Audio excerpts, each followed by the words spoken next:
Hello everyone. Welcome back for another video. The other day, I put up a poll on my channel, asking what story you would want me to do next, and this was the winner by a mile. Here is part 1 of What If Naruto Was Trained by Kurama from Childhood. Summary: an early meeting with Kyuubi, a single event which propelled Naruto's skills in ways he would have never imagined. Armed with the fourth's greatest jutsu, and with the power of a demon behind him, follow along as Naruto becomes stronger. Will he be able to stick to the path that he was destined to follow, or will he forge a new one, his own path? Quickly before the video, I want to give a huge thanks to all of my Patreons. Making these videos would simply be impossible without you guys' support, especially given the limitations and restrictions YouTube imposes on my type of content. As always, the rest of the story is already out over there for you guys, along with about 15 other stories you can enjoy. Also, feel free to send me any messages over there if you have any questions or even if you just want to chat. Link to all of that will be in the description. Anyways, everyone, enjoy the video. Chapter 1, The Meeting. A boy around the age of 15 was walking down the street. This boy, however, was no ordinary boy. He had blonde spiky hair, deep blue eyes and 3 whisker-like marks on each of his cheeks. He wore an orange jumpsuit along with goggles on his forehead and was about 1.5 meters in height with a small build. His name was Naruto Uzumaki. The one aspect which made Naruto so unique is that inside of him was sealed the 9-tailed demon fox which attacked the village hidden in the leaves 15 years ago on Naruto's birthday of October 10th. Naruto walked along the street, the gravel crunching under his sandals, with shops on sides of him selling food, clothes and other necessities. The shops themselves appeared to look like small houses. Naruto was heading to the Ichiraku ramen shop after another day of being unable to succeed in the basic tasks required of him by the academy. "Sigh, why can't I do anything right? Everything I try to do is a failure," Naruto said out loud. They were practicing jutsus today and Naruto failed miserably in trying to produce a clone once again, much to the amusement of his classmates. Naruto looked around and noticed those who were looking at him at the time gave him glares filled with small amounts of fear and overwhelming amounts of hatred. He sighed and kept walking. "Why am I looking around to see if anyone is listening? After all, no one cares about me anyway and wouldn't even blink an eye if I started talking to myself," thought Naruto bitterly. After wallowing in his depressive thoughts for a while, he finally arrived at the Ichiraku ramen shop. The shop was a small square building with flaps hanging of the base of the roof at the entrance, as well as a lantern on the right. Inside there was a counter and 10 bar stools with the kitchen behind the counter. "Hey, old man Ichiraku," Naruto said cheerfully, becoming much happier than he was before as he was now in a ramen shop which serves his favorite food, ramen. "Naruto, good to see you, the usual, right?" asked Tucci. Tucci was a man in his 40s and had a small pot belly. Tucci wore an apron and a chef's hat and always seemed to have a happy demeanor which made it difficult to see his eyes, as well as black hair which was starting to turn gray. "You better believe it, old man," Naruto said loudly as he jumped up on one of the stools. "Coming right up. Also, since I know it's your birthday, today it's all on the house," Tucci said happily. "Really?" cried Naruto, his eyes swimming with happiness with a small amount of drool escaping his mouth. "Chuckle, yep. Ayame, and I also got you a little present," said Tucci cheerfully before he went to make Naruto his ramen while Ayame came out from the kitchen. Ayame was Tucci's daughter and wore similar attire to her father minus the hat, and in place wore a white bandana. She had long brown hair and brown eyes. "Oh, what is it?" asked Naruto, practically jumping of the stool, all thoughts of the academy forgotten. "Here you go, Naruto," Ayame said happily, handing Naruto an envelope. Naruto opened the envelope and couldn't believe his eyes. 10 whole day free meal vouchers," said Naruto before he lowered his head with his bangs overshadowing his eyes. Eventually Naruto looked back up and was on the verge of crying from joy. Thanks a lot you guys," said Naruto, just about to cry but instead gave a big smile. Naruto finished 12 bowls of ramen and headed home. On the way home he noticed the villagers staring at him even more aggressively than usual and tried to understand why they hated him so much. Unable to think of a reason, he smiled at them and kept on walking, which somehow caused them to become even angrier. "Honestly, what have I ever done which could make all these people so angry? My pranks aren't that annoying, are they?" mused Naruto internally. Finally he arrived at his apartment, if you could call it that. His apartment was leaning slightly to the right with a small 10-centimeter diameter hole on the roof which he had to patch up himself with whatever rotting lumber he could find. The power died every 6 hours and the hot water for the house only lasted for 5 minutes at a time, but still it was all he had. He went in and had a quick shower before getting for bed. Naruto was asleep in no time, and that's when things got weird. Where am I? Thought Naruto. He walked around in the darkness, eventually finding what looked to be like pipes. He saw a red light in the distance and quickly rushed ahead. He followed it and eventually came across what looked like a jail cell with a piece of paper on the middle which said, "Seal." Naruto then thought he heard a sound, so being a 15-year-old boy who had absolutely no idea where he was or how he got there, he did the obvious. He asked, "Who's there?" There was no reply until the sound of a deep sinister laughter. Ha ha ha ha. Now scared and a little annoyed, Naruto asked again, "Who's there?" "Ha ha, puny human, it is I, the nine-tailed fox," boomed a loud and deep voice filled with malicious undertones. Naruto, who was pretty scared, asked frightfully, "What do you want? For that matter, why are you here? I thought the fourth killed you, how are you alive?" Grr, silence. "Don't mention that accursed man around me again," growled the fox. Naruto was shaken and the fox grinned at that. Now you don't have to be scared, however if these bars weren't here you would be," said the fox. "Fine, I'm not scared now, what are you doing here?" asked Naruto, most fear gone from his voice. "You've got guts, kid, and I admire that. Also, since it's your birthday and you have shown me that you have some backbone, I'm going to give you a little present," said the fox with a devilish grin. "Well, what are you going to give me?" asked Naruto, mildly curious but still suspicious. "Come closer to the cage so I can give it to you," said the fox. Naruto tentatively took steps closer to the cage until the fox stuck his claws in between the bars of the cage. Naruto jumped back barely in time.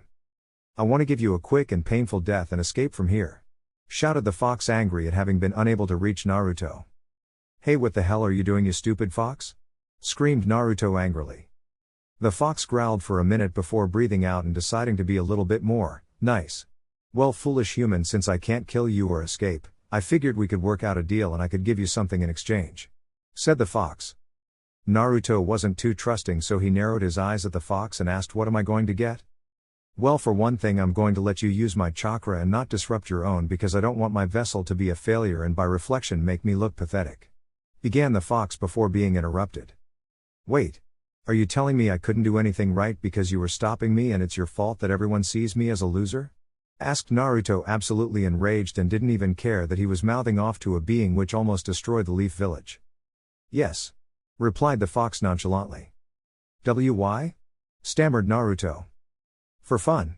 Don't forget that I have been trapped in here for 15 years with nothing to do," said the fox, smiling and showing all of his huge and razor-sharp teeth. "What, that's ridiculous.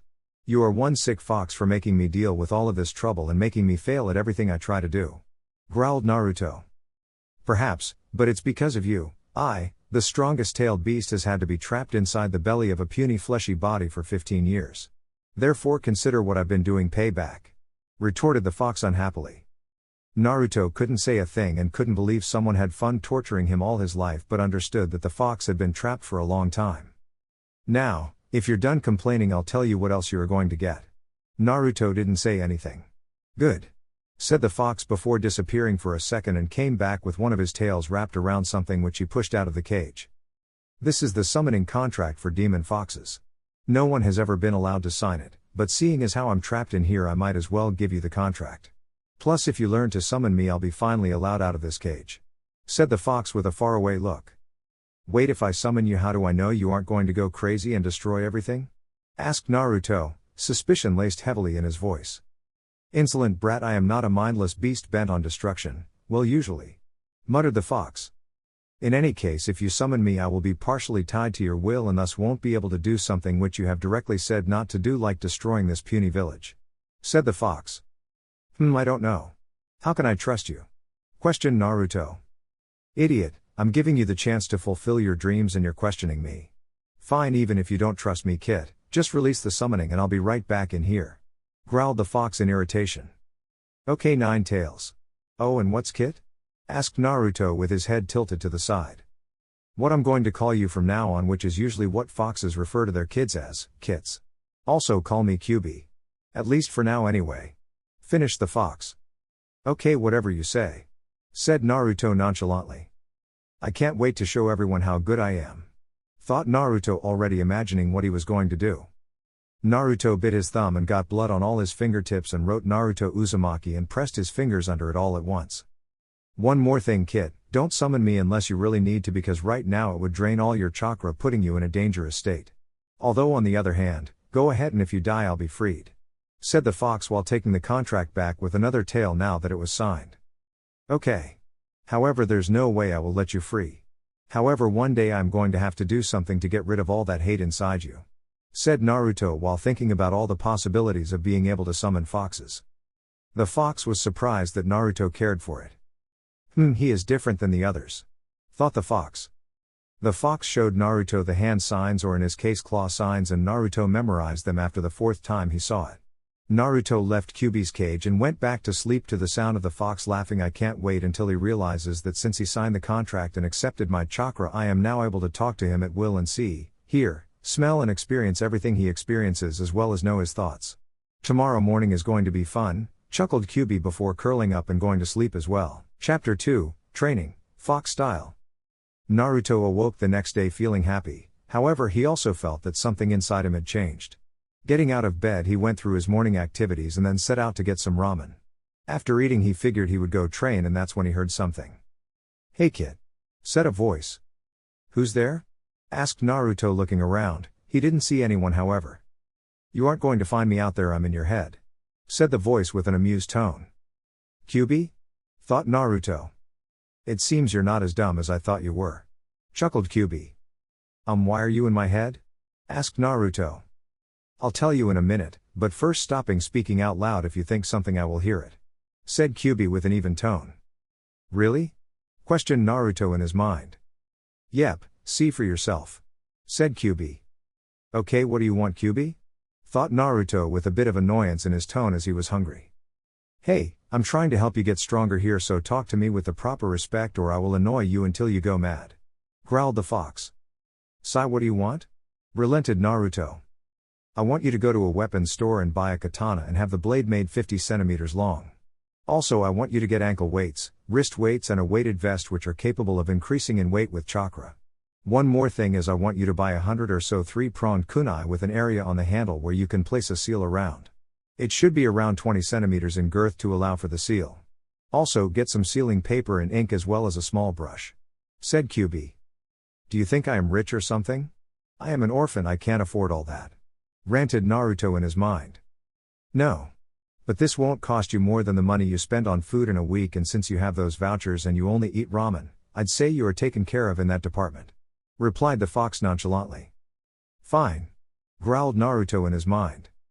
Naruto went to the nearest weapons store, which was a small 4-walled building with a flat roof that was significantly higher than the other shops around while still being only one level. He walked in and spotted a girl he recognized from when he was in the academy. "Hey Tenten, how's it going?" said Naruto, happy at seeing a familiar face and not having to talk to the fox. "Naruto? What are you doing here?"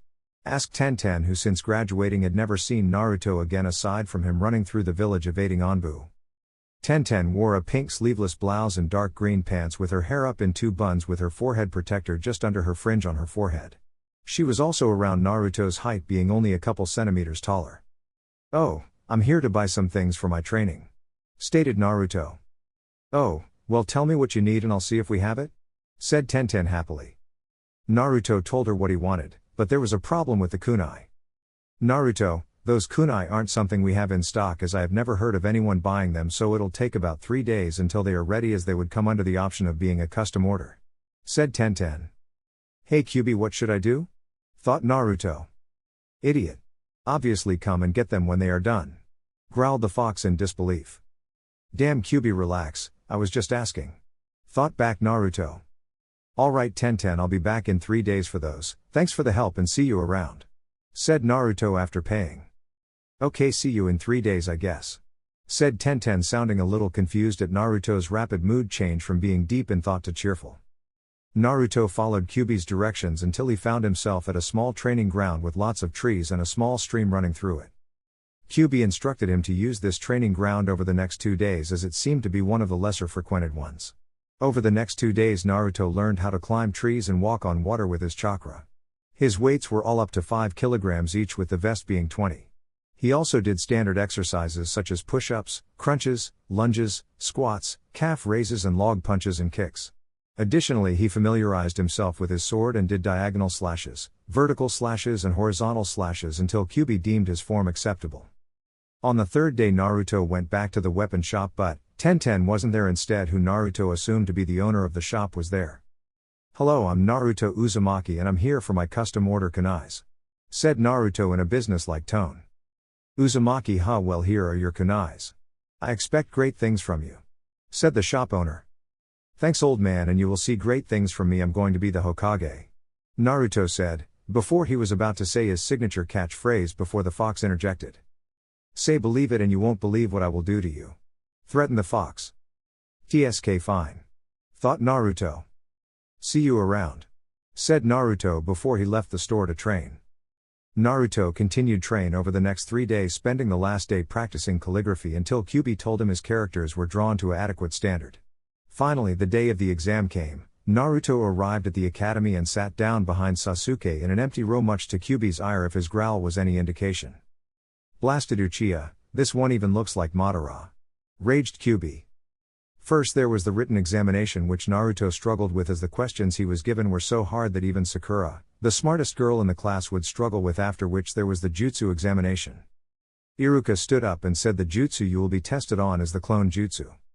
Naruto instantly knew he would fail because he could never do that jutsu due to having heaps of chakra and not having good enough control yet. However, he was hopeful that just maybe he had enough control to do it now. When his turn came, he tried his hardest, but all he got was one dead-looking clone. Both Naruto and Iruka were twitching when Mizuki spoke up. "Iruka, we could let him pass. It is his third try, so he has shown he is dedicated to becoming a ninja." Naruto got his hopes up a little but wasn't going to like what came next when Iruka spoke. "Mizuki, all the other children produced at least 3 effective replications while Naruto could only produce 1, and look at it, it's pitiful. I'm afraid I can't pass him."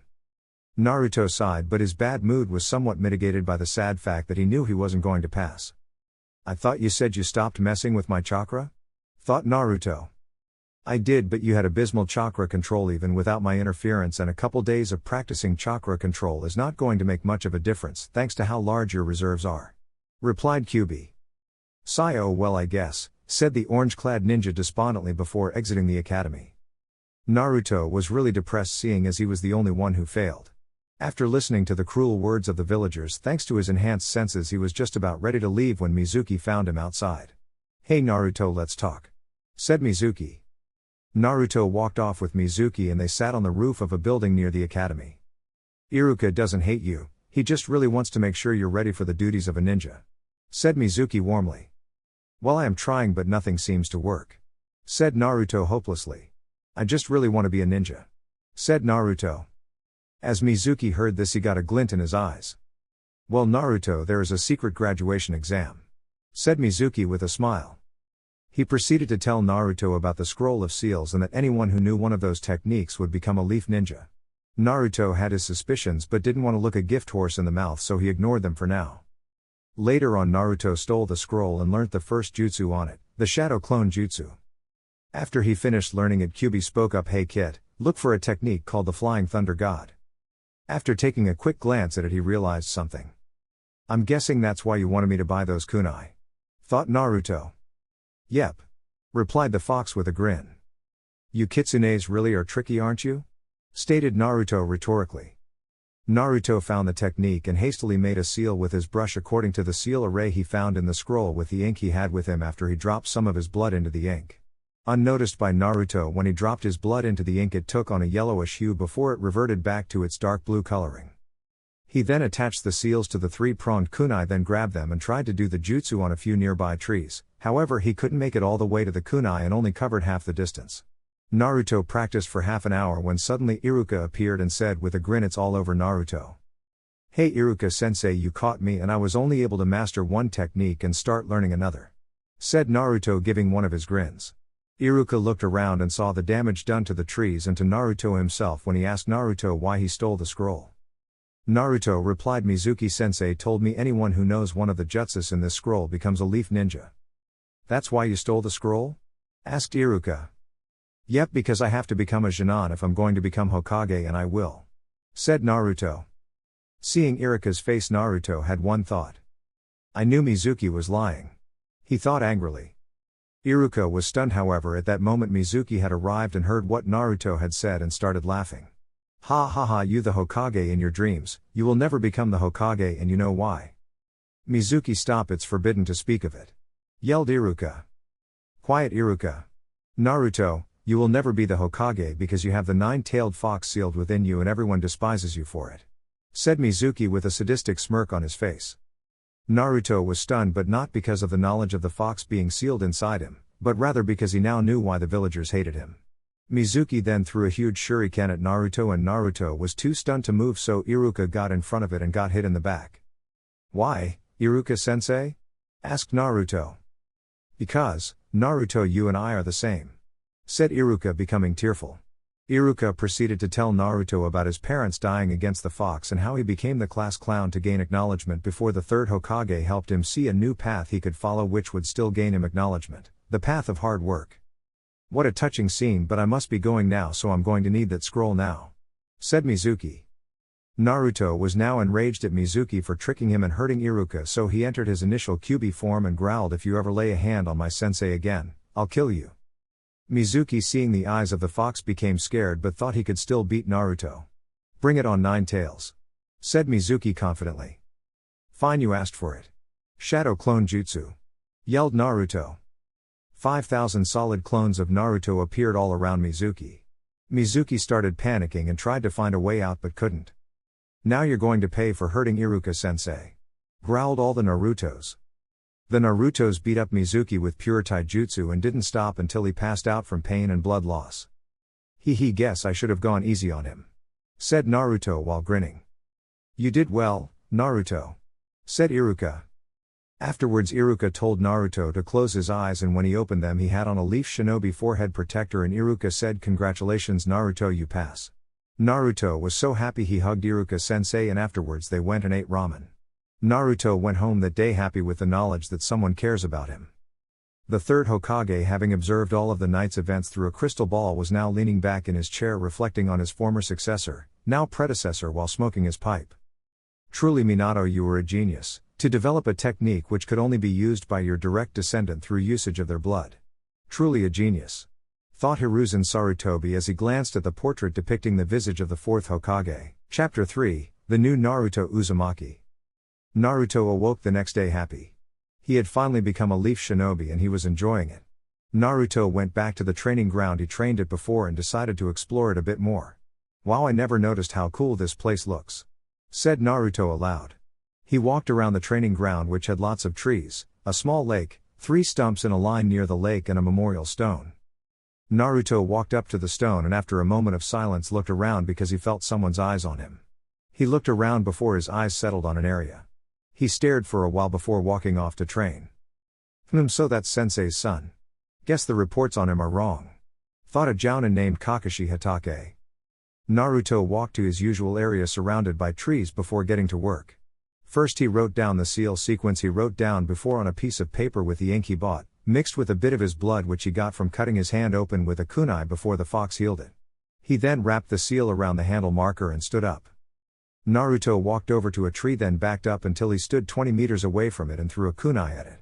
Naruto disappeared in a flash of orange but only made it halfway. Damn it! Shouted Naruto after futilely repeating this for 6 hours and not getting any better at it. Get relaxed, this is a hard technique anyway.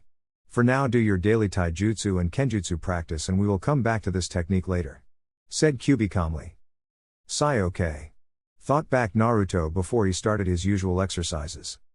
Naruto went and got his picture taken, which would be used to show people who want to give the Leaf Village missions what he looks like, or simply, his identification picture.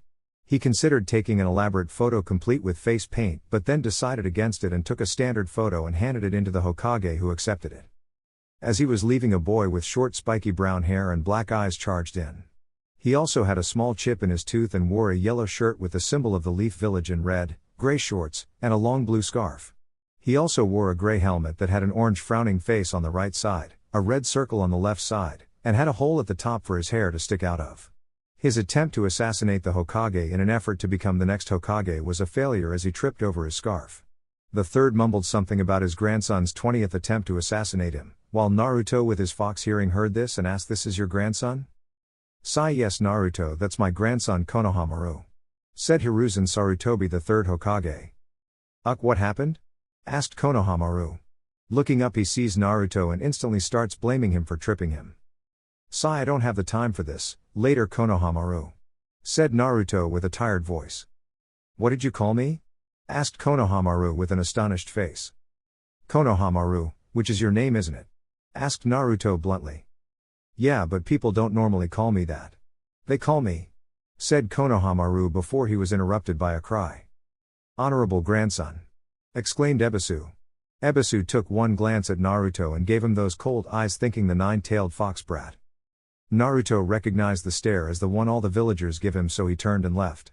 After he left, Konohamaru snuck away from Ebisu and followed Naruto. Naruto kept walking even though he knew that Konohamaru was behind him. He led them to a training ground with lots of trees, then spoke up. Konohamaru, why do you want to be the Hokage? Konohamaru replied, so people will see me as Konohamaru and not just the honorable grandson. My grandfather named me Konohamaru after the village, so it should be easy to remember, but... Konohamaru paused before continuing. It's always honorable grandson. No one sees me as Konohamaru, said Konohamaru in a depressed tone. Naruto smiled. So am I no one? Asked Naruto, confusing Konohamaru. Huh? Replied Konohamaru. I see you as Konohamaru, a proud member of the Leaf Village and one day a great ninja, said Naruto as he finished with a smile. Konohamaru began sniffling in an attempt to hold back his tears of happiness. But I'll tell you right now, you aren't going to become Hokage just by wanting it, you need to do something about it, said Naruto calmly, which caused Konohamaru to look up angrily at Naruto. What's that supposed to mean? Said Konohamaru as he stood up angrily. The Hokage is the strongest in the entire village. Are you telling me that no one in this village can beat you in a fight? That you could beat every ninja in this village on your own even if they all teamed up against you? Finished Naruto, being serious for once. No, but I figured that if I could beat Gramps, began Konohamaru before he broke of realizing that he probably couldn't even beat his teacher, Ebisu, and sat down depressed again. Now don't be so down, you can still become Hokage, said Naruto, causing Konohamaru to look up again with hopeful eyes. If you want to be Hokage, you need be really skilled. One very important skill to have is good chakra control. To have great chakra control, you need to practice.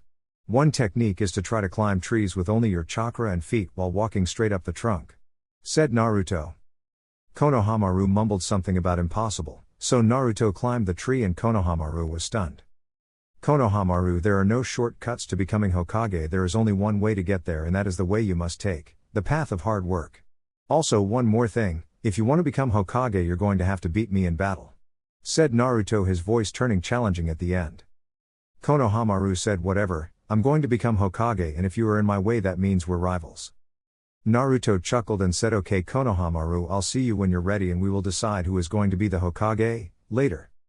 Konohamaru's eyes burned with determination as he proceeded to train. Just you wait, boss, said Konohamaru. The next day, Naruto woke up and headed to the academy to meet his Jounin instructor and his team. Naruto sat next to the empty seat next to Sasuke and proceeded to go into his mind and talk with Kyuubi. Hey Kyuubi, when are you going to teach me a powerful jutsu? I mean, chakra control and sword slashes might help up to a certain point, but I need something to back them up, whined Naruto. Okay, I guess it is time I teach you one. First, place your hand on the wall over there and channel your chakra. It will help us find out your natural affinity, and jutsus which are of your natural affinity are the easiest to learn, instructed Kyuubi. Naruto placed his hand on a wall which had the symbols of fire, wind, lighting, earth and water in a circle. After a moment of channeling his chakra, the symbol for wind glowed. I guess wind is your natural affinity. Okay, the technique I'm going to get you to learn is the wind release, vacuum sword. It involves using your chakra and your sword to release a gust of wind which can stop projectiles and could probably be used to force opponents back if you put in enough chakra. This scroll should tell you how to do it. A scroll materialized at Naruto's feet and he quickly memorized what to do. Says here, if I focus my chakra enough I could release a blade of wind instead of a gust. Cool. Okay, see you later Kyuubi. With that, Naruto left his mind. When he came back to the world, Sakura and Ino had just barged into the door. Naruto liked Sakura before he met Kyuubi, who opened his eyes to the truth, which was that all she talked about was Sasuke, and today was no exception, not to mention the fact that she was excessively violent. She ran straight up to the row where Naruto and Sasuke were sitting and ignored Naruto, paying only attention to Sasuke. Good morning Sasuke, she said, and Sasuke didn't reply. Naruto watched in amusement as all the other girls came and almost simultaneously started arguing over who gets to sit next to Sasuke, all ignoring Naruto. "Sigh fangirls," said Naruto, almost feeling sorry for them. "So troublesome," said someone who Naruto recognized. "Hey Shikamaru," said Naruto. "Naruto, how did you get here?" asked Shikamaru in surprise because he was sure Naruto had failed. "Oh well, I kind of stole the scroll of seals and learned the shadow clone jutsu. And something else," he thought but didn't say. "Sigh, that's so troublesome. Why couldn't you have just passed the Chunin exam like everyone else?" said Shikamaru in a lazy drawl. "Ah well, you see I couldn't," said Naruto, scratching the back of his head in embarrassment. At that moment Iruka-sensei walked in and the fangirls settled down. Team 7 led by Kakashi Hatake includes Naruto Uzumaki, Sakura Haruno, and Sasuke Uchiha. Sakura cheered while Naruto sighed and thought to himself, "I wonder what Tenten is doing right now." After thinking this, Kyuubi started to laugh. "Ha, his kit got a mate in sight."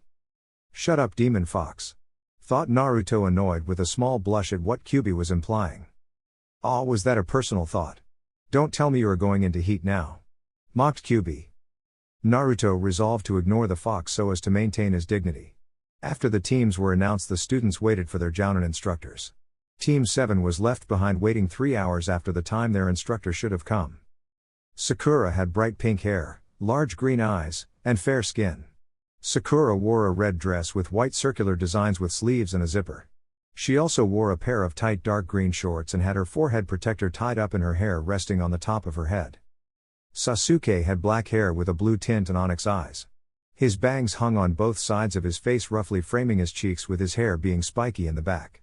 Sasuke's clothing consisted of a blue, short-sleeved shirt with a raised collar and the Uchiha crest on the back and white arm warmers, along with white shorts. He also wore a short blue-clothed forehead protector. A man wearing a mask and a leaf forehead protector covering his left eye, who was garbed in the standard leaf shinobi outfit along with iron-plated gloves, appeared at the door. When he entered, Sakura yelled, "You are late." My first impression of you guys is..." He paused. "You are pathetic," he concluded in a bored tone. Naruto didn't take too kindly to this, so he quickly threw a shuriken at the jounin's head to see if he really was all that. Surprisingly, he caught it through the center using only his index finger and threw it back at Naruto, who then followed suit and caught it through the center as well, causing Sakura to gape at seeing masterful control of shuriken from the supposed dead last and Sasuke to raise an eyebrow. Kakashi's reaction was hidden, but he was happily surprised. "It was fun playing catch with you, sensei," said Naruto while grinning, causing Sakura and Sasuke to return to their normal expressions, annoyed and broody respectively. "Well, at least he isn't completely pathetic," thought Sasuke while taking a discreet glance at Sakura while mentally sighing. "See you upstairs," said Kakashi. On the roof, Kakashi was waiting for them to arrive and sit down. Once they sat down, he spoke. "My name is Kakashi Hatake and I'm your jounin instructor. Okay, tell me your name, your likes and dislikes, and your dreams for the future and hobbies," he finished in his bored tone. Sakura asked, "Sensei, can you go first so we can see what it should look like?" "Really, how hard can it be to give a little bio on yourself?" thought Kakashi while mentally sighing. Kakashi obliged, albeit after a slight pause, and said, "My name is Kakashi Hatake. My likes: the fourth Hokage, make out paradise. And dislikes: fangirls and those who leave their comrades behind. I don't feel like telling you. My dreams, I never really thought about it, and as for my hobbies, I have lots of hobbies. Okay, now it's your turn. You in the orange, you're up," finished Kakashi before pointing to Naruto. Naruto perked up at this and spoke. "My likes are eating ramen with Iruka-sensei, ramen and ninja training. I dislike waiting for ramen to cook, ignorant people who are blinded by stupidity and fangirls," snorted Naruto. "My hobbies are eating ramen and comparing different types, exercising, playing pranks and learning new jutsu, and my dream is to become the Hokage so the village will stop disrespecting me, have to acknowledge my existence, as well as being able to protect those important to me," finished Naruto before sitting back down. Well, he has grown up in an interesting way, but it's good to see he likes ninja training and shows a surprising level of maturity and perception, if his dislike of ignorant people is any indication, thought Kakashi. "Okay, you're next, girly," said Kakashi. Sakura bristled at the comment but quickly got over it and started talking. "My likes, I mean the person I like is," begun Sakura before she looked at Sasuke and giggled. "My hobbies," said Sakura again before she once again looked at Sasuke. "My dreams for the future are." She once again looked at Sasuke again and squealed. My dislikes are Naruto. Shouted Sakura at the end. Naruto was quite frankly couldn't care in the slightest and was reading over his jutsu scroll in his mind, and Kakashi was upset thinking that she was thinking more concerned about boys than ninja training. Great, a fangirl. Kakashi inwardly sighed. Lastly, Sasuke spoke. My name is Sasuke Uchiha. I hate a lot of things and don't particularly like anything. I don't have a dream because I will make it a reality. I'm going to restore my clan and destroy a certain someone. Finished Sasuke in his dark tone. Naruto thought, I wonder who he is talking about.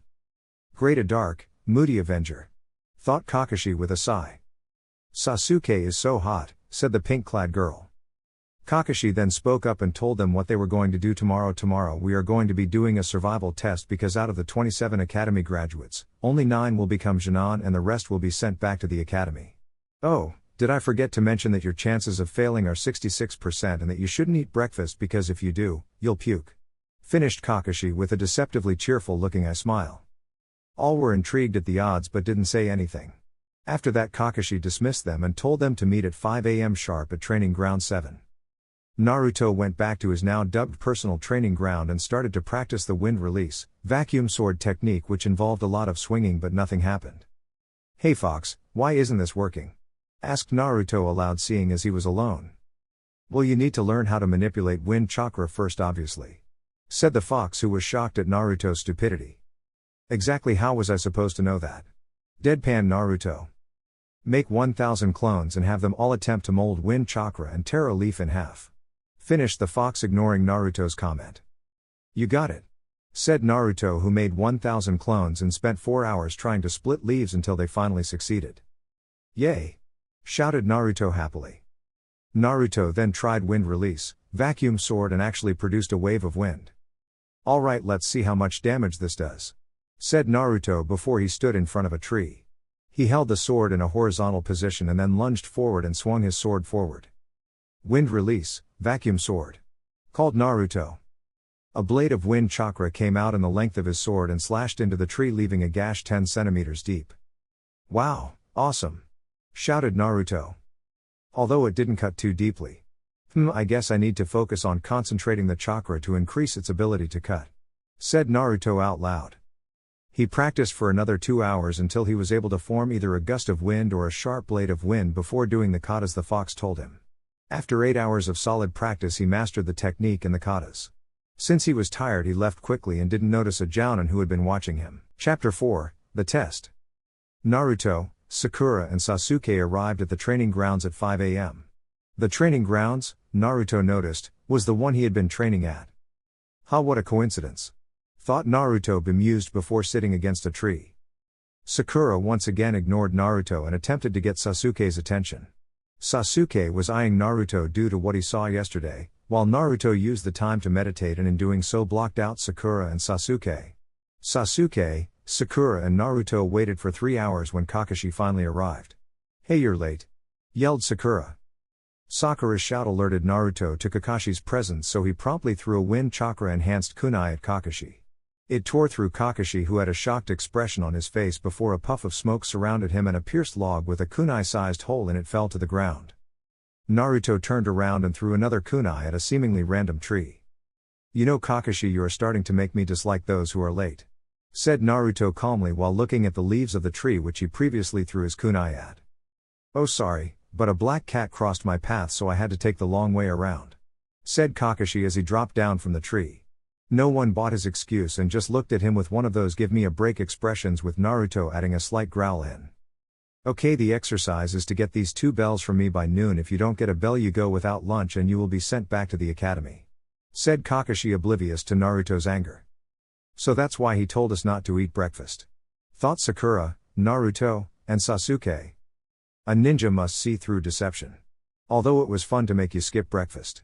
Ready, begin. Announced Kakashi, and all the Chunin hid in the bushes. After a while no one moved, so Kakashi made his move. Kakashi appeared behind Sakura and tapped her on the shoulder. Hey Sakura! Whispered Kakashi, which caused Sakura to turn around.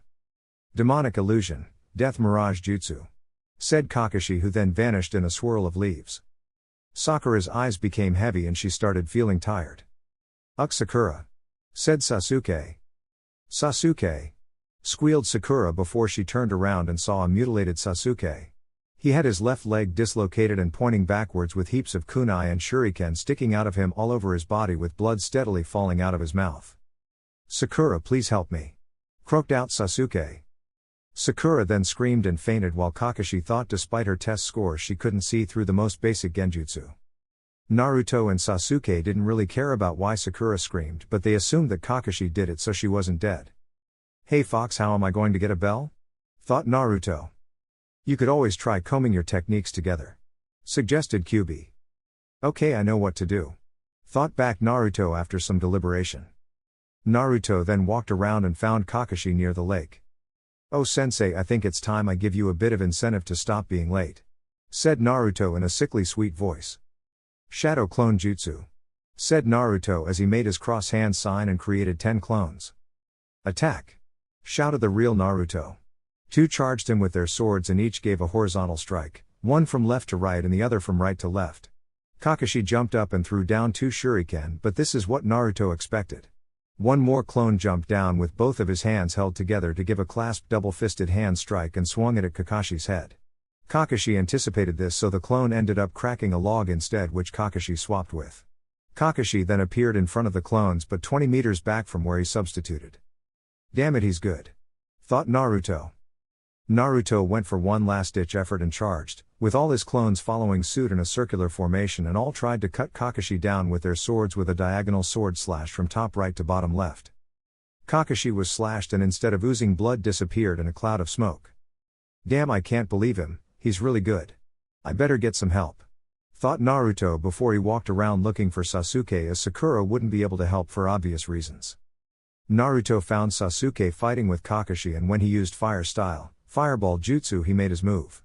Naruto threw 12 three-pronged kunai about 2 meters apart from each other in a close-knit circle around Kakashi, and then made 12 shadow clones who flashed halfway to each kunai and engaged Kakashi in a taijutsu battle.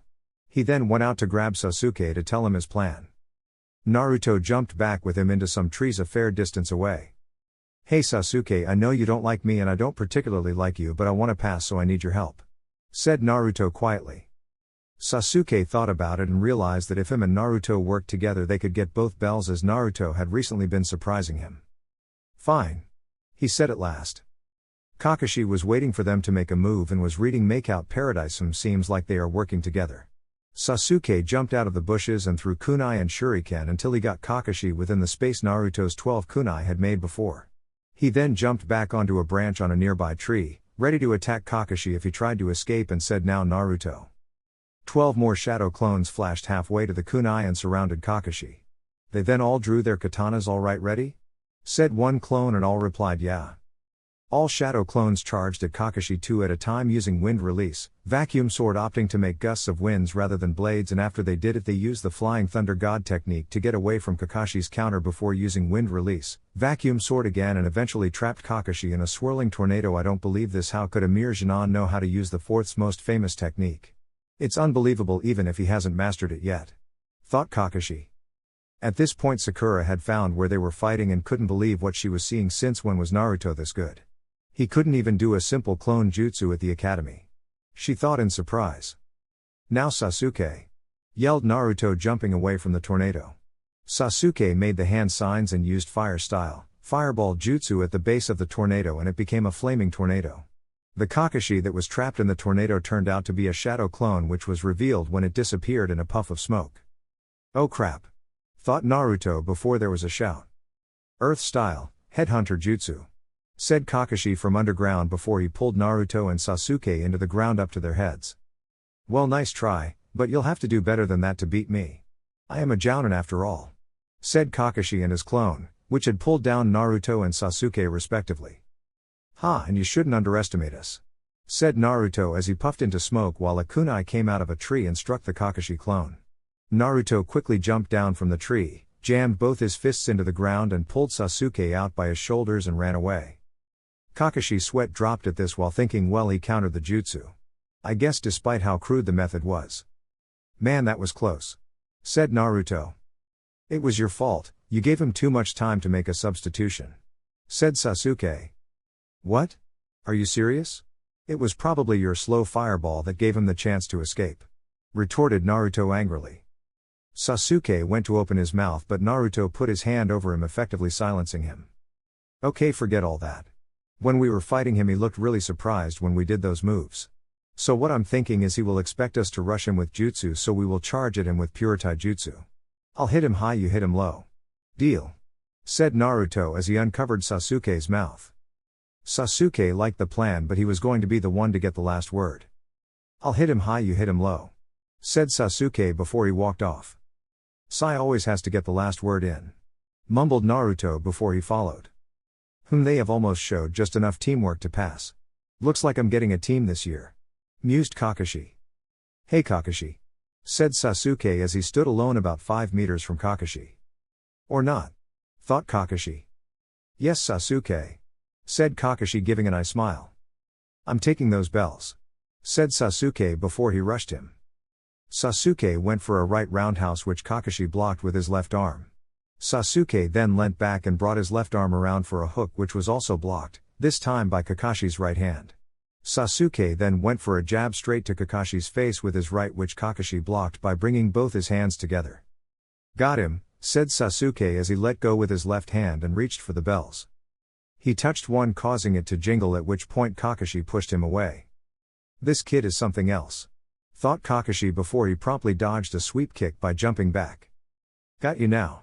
Said Naruto as he followed up his sweep kick with a right uppercut. Kakashi hooked Naruto's arm with his left and flung him away over his shoulder. Sasuke waited for the release and charged back at Kakashi with a right jab. Kakashi spun and blocked with his right arm and threw Sasuke away in the direction opposite of Naruto. Kakashi waited for a moment before two shadows appeared above him.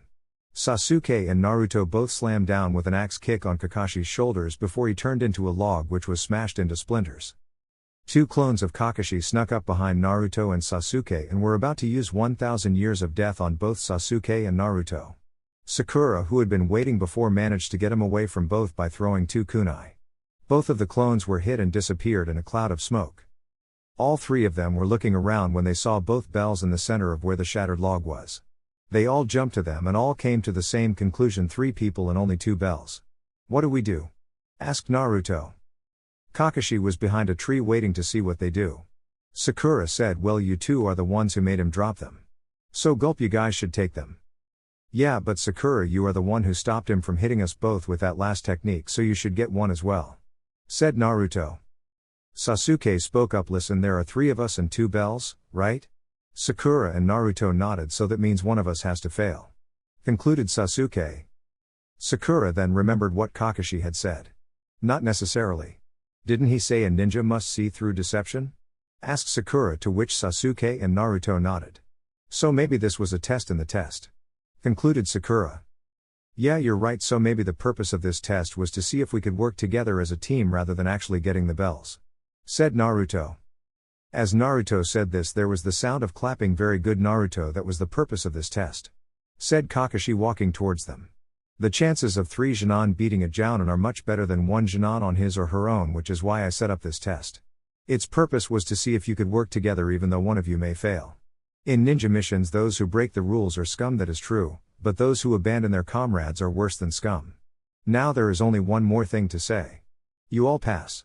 Team 7 will have its first mission tomorrow. As he finished saying this, a Jounin appeared and spoke to Kakashi. Kakashi nodded and then spoke, okay, the rest of the day is yours, but Naruto, I want you to wait for a minute. Sasuke walked off while Sakura followed and tried to get a date. So Naruto, I take it you don't know who this person is, do you?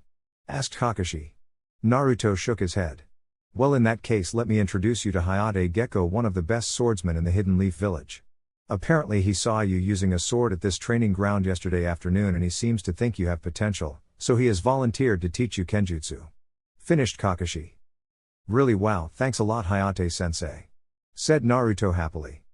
So Naruto, are you willing to give up 2 hours after all of your missions to allow me to train you? Asked the sickly special Jounin. Hayate had short brown hair and dark eyes with protruding bags. He had pronounced lines under his eyes as well as an unexplained chronic cough that plagued him. He wore the standard leaf shinobi outfit complete with a forehead protector that he wore as a bandana, flak jacket and regular shinobi sandals. He also carried a katana with a rectangular hand guard strapped over his back. Sure, I wouldn't mind at all. said Naruto, excited at the prospect of learning from a master. Okay, so Naruto, after you finish your missions, meet Hayate here at Training Ground 7 for sword training every day at 3 p.m. sharp. Said Kakashi. No problem. Said Naruto, saluting. In that case, you're dismissed for now. Said Kakashi with his patented eye smile. Naruto left and headed to the Ichiraku ramen shop for lunch, as he had skipped breakfast and it was now noon and didn't hear what Kakashi and Hayate were talking about. Does he really have that much potential in Kenjutsu? Asked Kakashi seriously. Yes, he was using a style similar to the Demon Fox style cough, which is very difficult to learn. Said Hayate just as seriously.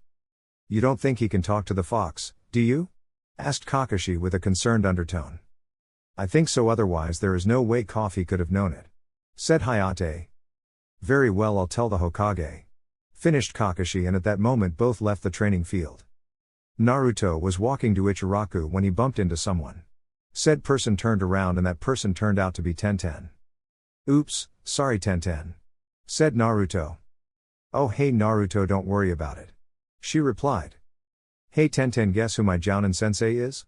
Asked Naruto. Who? Asked Tenten. It's Kakashi. Naruto couldn't finish because Tenten had covered his mouth with her hand. Don't say that so loud someone might hear you. She whispered, but unfortunately someone had heard. Kakashi, you say? You know that Kakashi and I are said to be eternal rivals. Said a man. The man was tall and well built with high cheekbones, thick eyebrows and black hair cut in a bowl style. He also wore a green jumpsuit, orange striped leg warmers and the standard leaf flak jacket, though it was unzipped. His forehead protector was on a red cloth and was worn around his waist, like a belt. Who are you? Asked Naruto after Tenten removed her hand. Me, I'm the Leaf Village's sublime green beast of prey, Might Guy. Said Guy, flashing his nice guy pose. At that moment another mini guy appeared and started talking to Guy. Guy sensei, I did it 500 laps around the village in under an hour. Said the mini guy. Nice work, Lee. Said Guy, once again flashing his nice guy pose. Hey Tenten, who are these guys? Asked Naruto in a whisper. Sai, they are my teammate and sensei. She replied. Naruto was about to start laughing but saw she was serious, so repressed his laughter and patted her on the shoulder. You poor girl. Said Naruto sadly. What is your name? Naruto asked the mini guy. My name is Rock Lee. Said Lee, giving a nice guy pose which consisted of sticking out his right hand thumb extended while flashing a smile, with his right eye closed. The light seemed to make his teeth flash. Lee possessed very thick eyebrows and large, rounded black eyes with prominent lower eyelashes. His hair was cut and styled into a bowl cut style like Guy. He also wore the same attire, consisting of a green jumpsuit, orange leg warmers, and a red forehead protector worn as a belt. The only difference between the two concerning their attire were the bandages Lee wore around his hands and wrists. Naruto twitched at the resemblance and then remembered his manners. Oh, sorry, I didn't tell you my name yet. My name is Naruto Uzumaki. Said Naruto, smiling. Guy noticed the bulge around Naruto's ankles and wrists and asked, are you wearing training weights? Naruto nodded and both Lee and Guy got flames in their eyes and started saying, that's the way, let the power of youth explode. Tenten, trying to shift the conversation away from the power of youth, turned to Naruto. So how much are they up to now? Asked Tenten, genuinely curious. Oh, the wrist and ankle weights are up to 50 each and the vest is on 100. As Naruto said this, Tenten's jaw dropped. But you were only at 5 and 20 last week, how did you improve so quickly? She asked, amazed. Naruto shrugged his shoulders. Guess I'm just awesome. Said Naruto, smiling at the end. Humph, awesome thanks to my power giving you accelerated healing. Grumbled Kyuubi. Lee and Guy heard this and then made a challenge. We must not let our flames of youth diminish, Lee. Shouted Guy. Yes, Guy sensei, let us do 500 laps around the village on their hands in 1 hour, and if we cannot do this then I will do 1,000 push-ups. Shouted back Lee. That's the way, Lee. I too will do 1,000 push-ups if we do not get around the village in half an hour. Shouted Guy before he took off with Lee following. After they left, Tenten was going to leave, so Naruto asked, hey Tenten, do you want to get some ramen with me? Tenten thought for a moment and then said sure. With a smile. At Ichiraku, Naruto was telling Tenten about the test they had to do to become official Chunin. Wow, Kakashi sounds tough, but at least you passed. Said Tenten. Yeah, I guess. So what's the deal with your teammates? Asked Naruto, still thinking about what he saw moments ago. Well, Lee and Guy are both a bit, how can I put this nicely? Pause Tenten before continuing training. Obsessed. My other teammate is a boy named Neji Hyuga who is obsessed with his clan and destiny. Finish Tenten. Why you have an obsessive team? What about you? Asked Naruto in between slurps of his noodles. Me? Well, I guess you could say I am obsessed with weapons. Said Tenten. Well, I'll keep that in mind, but if you don't mind me saying, that's a much better thing to be obsessed with. Although the training obsession doesn't seem so bad. Or maybe it's better because you're the one obsessed with them. Said Naruto as he flashed her a smile. Hey, told you, you like her. Said the fox. So you've said. Sheesh fox, you got your point across. What do you want, a medal? Thought back Naruto sarcastically. Grr, insolent brat. Shouted Kyuubi before going silent. Naruto looked at Tenten and thought he saw a slight blush, but figured he was just seeing things. I wonder if he meant that. Does he like me? Thought Tenten, who actually did blush. They both finished their meals and Naruto paid with his vouchers for both of them. They walked outside and said goodbye. Thanks for lunch, Naruto. Said Tenten. No problem, Tenten, and if I see any rare weapons I'll be thinking of you. Heck, I might even bring you back one from my missions. He replied. As he started walking off, he again realized what he said and how it could have been interpreted. That was priceless. You should see your face. You're practically already trying to make her your mate. Although I don't think she would mind very much either. Said the fox, almost crying from laughter. Shut up, fox, we are not talking about this anymore. Thought Naruto, who actually didn't mind the idea but was getting annoyed with the Kyuubi's constant input. Sure, whatever you say. Replied the fox with a grin, thoroughly enjoying the chance to rile up his container. Naruto went home and got ready for bed. That night the fox decided to shape Naruto's dream and made him dream about something that Naruto said they weren't talking about. Well, all he said was, we weren't going to talk about it. He never said I couldn't do anything else. Thought the fox with an evil smile before he curled up and went to sleep. Chapter 5, Missions. Stupid fox. Those were the first words Naruto spoke upon waking up that morning. He had been subjected to an interesting dream, namely the dream Kyuubi put in his head of him kissing Tenten for what to him seemed like ages. You're one sad lonely fox. Thought Naruto. Sure, I'm the pervert, then again I don't hear you complaining about what you saw. Maybe I should make you dream about kissing that Uchiha. Suggested Kyuubi, trying to rattle Naruto. If you do that, I will summon you with less than half a single tail of power, beat you to a pulp, let you return back to the cage and then repeat, threatened Naruto. The fox didn't respond and Naruto took that as it giving in. Naruto then got out of bed and did his morning activities and training, then met up with his team for his mission, weeding a garden. I can't believe this is a mission. Thought Naruto. After his mission, Naruto went to practice Kenjutsu with Hinata. Naruto, the style I'm going to cough train you in is called Cough the Crescent Moon style. Said Hinata.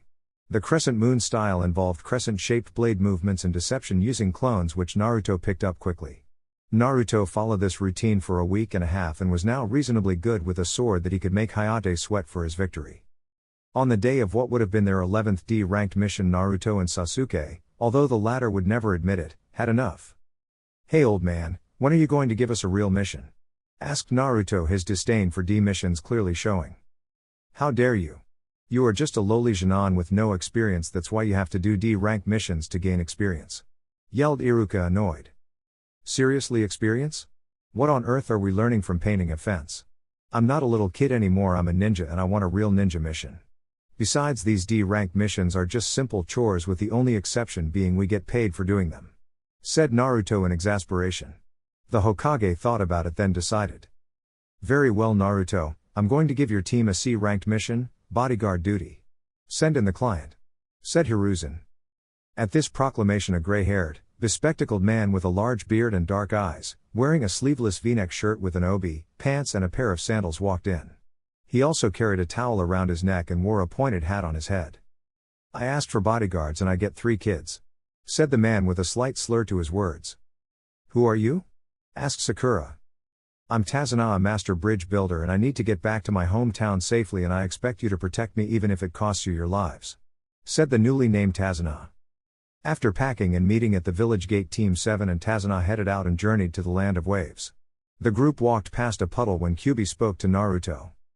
Hey kid, that was no puddle, there are 2 ninja hiding in that, it's an illusion. Said Kyuubi seriously. Thanks for the heads up. Replied Naruto, just as seriously. Suddenly the two ninja emerged from the puddle when the group had walked past it. One had shoulder-length, wild dark brown hair and dark eyes.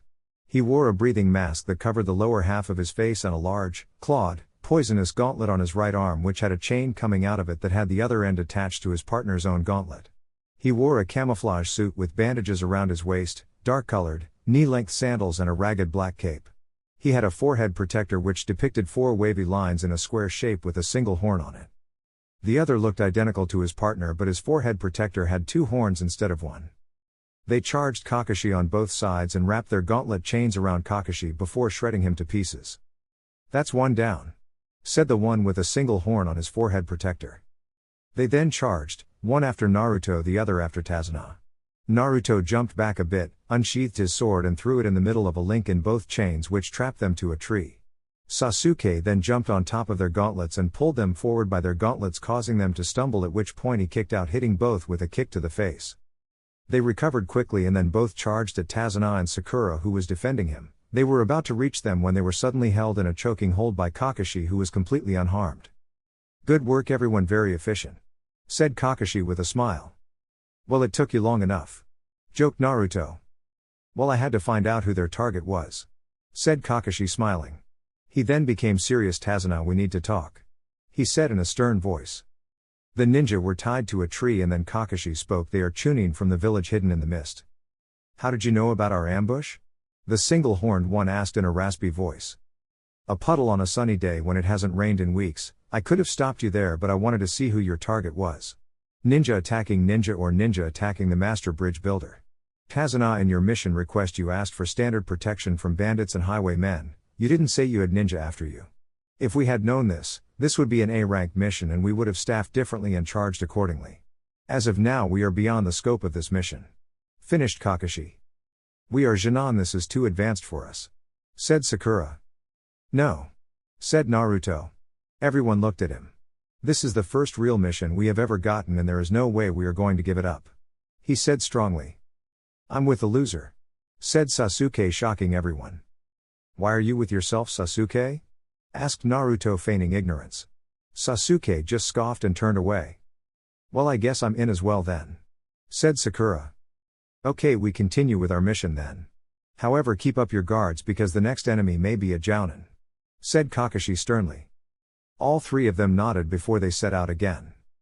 After taking a boat for a while they arrived in the land of waves and then continued walking once they were on land. After walking through a densely tree-populated area for a while, Naruto felt something or someone was watching them. All of a sudden a massive blade flew through the air at them. "Look out," said Kakashi, and they all ducked. On the blade was a ninja. He was shirtless, with his chest only covered by a belt to which he attached his massive blade, wearing baggy pants with the striped pattern typical of the village hidden in the mist and mimetic wrist warmers extending up to his elbows, with matching leg warmers. He was tall and noticeably muscular with pale skin, short spiky black hair, brown eyes, and small eyebrows. He wore bandages like a mask over the bottom half of his face with his forehead protector sideways on his head. His forehead protector was identical to the previous ninja's protectors, only minus the horns. Kakashi spoke. "Zabuza Momochi, the demon of the hidden mist." "Kakashi Hatake of the Sharingan Eye," replied the man. Both stared off until Sakura decided to ask, "What is the Sharingan?" "Sharingan.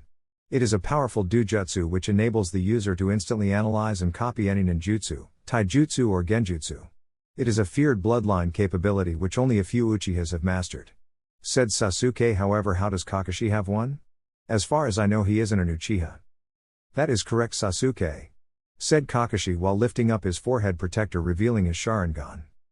"Kakashi of the Sharingan Eye, or as you are listed in our bingo book, the man who copied over 1,000 jutsus," said Zabuza. "I'm here for the bridge builder. Guys, protect the bridge builder, Manji formation," Kakashi ordered. Instantly Naruto, Sakura and Sasuke surround the bridge builder on the front and both sides. Zabuza jumped onto the water and said hidden mist jutsu. All of a sudden a deep mist covered him and hid him from view. No one could see him, and then he spoke. 8 points, larynx, spine, lungs, liver, jugular vein, subclavian artery, kidneys, and heart. Now which one should be my kill point? He said with a heavily sadistic voice. There was silence, and then Zabuza appeared in between the Junin and bridge builder. Kakashi disappeared for a moment and in an instant had stabbed Zabuza with a kunai to the stomach. Water dripped out and then a second Zabuza appeared behind Kakashi-sensei. Watch out! Yelled Naruto. It's over, said Zabuza while swinging his blade at Kakashi's midsection. Kakashi turned into water when the blade sliced through him, and as he did Zabuza's eyes widened. He saw through my move and copied my water clone jutsu instantly. As he thought this, a kunai was pressed against his throat. Now it's over, said Kakashi. However, it wasn't, as Zabuza swung his sword back, causing Kakashi to move away so as to not be cut in half. Zabuza used this moment and landed a solid kick to Kakashi's face, sending him into the water. As he emerged, he had a thought: the water is denser than normal water, oh no. At that moment Zabuza was upon him, and before he could react, Zabuza said, water style, water prison jutsu. Kakashi was trapped in a spherical dome of water. This prison is made of water, but it's harder than steel. You won't escape this, Kakashi, said Zabuza. Run, Kakashi said to his team, but Naruto had other options. Sorry Kakashi-sensei, but this guy thinks he is a demon. Well, I'm going to show him that he doesn't even come close to being a demon, and don't worry, I'll make this quick. Naruto looked up and had the eyes of Kyuubi. Water clone jutsu, said Zabuza. Shadow clone jutsu, said Naruto. 5 clones of Zabuza and Naruto appeared. Kid, you just made a big mistake in facing me, said all the clones of Zabuza before going through a string of hand signs and saying water style, water dragon jutsu. The clones of Naruto in the original all threw one of their 3-pronged kunai and flashed away from the dragons, even though they didn't reach the kunais, as they still got out of range of the water dragons. What, it's impossible? Said Zabuza, shocked, and as a result didn't see that all of the Naruto clones as well as Naruto were behind him. They drew their swords and directed some of Kyuubi's chakra into the blade, then they each swung the blade in a crescent moon slice. Demonic crescent, they all shouted, which caused 6 crescent-shaped blades of Kyuubi's chakra to charge at Zabuza. Each crescent was aimed at a part of Zabuza, 1 for each of his arms and legs and 2 for his head. Knowing he had no choice, Zabuza moved his hand out of the water prison and jumped away, releasing Kakashi, and in doing so saving himself from decapitation. The real Naruto then pounced on Zabuza and nailed him with a right hook across his face, and followed up with a side kick to his solar plexus, sending him towards Kakashi. Sensei, I'll let you take it from here, said Naruto, releasing the fox's chakra and returning to normal. Zabuza and Kakashi faced each other and started doing hand signs in perfect symmetry. When he finished, they both shouted water style, water dragon jutsu. The dragons rose up and attacked each other, with the result being both were destroyed. At this, both of them charged at the other, Zabuza with his blade held out to his right and Kakashi with a kunai with the point facing down next to his left thigh. Both blades meet and Kakashi was being overpowered. Darn, not enough, thought Kakashi before he pulled out another kunai, which he pressed against the one he was already holding to augment its strength against Zabuza's massive blade. It was now a stalemate, with neither gaining the advantage over the other, so both jumped back. They once again started doing hand signs, but Zabuza hesitated as he began to see himself next to Kakashi. Kakashi continued his hand signs until he finished and said water style, giant vortex jutsu. What, impossible, how could he finish the jutsu before me? Thought Zabuza in shock. Zabuza didn't even have a chance to raise a defense and was thrown against a tree. Kakashi then threw 4 kunai, pining Zabuza's limbs to the tree, eliciting a grunt of pain from Zabuza. Kakashi then appeared on the tree branch near Zabuza's head. But how? See, can you see the future? Zabuza asked shakily as he inclined his head up to see Kakashi. Yes, and your future is death, replied Kakashi. As Kakashi finished saying this, 2 senbone needles flew through the air and pierced Zabuza in the neck, who gave a pained yell before his neck became limp. Well, you were right, his future was death, said a voice. The owner of the voice was standing on a tree branch and had a slender frame and was also quite short for his age. His outfit consisted of a moss green, striped turtleneck sweater and a split skirt in matching color that reached down to his knees. On the outside of that, he wore a greenish-blue short kimono with white edges, and around his waist a greenish-brown obi, in the same fabric as his sweater, with a fringed trail. He also wore light brown platoon sandals with straps in the same color as his kimono and nail polish on his fingernails and toenails in matching blue-green color. His long hair was gathered in a white bun holder tied with a greenish-blue string, while 2 locks of his hair fell loose, framing his face, bound with metal hair cuffs at the ends. He was wearing a hunter ninja mask on his face, which was white with thin, curved eye holes and a red wavy design in place of the mouth, as well as the same symbol seen on the Demon Brothers and Zabuza's forehead protectors on the forehead of his mask. I thank you for weakening Zabuza. I have been hunting him for some time now, and now I can finally destroy the secrets of our village that are hidden in this body. The boy disappeared and reappeared near Zabuza's body and slung one arm over his shoulder. Thank you. With that the boy vanished, taking Zabuza with him. Okay, well, let's get going, guys, said Kakashi as he covered his Sharingan once again, and with that promptly passed out. Chapter 6, Training, Dreams and Preciousness. Kakashi was exhausted and was lying on a mattress in Tazuna's house. After using his Sharingan for an extended period of time, he used up too much chakra and was suffering from chakra exhaustion. Team 7 was gathered around Kakashi when Kakashi spoke. I think Zabuza is alive. What? Screamed Sakura in fear. Sakura, how does a tracker ninja dispose of a body? Asked Kakashi. Tracker ninja destroy the body as quickly and efficiently as possible, recited Sakura before her eyes widened slightly. Exactly.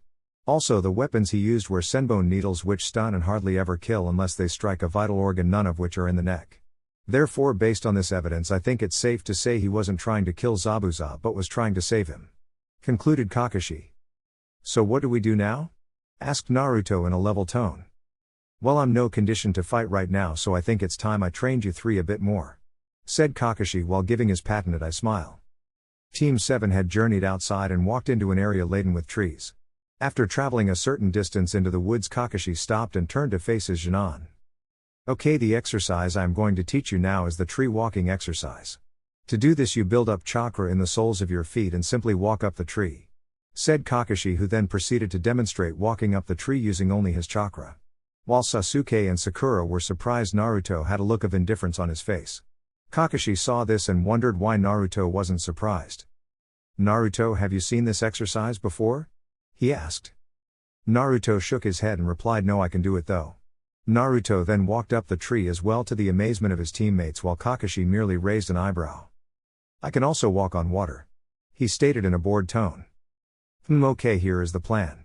Sasuke and Sakura, you two climb the trees and mark where you get up to with these kunai, said Kakashi while throwing down 2 kunai. Naruto, you come with me. Naruto and Kakashi walked off until Kakashi stopped and asked Naruto an important question. Naruto, do you know anything about what happened in the village 15 years ago or how it may affect you? Asked Kakashi cautiously. Well, Kakashi-sensei, I assume you are talking about Kyuubi. Kakashi's eye widened as he did not expect Naruto to know about that. How do you know about that? He asked. Well, on my 15th birthday he spoke to me and gave me a gift. He allowed me to use his chakra and sign the summoning contract for foxes. In exchange, he gained access to my sense and thoughts and can now speak to me at will, but I can still block him out if I want to, finished Naruto. Kakashi composed himself before speaking. So this means you have access to a large amount of chakra, right? Naruto nodded.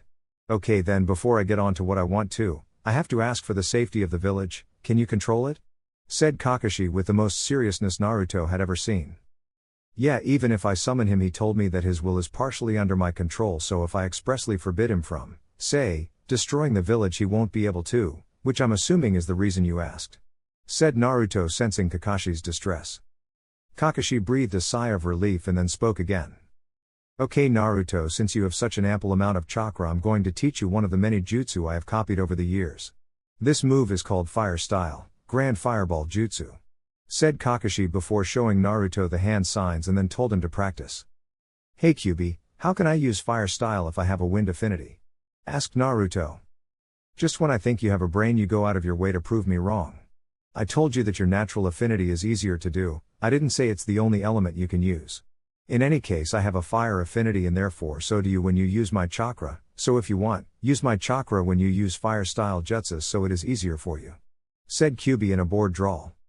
Naruto tapped into Kyuubi's chakra and proceeded to attempt the jutsu. He aimed at a tree in front of him, made the hand signs and then said Fire Style, Grand Fireball Jutsu. As he said this, a massive ball of fire came out of his mouth, turning the tree into a smoldering pile of ashes. Naruto kept doing this until he barely used any chakra to do it. After Naruto mastered this jutsu, the fox spoke. Now that you have mastered this jutsu and experienced how to use Fire Style Jutsu, I'm going to teach you one of my strongest Fire Style Jutsus.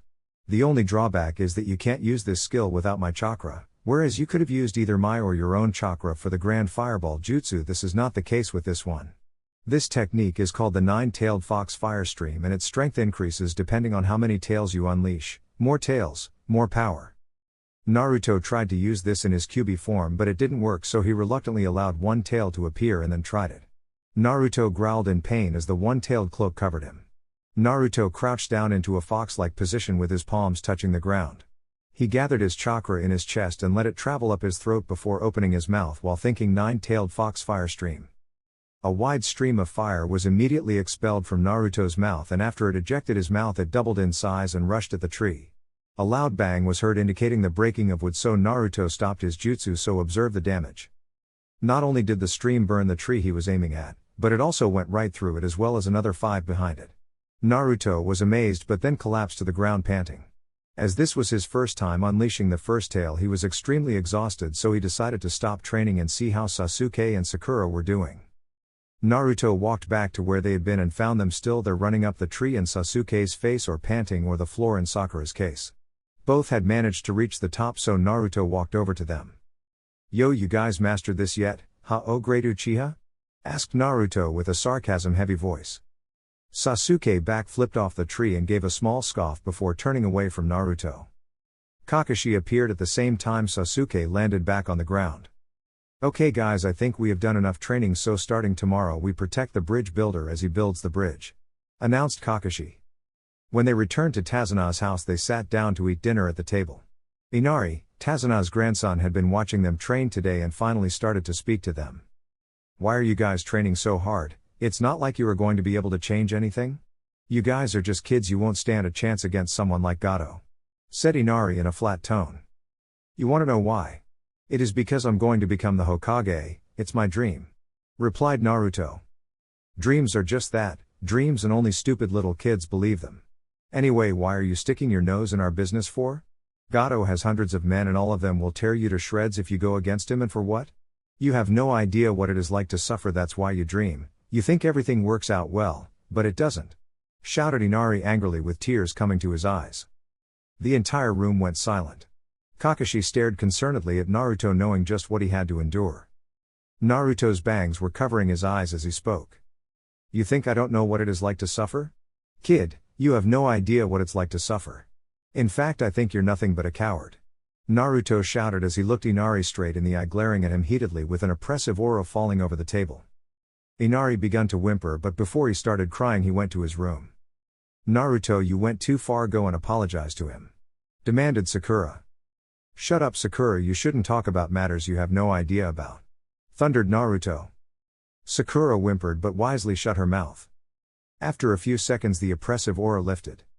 "Well Naruto, you shouldn't be too hard on him," said Inari's mother Tsunami in a soft voice. "I suppose I should tell you why Inari is the way he is," said Tazuna tiredly. Tazuna told them about Keiza and how he taught the Land of Waves and Inari what the true meaning of courage was, as well as his relationship with Inari and how close they were. He then finished by telling them how he died at the hands of Gato's oppression. There was silence when Naruto spoke up. "Inari is still a coward, but I will promise you all this, if I ever meet this Gato I will kill him." With that he left the room and went into the woods to train. Kakashi however went to speak with Inari. "Mind if I join you?" asked Kakashi, having found Inari had left his room and gone outside. Inari didn't respond, so Kakashi sat down on the pier-like construct next to Inari outside the house looking out at the water. What Naruto said was cruel but true. Let me tell you something about him and you might understand him a bit better. In our village Naruto is an outcast, no friends and no family. There are many in our village who despise him for something he had no control over. Begun Kakashi. Inari raised his head a bit and looked out at the water, thinking that Naruto had suffered a great deal considering that he, Inari, still had a family. As cruel as it was that which he said to you, he has probably told himself that 1,000,000 times. My guess is he got tired of crying and doing nothing and decided to do something about it. That is why he wants to be Hokage, so everyone will have to acknowledge him. With that Kakashi left, leaving Inari to think. Naruto was enraged that there were people like Keiza who suffered because of people like Gato. Naruto was not truly aware of the depths to which humans could sink, this however widened his view significantly. He begun training mostly push-ups and log kicks, but he kept thinking about the injustice of it all. He didn't even notice he was tapping into Kyuubi's chakra until he saw his leg had a red chakra cloak around it which accompanies the first tail. He became angrier and before he knew it he had unleashed the second tail. Then in a wild rage he launched the 9-tailed fox fire stream and decimated 20 trees in front of him. Not satisfied, he then turned around in a circle and launched the stream in all directions, which led to him decimating the area and burning anything within a 500-meter radius. Naruto's cloak then receded and he promptly passed out due to chakra exhaustion. Naruto awoke to someone shaking him. "You'll catch a cold if you sleep here," said the voice. "Huh, what?" said Naruto, waking up. He looked up to see the face of a girl. "Oh, hi there," said Naruto. "What are you doing out here?" the girl asked. The girl had long black hair, pale skin and large, dark brown eyes. Her long hair was loose and she wore a pink sleeveless, low-cut kimono, with pale red edges and decorated with small plum-colored swirls, that went to her ankles. Around her waist was a simple white obi tied in a bow, and she wore a pair of light brown sandals with dark straps. To add to this quite feminine appearance, she also wore a dark choker around her neck. "I'm not too sure. I came out here to train, but now I'm not sure what I'm doing here." "What are you doing here?" replied Naruto, confused. "I'm gathering medicinal herbs," replied the stranger. "Wow, she is really pretty," he thought. "Kichi is a boy," said Kyuubi. "What?" shouted Naruto, in his mind slightly shivering. "This person is the hunter ninja you met before," replied Kyuubi with a bit of mirth in his voice. "Well, let's see," thought Naruto. "Hey, can I ask you a question?" Naruto asked the stranger. The stranger nodded. "Are you the hunter ninja who saved Zabuza?" asked Naruto seriously. "Before I answer, will you react rashly if I tell you the truth?" the stranger asked. Naruto shook his head no.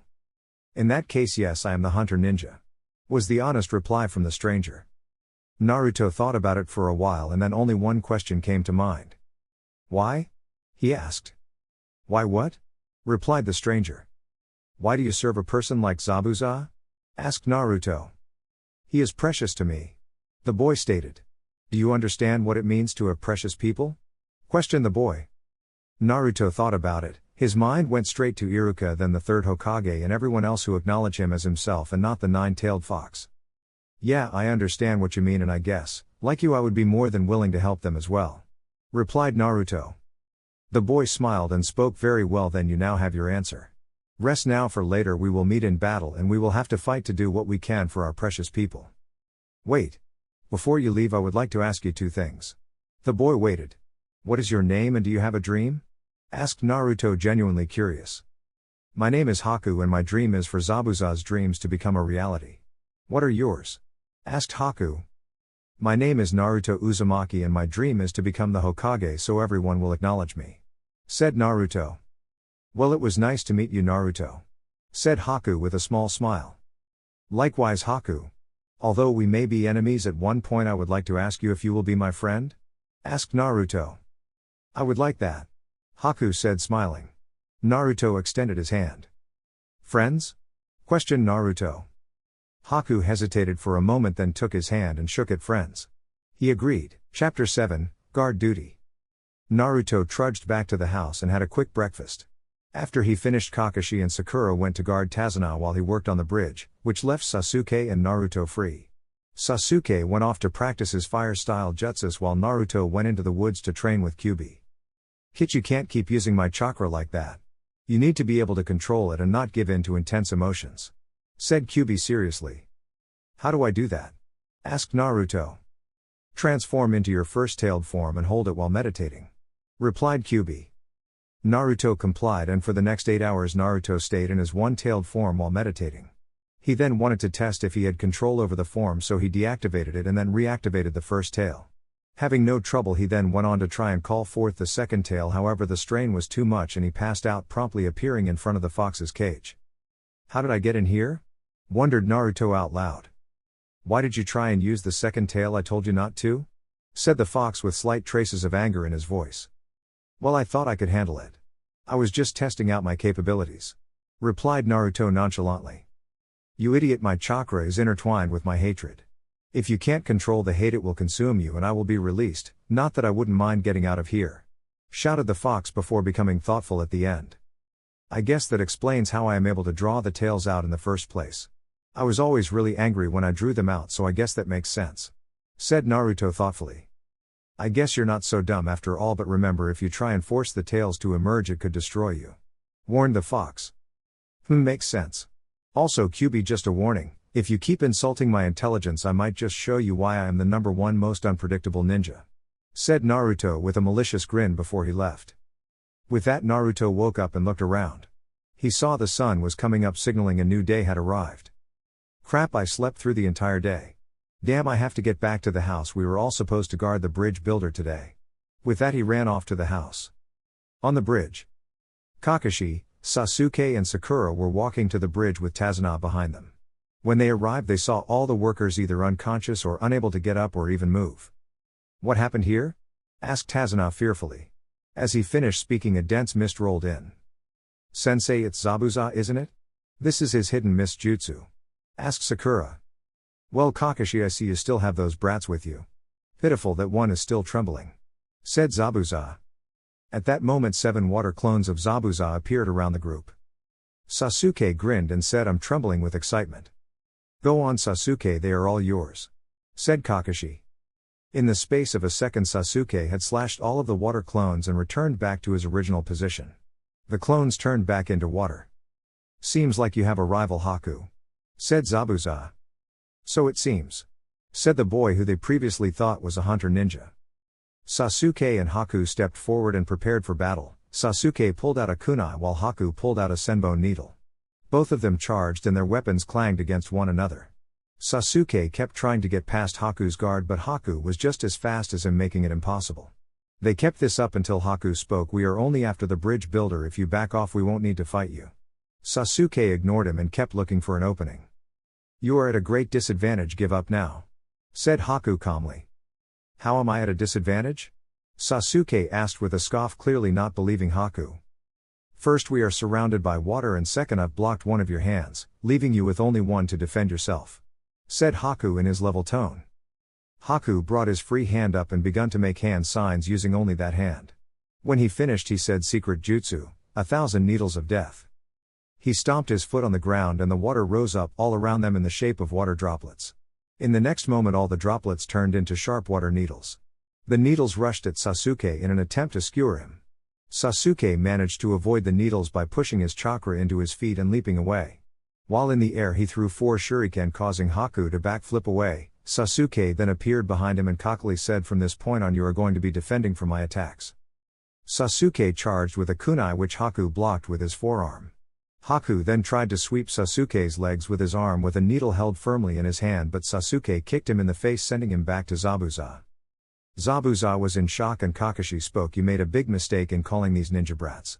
That's just guaranteed to bring out Sasuke's attitude, and he is one of the village's best young fighters, while Sakura is the village's sharpest mind, and last but not least, the village's #1 most unpredictable ninja is none other than Naruto Uzumaki.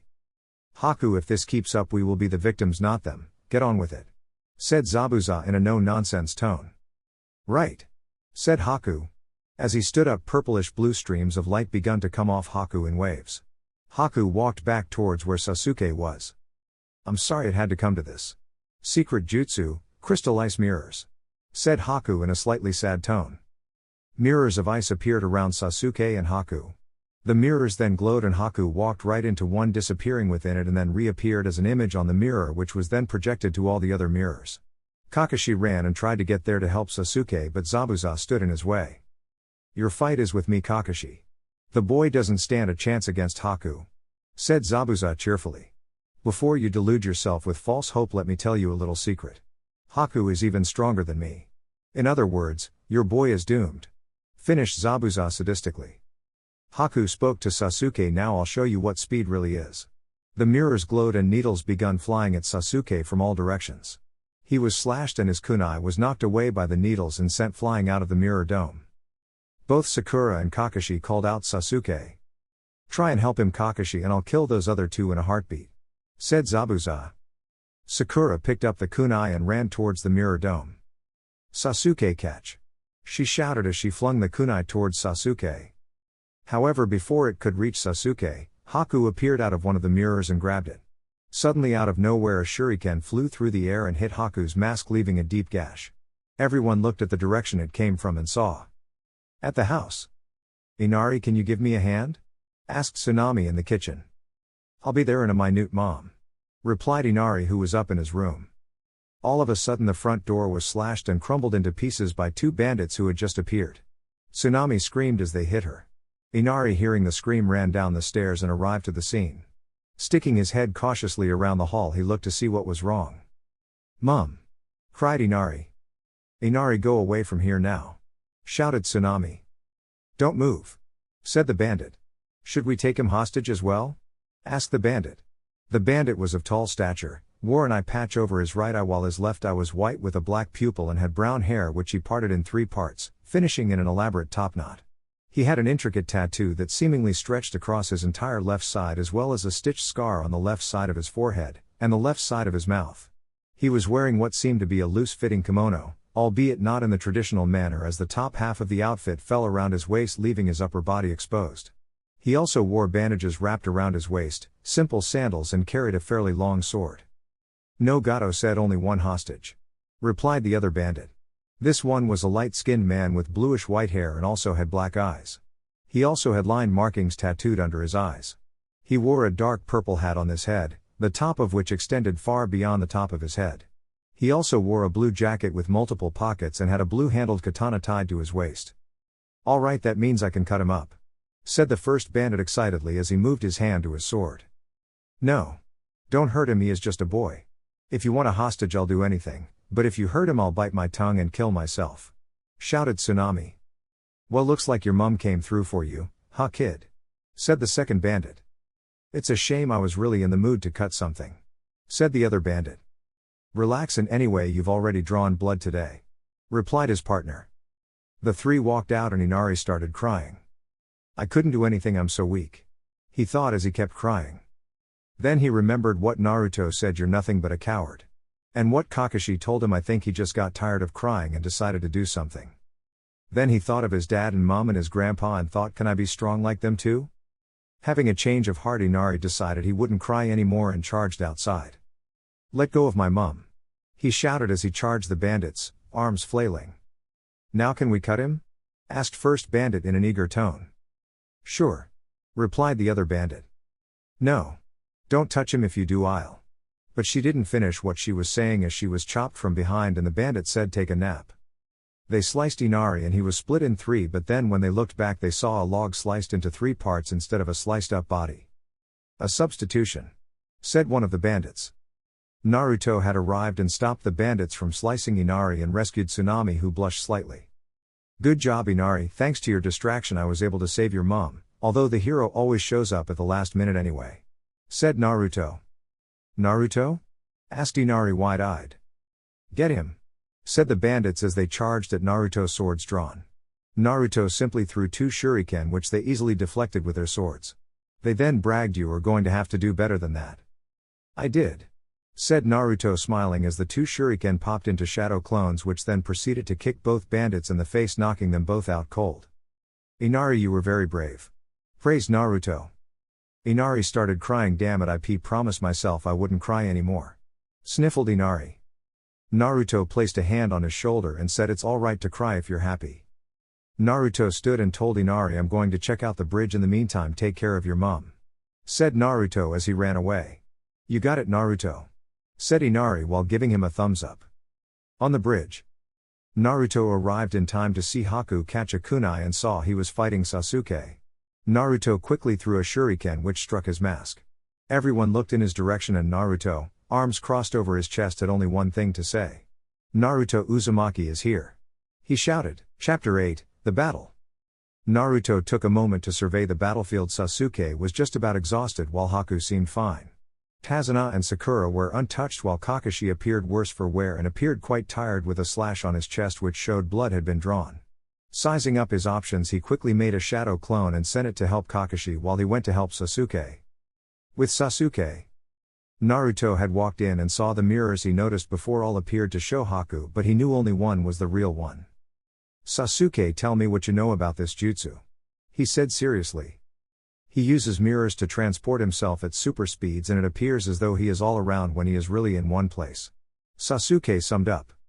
"Have you tried any fire jutsus?" inquired Naruto. "Yeah, but they don't work or I wouldn't be in this mess, idiot," Sasuke stated. "Fine, well now it's my time to try my own jutsu, fire style, Grand Fireball Jutsu," he shouted as a great fireball emerged and struck a mirror. Once the flames died down, it was clear nothing had happened. Told you, said Sasuke arrogantly. Fine, I'll go with Plan B Shadow Clone Jutsu, shouted Naruto, and a Naruto for each mirror appeared, totaling 15 in all. Sasuke, I noticed for a while that you were able to keep up with his movements. Have you managed to activate your Sharingan? Naruto asked. No, but I'm close, he said reluctantly. Very well, watch the battle and try to anticipate his movements. Once you achieve it, we will attack him together. Until then, charge, yelled Naruto, commanding all his clones to attack a mirror. Sasuke watched intently and could see Haku jumping from mirror to mirror. He saw all the clones destroyed, but then his eyes widened when he saw Haku throw 5 needles, all at Naruto's vital organs. He then charged and pushed Naruto out of the way, only to take the needles himself. Sharingan activated at last. Naruto was surprised to say the least, as he didn't exactly think of Sasuke as a friend and thought the feeling was mutual. Why Sasuke? Naruto asked, clearly surprised. I don't know, I just saw it and moved. Naruto, I hated you, you were always a nuisance. He growled. Arg, I didn't ask for you to save me, so why did you do this? Cried Naruto. My body just acted on its own, said Sasuke weakly before collapsing onto Naruto. Sasuke was bleeding heavily from the mouth. Naruto, I have one request. You two were left alone in this world, so you know what it means to suffer as I have, so I ask you, as a fellow shinobi, teammate, and quite possibly the only one who understands me, please kill my brother for me, for it is he who destroyed my clan and made me how I today am, cold and uncaring, begged Sasuke. Sasuke, I do understand how you feel, so I will honor your request, said Naruto with a small smile. Thank you, Naruto, said Sasuke before closing his eyes. Naruto sat shocked. He couldn't believe that Sasuke was dead. Eventually his eyes turned red. He kept looking at Sasuke's lifeless body, and his rage begun to envelop him, seeing the only person who understood his pain laying there utterly motionless. His first friend, dead. Naruto's canines elongated and the first tail emerged. He growled, feeling the malice of the Kyuubi's chakra flowing through him before looking up at Haku. You will pay, he shouted in rage. With Kakashi. Kakashi had been fighting with Naruto's clone and was attempting to trap Zabuza close to the edge of the bridge. However, he overstepped and Zabuza capitalized, slashing him with his blade, drawing blood once again. Well, Kakashi, it seems you made a mistake, said Zabuza arrogantly. It seems you have also, said Naruto's shadow clone, pressing his sword on Zabuza's neck.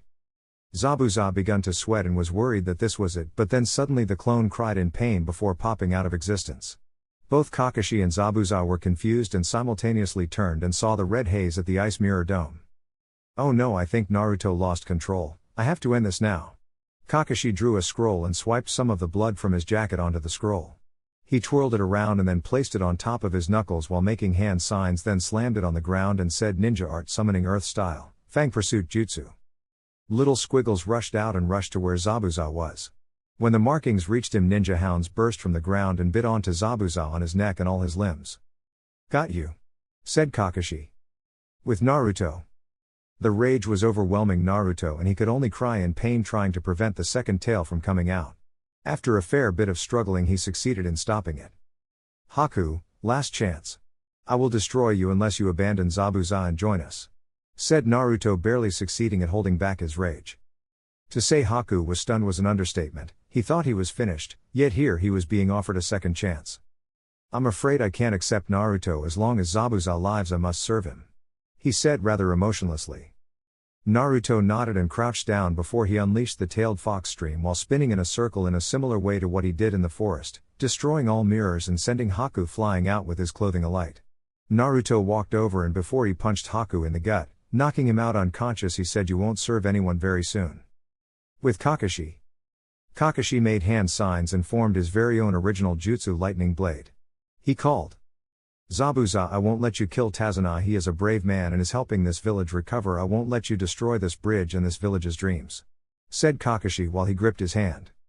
Why should I care? I have my own dreams, Zabuza retorted. But in order to have a dream you need a future, and your future is all used up. This is the end, Zabuza, Kakashi said and charged.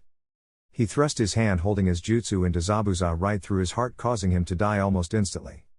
Goodbye, Zabuza Momochi, said Kakashi solemnly. Naruto approached the group when Sakura spoke. Hey Naruto, where's Sasuke? Naruto met her gaze and she instantly thought the worst due to seeing his expression. She ran off to where Sasuke was and begun to cry over his body, believing him to be dead, but within a few minutes he rose. "Sakura, it's hard to breathe with you leaning on me like that," he called out in a rather raspy tone. She hugged him a little tighter before letting him up. "Where is Naruto?" he asked. "Back with Naruto and Kakashi." A short plump man was clapping and spoke. "So I finally see Zabuza dead." Both Naruto and Kakashi looked at him. "Who are you?" both asked. "Me? I'm Gato and these fine men next to me are my personal warriors," said Gato, indicating the 100 or so men standing around him. Naruto, who was in his first tailed form again and entering his second, quickly spoke to Kakashi in an animalistic growl. "He is mine." Kakashi understood trying to stop him was now near impossible since he was almost out of chakra, so he stiffly nodded. Naruto grinned at this and began to walk forward. Gato retreated behind his men and said, "Get him."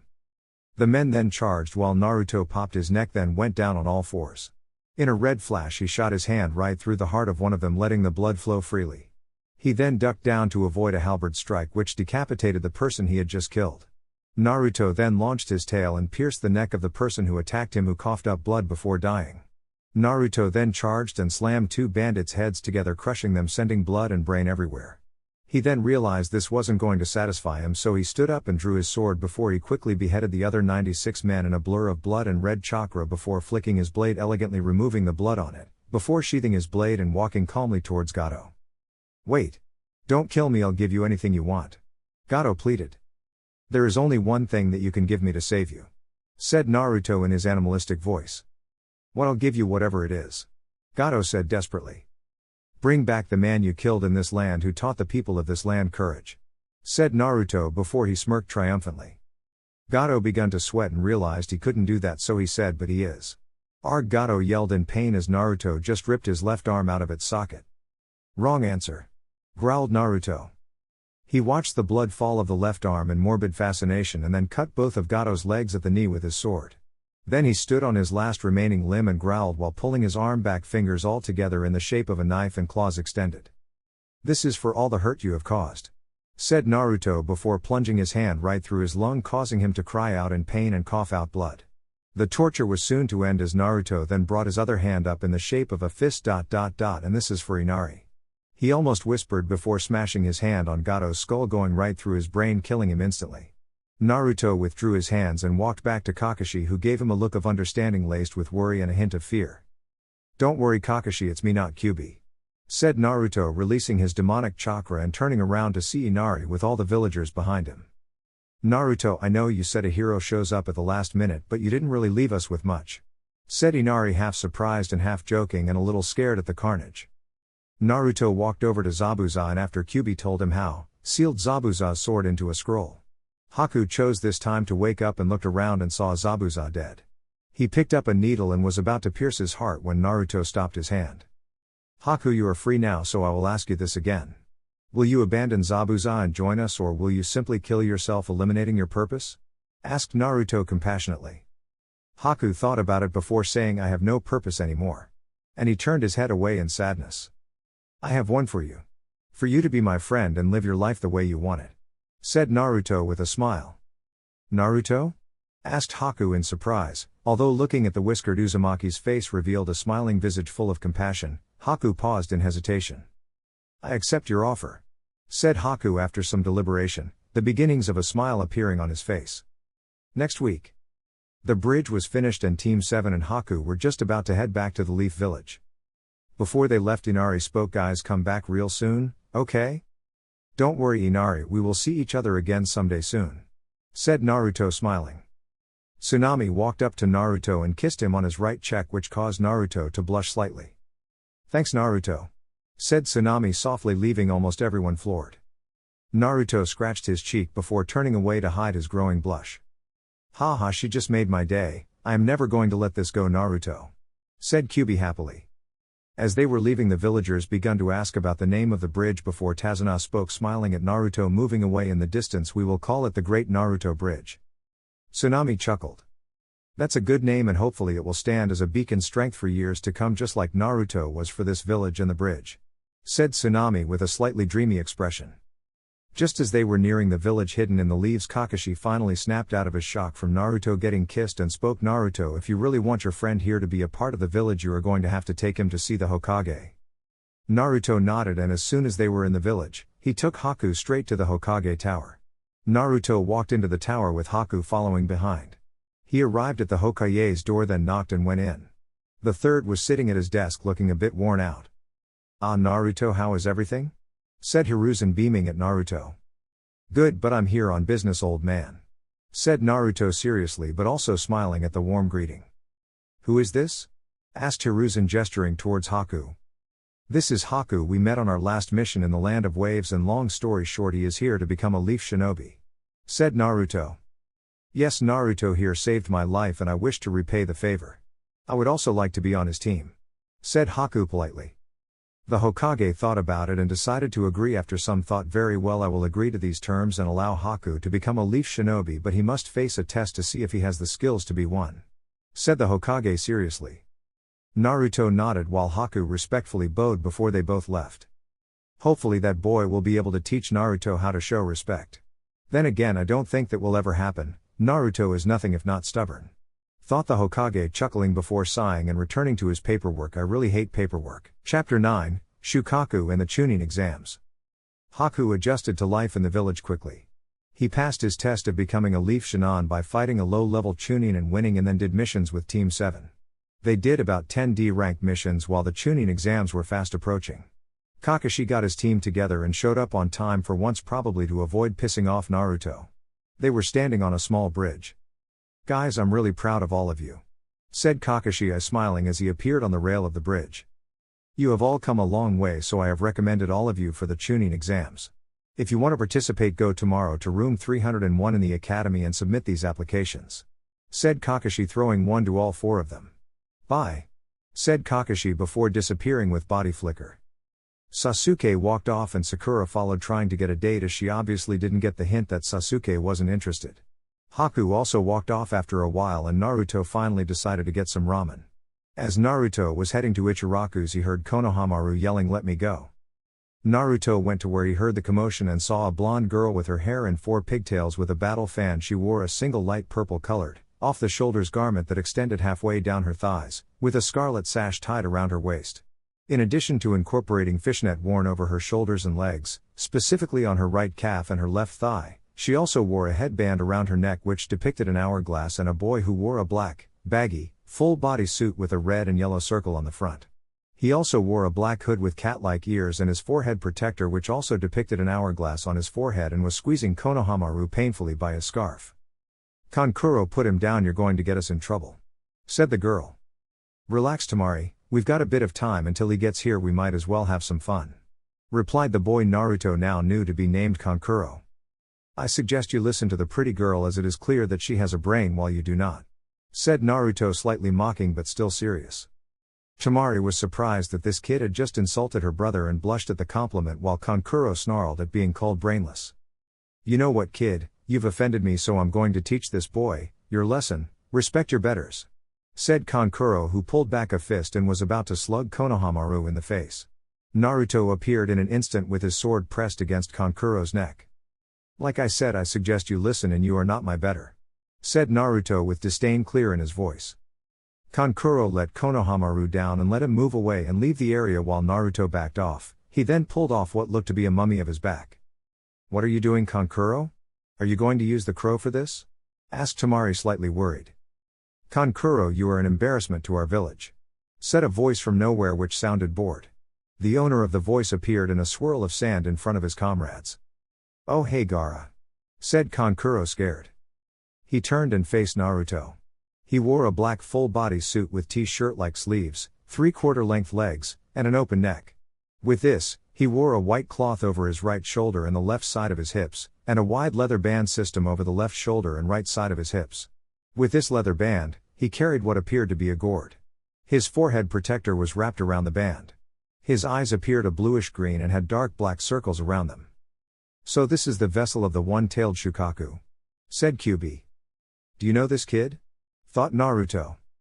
"No, but I know the demon inside him, he is just like you," replied Kyuubi. He smells like a raccoon," thought Naruto. That is most likely due to the fact that Shukaku is the one-tailed raccoon demon. Said Kyuubi almost condescendingly. Keep pushing me, Kyuubi. Warned Naruto at the subtle jab at his intelligence.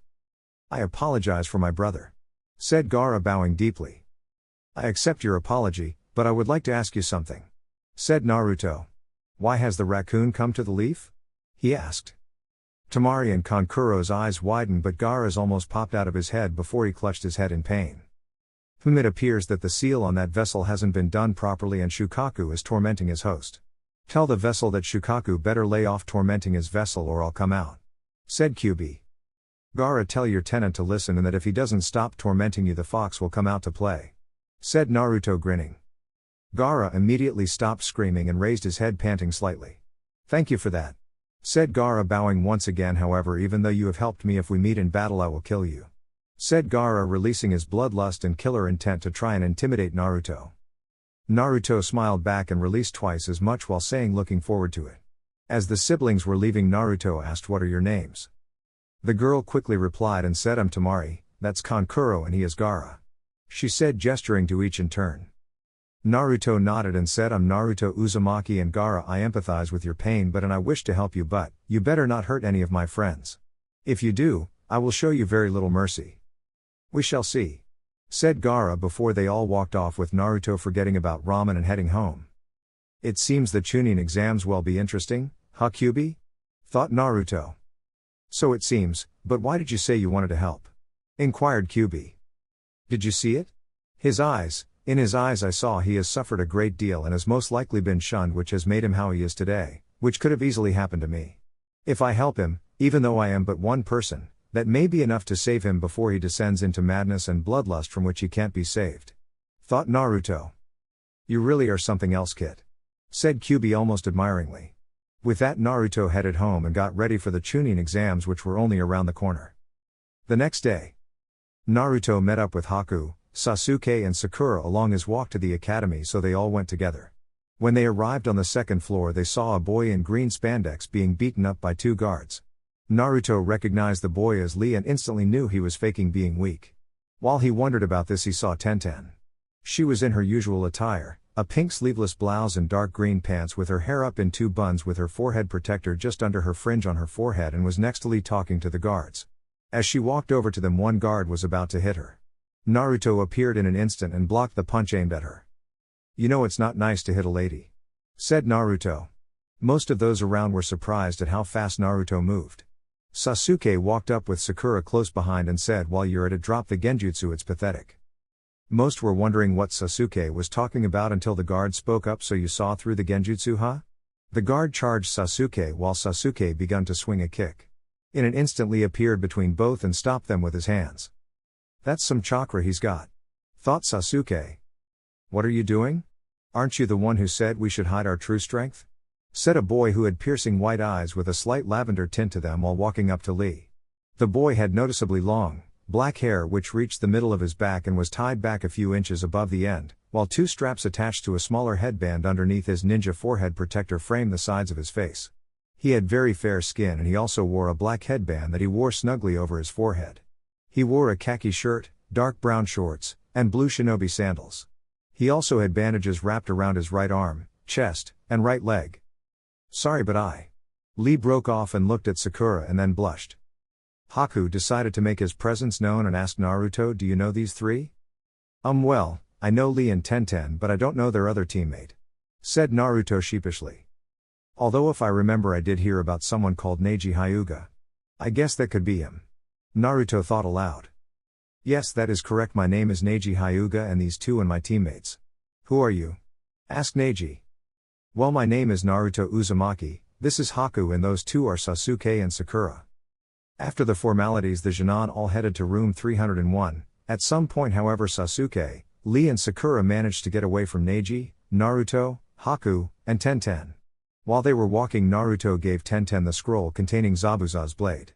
Haku was intrigued while Neji's activated Byakugan eyes, which caused the veins and arteries around his eyes to protrude, widened. That's a thank you for helping me get the things I needed to be a strong ninja as well as being my friend, and I know you will like it. Said Naruto smiling when Tenten asked him what it was. They entered room 301 and split up. A couple minutes later Lee showed up with a mark on his face, and 10 minutes after that Sasuke showed up, appearing quite flustered with Sakura close behind. Naruto and Haku walked up to them, at which point all the other rookie Junin approached them. So once again the rookies are together again, ha Akamaru, said Kiba. Ino hugged Sasuke from behind, causing Sakura to begin yelling at her, and this kept up for a while. So troublesome, said the familiar voice of Shikamaru with Choji close behind munching on chips. Well Shikamaru, I didn't expect to see you here. Isn't this too much work for you? Asked Naruto, half joking half confused. Yeah, but Asuma made us, so here we are, replied Shikamaru, sounding very bored. You guys might want to keep it down, you're attracting a lot of attention, said a boy with black eyes with gray hair kept in a ponytail wearing circular glasses. He also wore a dark purple shirt with a white undershirt and a white sash around his waist worn at an angle, dark purple pants, blue sandals, and a shuriken holster on his right leg. Who are you? Asked Sasuke. Me? I'm Kabuto Yakushi. You must be the rookie Junin, he stated. Yeah, we are, replied Sasuke. Well, maybe I can help you out then, said Kabuto, who then proceeded to talk about who came to the exams and what generally happened, as well as his 7-in-a-row streak of failure and finally his ninja info cards. Show me what you have on Gara of the Desert, Rock Lee, and Naruto Uzumaki, said Sasuke. Naruto looked at him strangely but didn't say anything. Okay, first up, Gara of the Desert. His teammates are Tamari and Kankuro of the Desert, who are also his siblings, and it says here he has completed 8 C ranks and a B rank without getting a single scratch. In fact, he has never been injured. The Junin were stunned until Kabuto moved on. Rock Lee teammates Neji Hyuga and Tenten, Sensei Might Guy. His taijutsu has increased dramatically over the past 12 months, but the rest of his skills are virtually non-existent. He has completed 20 D ranks and 11 C ranks. Lastly, Naruto Uzumaki says here you've done 20 D ranks and an A rank, impressive. You have cage level chakra capacity and mid Chunin to low Jounin skill level in ninjutsu. Your genjutsu skills are basic at best, while your taijutsu and kenjutsu are both mid Chunin level. Additionally, you can do the shadow clone jutsu and the flying thunder god technique, said Kabuto. As Kabuto finished, the entire room was quite the rookies from fear and shock about Naruto's skill level, while almost all the others were extremely curious how Naruto knew the fourth's most famous technique. Well, it seems you have the attention of all the villages, even the little sound village seems interested, said Kabuto. Well, it doesn't matter. My name is Naruto Uzumaki and I will beat every single one of you, proclaimed Naruto. Hey, that guy called us little, said one of the sound Junin. He had spiky, dark hair and dark eyes. He wore a beige shirt with 2 black stripes and 3 prints which said death down the front. His forehead protector had a face guard. As with his teammates, he wore a snake-patterned scarf around his neck. Well, let's teach him a lesson, said the other sound Junin. He had bandages covering most of his face, leaving only his left eye uncovered. He also wore a large poncho with long sleeves, a snake-patterned scarf around his neck and a straw raincoat protruding from the back of his scarf. His back was hunched, which made him look smaller than he actually was. The sound team dashed around the room before the one who spoke first threw a kunai at Kabuto, who jumped back to avoid them. However, in an instant the Junin, who looked like a mummy, revealed a gauntlet with holes in it and swung his fist, barely missing Kabuto. Kabuto stood up and then his glasses broke. Oh, I see, it was that kind of an attack, he said, taking off his glasses. However, something else was happening and he clutched his stomach in pain, coughing up blood. Kabuto, are you alright? Asked Naruto and Sakura. Put this in your information. The Junin of the sound will all be Chunin when this exam is over, said the sound ninja who threw the kunai. Suddenly a large cloud of smoke appeared and about 16 leaf ninja were revealed as the smoke faded away. The big one in the middle had a sadistic grin and said, I am Iviki Morino, the first proctor of these Chunin exams and as of now, your worst nightmare. Chapter 10, Chunin Exams, Part 1. Alright, now first things first, there is to be no unauthorized fighting in this exam. That includes you Junin of the sound, announced Iviki. Iviki had a large, imposing figure, which was complemented with a face covered with old wounds and scars. Iviki's head was covered with the cloth of his forehead protector and he had a long dark blue cloak on. Sorry, it's our first time, said the mummy-looking Junin. Iviki glared at the Junin but continued, secondly, this exam starts now. You will each take a piece of paper from one of the Chunin behind me and the number you receive is where you will sit. The Junin walked forward, took a number and then found their seats in the modified classroom. When everyone was seated, Iviki spoke. Now the first part of the Chunin exams is a written test. Murmurs broke out, but they were all silenced by Iviki's glare. However, before we begin, there are some rules. Iviki wrote on a chalkboard while speaking at the same time. Rule 1, the test works on a point deduction system. Unlike regular tests, you all start off with a perfect score of 10 points. If you answer 3 questions wrong, your score is 7. Rule 2, every time a person is caught cheating, they will lose 2 points. Get caught cheating 5 times and you fail. That is what the sentinels you see to your sides are for, they will monitor you. Anyone caught cheating doesn't deserve to be here. Finally, you will be scored together with your team, and if one person on your team gets a 0, you all fail. The 10th question will be given out 45 minutes from now. Finished Iviki. Sakura paled and started worrying about Naruto getting a 0, as she still didn't think he was intelligent but rather saw him as an idiot. Now begin, announced Iviki. Everyone started to read the questions, and many quickly realized that they didn't know the answers for many, if not all of the questions, and came to the conclusion that they had to cheat. There were many different methods of cheating, such as using dojutsu, using pets to find answers, mirrors, and even jutsus. Naruto took one look at the test and thought, I'm screwed. As much as I enjoy watching you suffer, you could easily just summon a small fox to scout for answers, said Kyuubi, amused. Alright, here it goes, thought Naruto. Summoning jutsu, Naruto whispered. A little dark red fox with one tail appeared. It bowed before running off to find answers. Now all I have to do is sit back and wait, thought Naruto. As Naruto was about to lean back, a kunai whizzed past his face and into the test of the person behind him. What was that all about? Asked the Chunin. 5 strikes and you're out, you just failed the test, said the Chunin who threw the kunai. What, it can't be, cried the Chunin. You and your teammates will leave the room immediately. Candidate 23 fail. Number 27 and 43 fail, said Iviki. Naruto's fox came back yipping quietly, which prompted Naruto to quickly write down the answers he heard, inwardly surprised that he could understand foxes, but chalked it up to having Kyuubi and possibly due to being the summoner of the foxes, before the fox disappeared in a puff of smoke. The trend of failure continued and many teams failed, about 15 in total, and now the time of the 10th question was approaching. Kankuro chose the time to walk in just as Iviki was getting ready to ask the 10th question. Ah, you've returned. I hope your trip to the bathroom was enlightening, said Iviki with a small grin. Kankuro appeared nervous but walked back to his seat while dropping a tiny rolled-up scroll near Tamari. Now listen carefully and try not to let the rules frighten you. Very well. Rule number 1, each of you is free to not take the question, it's your decision. Begun Iviki. Whoa, so what's the catch? Say we don't want to take the question? Asked Tamari. If you refuse to take the 10th question regardless of your answers to the other 9, you get a 0, meaning you fail along with your teammates, replied Iviki. Murmurs went around of people saying that they would definitely take the question. Before Iviki spoke, you didn't let me finish. If you choose to take the question and answer it wrong, you and your teammates will be barred from taking the Chunin exams forever. Hey, that's bull, there are lots of people who have taken this exam before, said Kiba angrily. Iviki chuckled and said, I guess you're just unlucky, I wasn't making the rules before, but I am now. Of course, if you don't want to take it, you don't have to. If you're not feeling confident, then by all means skip it and come back and try again next year, said Iviki, who then laughed. Now then, the 10th question, those who don't want to take it raise your hand. Your number will be recorded and then you're free to go. Finished Iviki. After a while, the person next to Naruto cracked, I'm out, he said, and apologized to his teammates. As soon as this happened, many more quit. Sakura watched Naruto and thought he wouldn't put his hand up because he was stubborn. I can't let you do this to yourself, Naruto, thought Sakura while she began to raise her hand. Naruto saw this happening and realized Sakura didn't know he had the answers, so he did something drastic. He raised his hand first.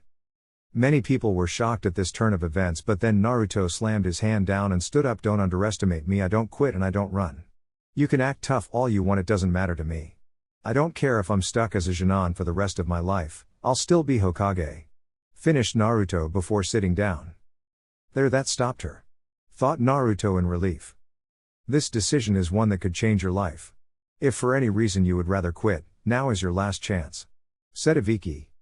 No way, I never go back on my word, that's my way of the ninja, replied Naruto confidently. Interesting, that little outburst has given the others some backbone. He has persuaded them into staying. 78 left, more than I expected, but I don't see anyone wavering, I think that's it, thought Iviki while looking around. The Chunin nodded to him and he nodded back. Well then, I admire your determination, If nothing else, for those of you remaining, there is only one thing left to do, and that's for me to tell you.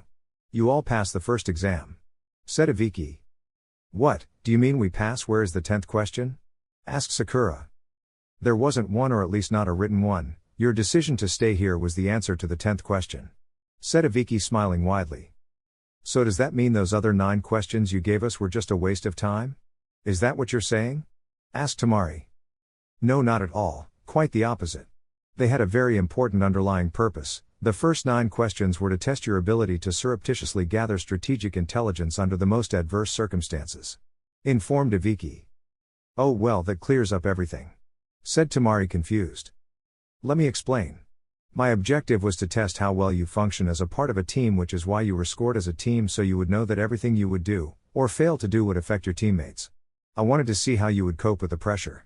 The first 9 questions on the test were difficult, or as you may have realized, too difficult for any Chunin to be able to solve. I imagine many of you quickly realized you had to cheat to have any chance of passing. In fact, the test was designed to encourage cheating, it almost demanded it. Of course, it would have done you little good if you had no one to cheat from, which is why I had 2 Chunin disguised to sit in with you. Those who were caught at it failed. Better not to cheat than to cheat clumsily. Information, it can be the most valuable weapon in battle. How well you gather it can be the difference between failure and success. There will be times when you will have to risk your life to get in," said Ibiki, taking off his forehead protector and revealing a mangled skull. "Man, what a mess. Scars and puncture wounds, what he must have endured," whispered Sasuke. "Of course, you must always consider the source of your information. Intelligence gathered from the enemy is not necessarily accurate, always bear this in mind. Disinformation can be worse than no information at all. It can lead to the death of comrades or the loss of a village.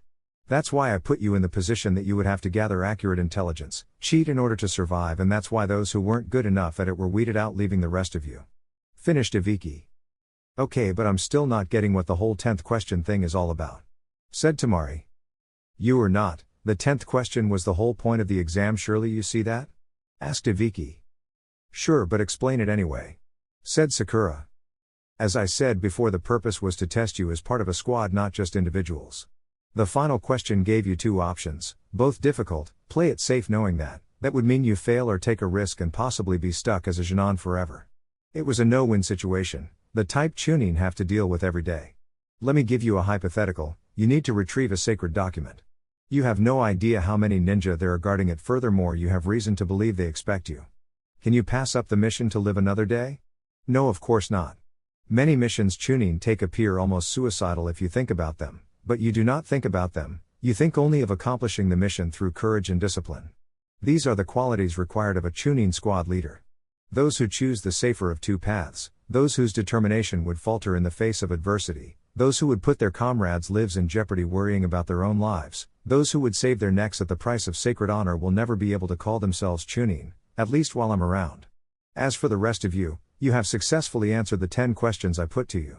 You have earned the right to continue on with the next step. You have passed through the first gate, and I hereby declare this part of the Chunin selection exams completed. There is nothing left but to wish you all good luck," said Ibiki. Just then something flew through the window. 2 kunai attached to a cloth were thrown into the roof, and a person emerged. The person had light brown, pupilless eyes. Her violet hair was done up in a short, somewhat spiky ponytail. She was wearing a tan overcoat, complete with a fitted mesh bodysuit that stretched from her neck down to her thighs. She wore a dark orange miniskirt, as well as a leaf forehead protector, a small pendant that looked like a snake fang on a thick cord rather than a chain to prevent it from being easily torn off in combat, a wristwatch, and shin guards. She also wore a dark blue belt around her waist that connected to her skirt that had an appendage-like sash. "This isn't the time to be celebrating. I'm your next proctor, Anko Mitarashi," said the woman. Chapter 11, Chunin Exams, Part 2. "You were early, again," said Ibiki. Anko blushed in embarrassment. She then looked around before speaking. "How many are there? Ibiki, you let all these guys pass? Your test was too easy, you must be getting soft. Or it could be a stronger group of candidates this year," replied Ibiki. "Trust me, when I'm through with them, more than half will be eliminated," she said with a sadistic smirk. "More than half?" asked Sakura fearfully. "This is going to be fun. You maggots have had it easy so far, but things are going to be different now. Go home now and I'll tell your squad leaders where and when to meet me for the second exam. Dismissed," said Anko. The next day, the Chunin were standing in front of a forest surrounded by metal gates 3 meters high with heaps of locks and warning signs. "Whoa, nice place. What is it?" said Naruto. "This is the location for the second stage of the exam, the 44th Battle Training Zone, but we call it the Forest of Death," said Anko. "Wow, this place creeps me out," said Sakura. "Well, we call it the Forest of Death for a reason, and soon enough you're going to find out why," said Anko, grinning. Naruto huffed before mocking Anko. "They call it the Forest of Death, and soon enough you're going to find out why. Who do you think you're trying to intimidate? Do your worst." "So looks like we've got a tough guy," said Anko, smiling before throwing a kunai at Naruto. Mere centimeters before it cut his face, Naruto grabbed it. Anko disappeared behind him, but Naruto was ready and had pulled out his katana, holding it centimeters from Anko's neck. Now Anko, I asked you who you think you're intimidating, but obviously you don't know. I am Naruto Uzumaki, and it would do you well to not underestimate me," said Naruto, flashing his eyes red for a moment so Anko could see. Anko was surprised for a moment before calming herself down. "I guess you're not all bark after all," said Anko, smiling. Naruto grinned and handed her back her kunai, but sliced it across his finger first. Anko was excited at the sight of blood, and Naruto noticed this. While he handed her back the kunai, he whispered, "Oh Anko, do try and control yourself. It's not fitting to the image of a jounin and an examiner."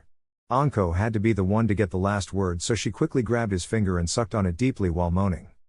"Your blood tastes delicious," whispered Anko before she went back to the front. "Now before we begin this test, I have something you all need to sign and agree to. It is a standard consent form which shows that if you die, the leaf and I are in no way accountable, otherwise if you die I would be held responsible," said Anko, who then started laughing. "This test is a survival test. You need to get through the battle zone. You will each enter through one of the 44 entrances and need to make your way to the center, to a locked tower. To pass, all you need to do is get a set of these 2 scrolls, one heaven and the other earth, and arrive at the tower with all of your teammates," finished Anko. "Both scrolls?" asked Sasuke. "Yes, so half will be going after the heaven scroll while the other half will be going after the earth scroll. Anything goes, but there is only one rule: you must never open either scroll," said Anko seriously. The Chunin signed the forms and were about to hand them in. "Hey Haku, can you use your ice mirrors to see things even if you aren't in them?" asked Naruto. "Yeah, I can." "Why?" asked Haku. "Make a mirror in the tent so we can see which scroll the other teams have, so we know who we should go after, but make sure no one sees it," said Naruto. Haku made a mirror, and when they handed in their forms and received a heaven scroll, Haku told Naruto all the teams that have an earth scroll. Naruto looked at all the teams and decided one of the teams from the Sand Village would be the easiest. All the Chunin arrived at a gate and waited until the signal was given at 3 p.m. Time passed until there were 10 seconds to go. "Alright maggots, the second test begins in 3, 2, 1, now," announced Anko. The gates opened and all the teams rushed in. Only 5 minutes and the sounds of a team screaming were heard outside of the forest. "Looks like the fun has begun," said Anko. "With Team 7. Okay, I'm going to go ambush the Sand team. The rest of you head to the tower," said Naruto. "Just why should we listen to you, loser?" asked Sasuke. "Yeah, what can you do on your own?" asked Sakura. Naruto entered his tailless fox form and said, "I can get the scroll. Keep in mind that I am stronger than all 3 of you. Also, I don't go back on my word, so trust me, I'll get the scroll." Sasuke grumbled, but he knew that Naruto was right and that he was capable and the strongest. "Fine, but if you die, loser, I'll bring you back and kill you again for making us fail," said Sasuke while smirking. "Know that applies to you as well, Uchiha. After all, you won't be able to avenge anyone if you're dead," replied Naruto arrogantly. Sasuke huffed and he along with Sakura left. "Be careful," said Haku before following. "I will," thought Naruto. With Naruto was tracking down the Sand team due to his enhanced sense of smell and Kyuubi's chakra. He tracked them down and saw that they were setting up traps. One had wire which he was looping around the trees and certain branches, while the other was placing paper bombs in the spots furthest away from any ninja wire to trap those who escaped the wire while the last kept watch. Seeing his chance, Naruto knocked out the one on watch and caught his body so he wouldn't make a sound. The remaining Sand ninja were oblivious. Naruto then threw a 3-pronged kunai in between both but a fair distance away from them, flashed halfway to it in a blaze of orange which caused him to appear directly in between them, luckily, and proceeded to use wind release, vacuum sword on the first, sending him flying into a tree and out cold, and quickly used fire style, grand fireball jutsu on the other. The sand ninja dodged, but Naruto appeared behind him and gave him a quick hit with the handle of his sword, knocking him out cold. Naruto searched him and found the earth scroll they needed, pocketed it and left to rejoin his team. With Sasuke, Sakura, and Haku. Sasuke, Sakura and Haku were hopping along the trees and were about halfway to the tower when Sasuke felt that they were being followed. Sasuke put his hand out and mouthed followed to them, and they understood. They set up a few wire traps which would launch kunai if tripped, but other than that kept going as fast as they could to the tower. When they were only about 500 meters away, a kunai with an explosive tag attached to it landed near them. They all jumped away before it exploded and looked in the direction it came from. A grass ninja with a straw hat was there and looked at Sasuke before speaking. "I think your trap-making skills need some work, although maybe you were in a rush. After all, the prey must never let down its guard in the face of its predator." The ninja looked them all in the eye and they all saw their deaths. Sasuke and Sakura were greatly affected, but Haku dealt with it easily. "Oh, it seems that you aren't as helpless as I thought," commented the ninja after seeing Haku pull out some of his senbon. He charged forward and Haku threw his senbon, effectively stopping him. He then created 5 ice mirrors and used them to retreat while grabbing Sasuke and Sakura. "It would seem that the boy possess a rare ice bloodline, interesting," thought the ninja before turning into mud. Haku shook Sasuke and Sakura until they came to their senses, which took a while. What was that thing? Asked Sakura, who was still rather shaken. His eyes, "I saw my own death." "How come you weren't affected, Haku?" asked Sasuke, who was breathing heavily. "It's simple, when I was with Zabuza my life was always in danger, so I learnt to not fear my death as it has to happen sometime," said Haku, smiling sadly. "In the meantime we should rest up because he might come back. I'll take first watch," Haku announced. With Naruto. Naruto was halfway to his team when he felt a dark presence near him. He turned in time to parry a sword strike with his own sword, however the unusual thing was that this sword was being held by a tongue. Naruto jumped back to avoid the second slash aimed at his head and to survey his opponent. It was a grass ninja wearing a straw hat and had an abnormally long tongue.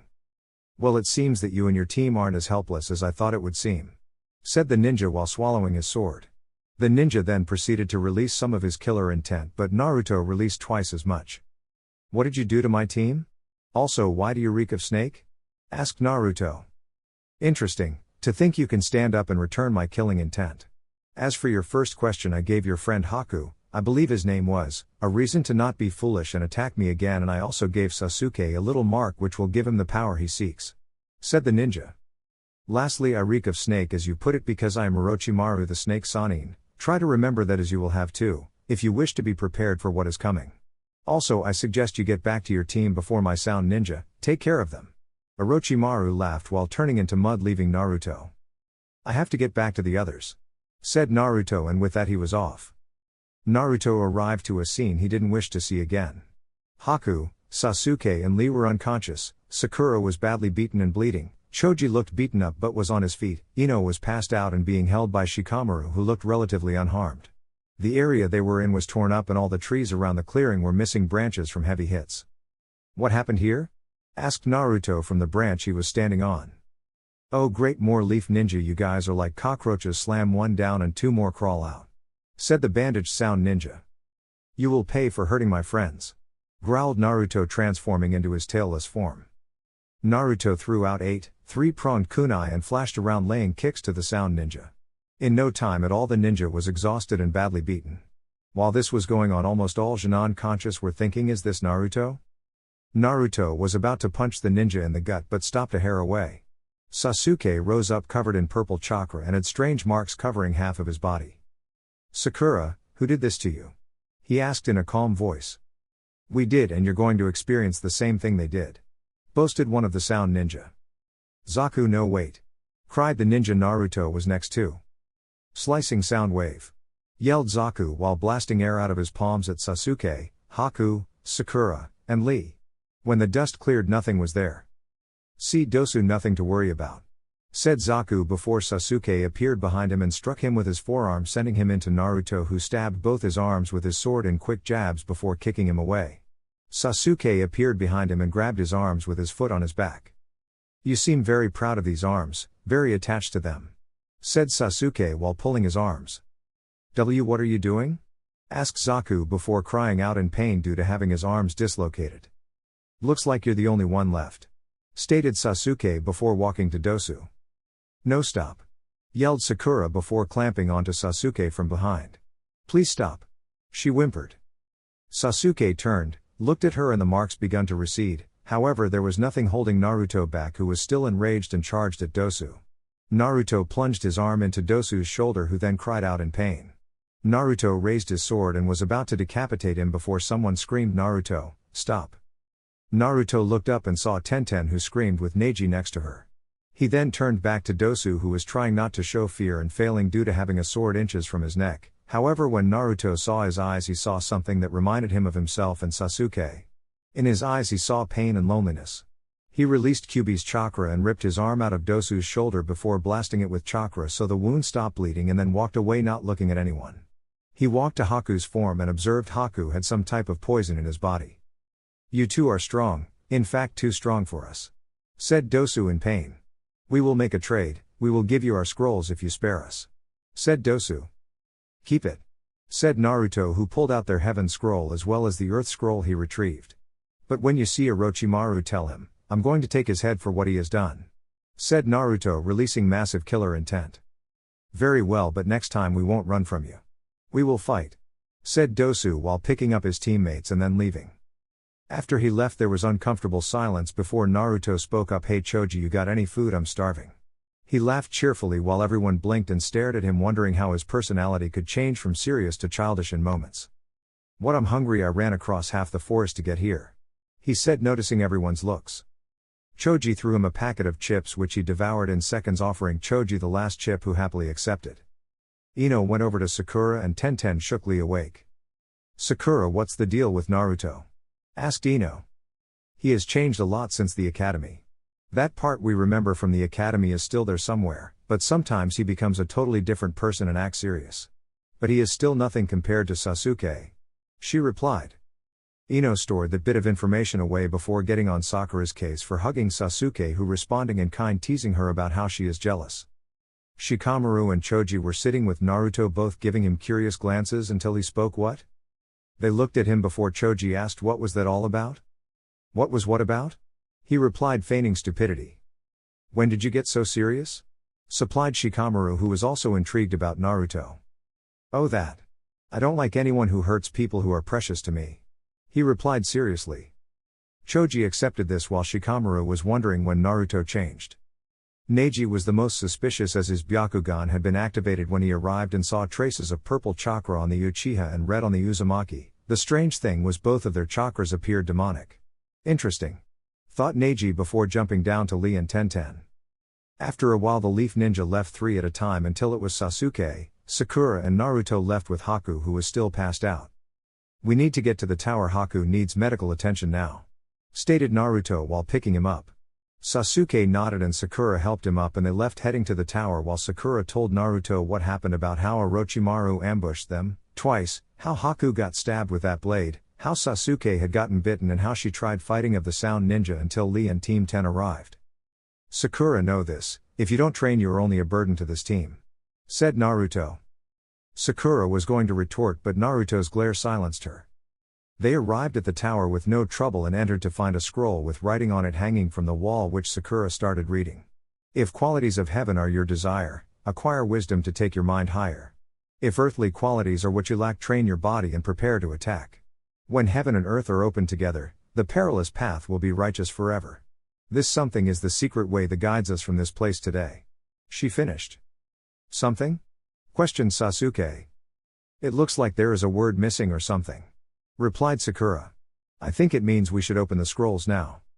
Naruto and Sakura opened one each when Sakura said it's a person. Sasuke and Naruto realized it was a summoning and both told Sakura to throw her scroll, as Naruto had already thrown his, placed Haku behind him and drew his sword in case it was an enemy. The scrolls exploded into smoke, and in the smoke there was a man. They waited for the smoke to clear until the person was visible. "It's you," said Sasuke, while Naruto sheathed his sword and was grinning like a fox. Hey guys, long time no see. Said Iruka smiling. Chapter 12, Chunin Exams, Preliminaries. Iruka-sensei, what are you doing here? Asked Naruto. I'm here to welcome you back and congratulate you on passing the second phase of the Chunin exams. Said Iruka smiling. Iruka told them about the purpose of the second exam, which in addition to survival, was to test the integrity of the ninja to not read classified documents, or in this case the scrolls. After that he bid them farewell and they went into the tower's inner area. Naruto found out that Kiba's team had already arrived as well as Gaara's team. Since there were still 2 days until the exams were over, Naruto decided to work on his Flying Thunder God technique in an attempt to finally be able to move all the way to the kunai. After placing Haku in the designated medical ward so they could look him over due to the poison from Orochimaru, he looked around for a place where he could be alone and found that the arena, which depicted a gigantic set of hands making a seal with a viewing platform, was completely empty. He then got to work and critically examined the seal and compared it to what he saw in the scroll he stole back when he was an academy student. My memory isn't that fresh, but I'm pretty sure that last symbol was different. Well, there can't be any harm in testing it out, thought Naruto. After 2 painstakingly long hours, Naruto had made new seals with the different symbol and equipped all of his 3-pronged kunai with them. He was about to test them out when Gara approached him. Naruto Uzumaki, he said in that same monotonous tone he always used. Gara, replied Naruto, inclining his head slightly to see Gara as he was sitting on the floor. Would you like to sit down? Offered Naruto, gesturing to the floor next to him. Gara politely declined but went on to speak. When you mentioned that word to me, friends, I could not understand you. I thought you were someone who could understand my pain. Why does me having friends make you think I don't understand your pain? Inquired Naruto. Those with friends cannot understand me, as I live only for myself and to prove my existence. It is because of my loneliness that I am, as I am. I was born in the loneliness. I came into this world by taking the life of what I would have called my mother, at which point I was constantly feared for what I contained. I thought I could trust people in my naivety, but my father disproved this with his constant assassination attempts on my life, the life of his own flesh and blood. He paused before continuing. I realized that I couldn't trust my father, and he realized that he couldn't kill me, so he sent me to my uncle. I thought it was then that I had someone I could trust, but this was a lie, as one day he was ordered to kill me by my father. However, despite this order, he told me, after I had almost killed him, that he could have declined. It was then that I realized I had no one, which was further punctuated by the fact that he told me he hated me and in a last-ditch effort gave up his life in an attempt to kill me. Finished Gara. Naruto looked into his eyes and thought he saw anguish in them. Tell me, why is it that you fight, Uzumaki? Asked Gara. I fight to protect those important to me. A friend of mine once told me that if you have someone to fight for, you become truly strong. Said Naruto. I don't understand. Others make you weak and can cause you to die if you rely on them. Said Gara, confused. Gara, I make you this promise. I will make you understand, because even though you don't believe it, I have suffered just as you have, but I found a way to achieve true strength, and it is this, that I shall show you. Said Naruto. I think you are a fool, Uzumaki, but if you can prove that my way is wrong and your way is better, I will try to change. However, if you cannot prove your way is better than mine, I will crush you, drench my sand in your blood, and prove my existence. Stated Gara before walking off.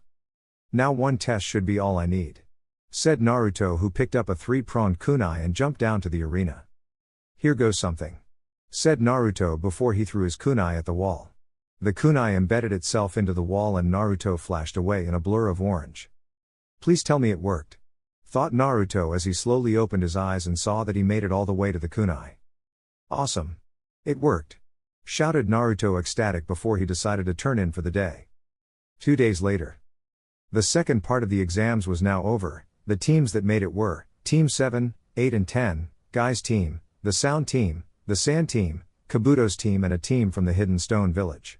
The teams assembled in the arena that Naruto had been practicing in before, with the Hokage standing in front of the Junin with their Jounin behind him. He told them that the Chunin exams serve the purpose of not only testing ninja, but also of moderating the levels of the ninja in each nation, as well as developing friendship. Just tell me the details of the exam, I can handle anything you can throw at me. Said Gara when the Hokage finished speaking and answering other questions. Very well, I will now tell you exactly what the details of the third exam are. Said the Hokage. Just then Hayate appeared, bowing in front of the Hokage, and asked him if he could speak first, to which the Hokage obliged. Hayate explained that they needed to hold a preliminary as there were too many people, which was met with cries of outrage, but he justified it by talking about the fact that many important nobles and feudal lords would be coming to see them and they didn't want to waste their time and that they were only looking for the best of the best shinobi. The preliminaries will begin immediately. If any of you aren't in top physical condition, now is the time to quit, said Hayate. Kabuto gave up but no one else did. Sakura wanted Sasuke too, but he told her that the only reason he fights is to test himself and that all the best are here. So what am I supposed to just watch you suffer? I can't bear to watch, cried Sakura. Then don't watch. But stay out of it has nothing to do with you. I am an avenger. Whether I become a Chunin or not means less than nothing to me. My goal is to test myself against the best and the best of the best are all here, replied Sasuke. Sasuke, she just cares about you, you don't have to be so mean. A flat, mind your own business would have been enough, said Naruto calmly. Naruto, you are one of the ones I want to fight the most, said Sasuke grinning, which caused Naruto to grin back. Now, the preliminaries will follow sudden death elimination of one-on-one matches with only the winner moving on to the third exam. As for the rules, there are none. You will fight until one dies or concedes defeat or is rendered physically incapable of continuing. Naturally, those who are losing are encouraged to quit, to avoid having a fatal outcome. Also, as proctor, I will intervene if the situation seems hopeless to save as many lives as possible. Now we will see what fate is in store for you, said Hayate. Anko spoke a command and a panel on the back wall diagonal from the hands open, revealing a screen. The panel you see will give the names of the two competitors who are chosen completely at random. I guess there is nothing more to say, so let's begin, concluded Hayate. The screen begun going through names and landed on Sasuke Uchiha vs Yoroy Kato. Chapter 13, The Avenger. Could everyone whose name was not just shown please go to the upper level, said Hayate. Kakashi walked by Sasuke and said, don't use your Sharingan. If you let that curse seal take over, I'll have to jump in and stop the match. Good luck. Stop the match? Thought Sasuke in fear of not being able to fight. Good, Sasuke Uchiha, Yoroy Kato, are you ready? Asked Hayate. Yeah, confirmed Sasuke. Yes, agreed Yoroy. Yoroy's appearance was greatly concealed by the mask he wore around his mouth that hung to around his neck, sunglasses that obscured his eyes, and his forehead protector which he wore like a bandana. He also wore what appeared to be the standard attire of his team, consisting of a high-collared, sleeveless, navy blue shirt with a short-sleeved, white one underneath, a simple obi around his waist, pants, sandals and fingerless gloves. In that case, let the first match of the preliminaries begin, announced Hayate. Sasuke jumped back and pulled out a kunai while Yoroy put his hand in front of his body and surrounded it with chakra. Yoroy flung 3 shuriken at Sasuke and who sent them back with his kunai. Og! Cringed Sasuke. Damn it, this thing is responding to my chakra, thought Sasuke as he raised his hand to his curse seal. You are mine, shouted Yoroy as he charged at Sasuke. Sasuke swept his leg and locked Yoroy's arm between his legs. Got him. Sasuke smirked, thinking he had him captured, but then Yoroy turned his hand around and grabbed Sasuke's collar. I feel so weak, thought Sasuke. Yoroy then brought his arm down and intended to hit Sasuke's solar plexus, but Sasuke released his hold and slid away. Got you, said Yoroy, who leapt up and grabbed Sasuke by his head and pushed him to the ground. My chakra, what are you doing? Gasped Sasuke. Ha ha, you're just noticing it now, are you? Laughed Yoroy. So weak, what am I going to do? Thought Sasuke. Flashback. Sasuke, Sakura, wake up, he's coming, whispered Haku. Who, Naruto? Asked Sasuke. No, it's not Naruto, it's that grass ninja, replied Haku quickly. We have to move now, he urged. All right, let's move, said Sasuke. After they had run for about 10 minutes, they stopped. Okay, I think we lost him, begun Haku before he was slashed from behind by a sword attached to the grass ninja's mouth who had just appeared, and then followed up his slash by quickly kicking Haku away, sending him face first into a tree and into unconsciousness. Looks like I found a couple of mice, said the grass ninja with the sword still hanging in the grasp of his tongue. Sasuke trembled as he saw Haku unconscious and Sakura worse off than him. Is this what it feels like to be weak? Thought Sasuke. End flashback. I won't lose here, said Sasuke. Sasuke coiled up his legs and extended them quickly, pushing Yoroy off him. When he was getting up, he saw Lee. That's it. he thought before charging at Yoroy. Sasuke flipped onto his hand and gave Yoroy a powerful super kick which sent him into the air. Sasuke then used the dancing leaf shadow and appeared behind Yoroy in mid-air. Okay, I'll admit I borrowed that move, but from here, it's all original, said Sasuke. Sasuke swung his leg to kick Yoroy in the ribs. Yoroy blocked it, but it was a distraction as Sasuke used the momentum to swing his arm up and nail Yoroy in his neck and send him flying down. Come back, I'm not done yet, said Sasuke, who then kicked him down and finally gave him an axe kick, smashing him onto the floor while saying Lion's Barrage.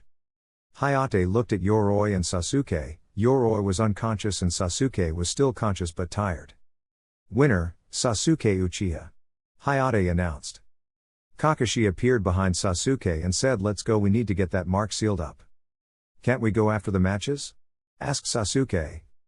No sorry, said Kakashi, giving his eye smile. The board spit out 2 more names. Next match, Shino Aburame vs Zaku Abumi. Will the contestants please come down? Called Hayate. Sasuke and Kakashi were in a dimly lit room with candles being the only light source. Sasuke was shirtless and sat in the middle of a large seal array. Okay Sasuke, this seal I'm about to put on you will seal up the curse mark, however, it is only as strong as your will, so you have to make sure it doesn't break, said Kakashi. Kakashi made numerous hand signs before saying curse sealing. Sasuke cried out in pain for a while as all the kanji crawled across the floor in his body and went inside the curse mark, forming a ring around the mark, at which point he passed out. If you fight me you won't be able to recover. Forfeit, said Shino in his stoic monotone voice. Hey, what do you know, looks like I have a bit of movement in one, said Zaku as his left arm started twitching before he pulled it out of the sling and aimed it at Shino. One good arm is all I need to beat you, shouted Zaku as he charged at Shino. Zaku attempted a straight punch at Shino's face, but Shino raised his arm and blocked it. I told you, you can't beat me, spoke Shino. Oh yeah, slicing sound wave, shouted Zaku as air came rushing out of the hole in his palm which blasted Shino away. My, you've grown, Kakashi, to think you can perform the curse sealing, said Orochimaru, who appeared from behind a pillar. You? What are you doing here? Demanded Kakashi, taking a defensive stance. Long time no see, Kakashi, but I didn't come here for you. I have some business with that boy behind you, replied Orochimaru. What do you want with Sasuke? Asked Kakashi, narrowing his single eye. It seems as though you have gained something since the last time we met, the Sharingan in your left eye. How I envy your good fortune, said Orochimaru, who then paused before continuing. It is only fair that I should want it too. Don't you think? The power of the Uchiha, finished Orochimaru. Shino calmly stood up and stared down Zaku. I told you, you can't beat me, look behind you, said Shino. Zaku looked behind him and his eyes widened, seeing heaps of bugs. When Shino spoke again, you're trapped now, you have one arm which you can use to attack me, but if you do, my bugs will be upon you. On the other hand, you could attack my bugs, but that would leave you open to me. It's always a good idea to have an ace in the hole, finished Shino, who began to gather up his chakra while forming the ram sign. You know this sound village that everyone is so curious about, it's mine, said Orochimaru.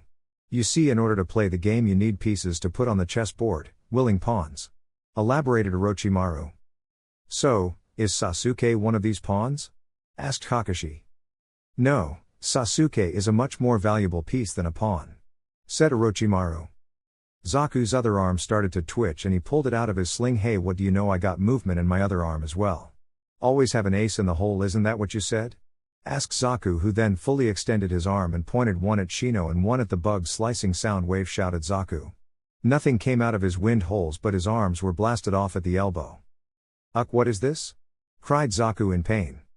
Shino appeared behind Zaku and spoke. I plugged up both of you arms just in case you were faking. It seems I was wise to do so. While I did say an ace in the hole is good, 2 aces in the hole is better, said Shino, who then punched Zaku in the back, sending him sprawling on the ground and almost unconscious. Hayate checked Zaku before announcing winner, Shino Aburame. Orochimaru stepped forward towards Sasuke and Kakashi charged up a lighting blade in response. Take one more step and one of us will die here. I don't care if you're one of the Sannin, the legendary 3 ninja, come any closer to Sasuke and I'll kill you, shouted Kakashi, his lone eye blazing in fury.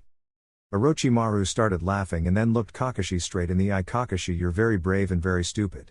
I'll leave for now, but Sasuke is an avenger. One day he will come looking for me in search of power. Said Orochimaru as he walked away before he paused and said, unless you follow through with your threat to kill me, that is. Stated Orochimaru while releasing a bit of bloodlust.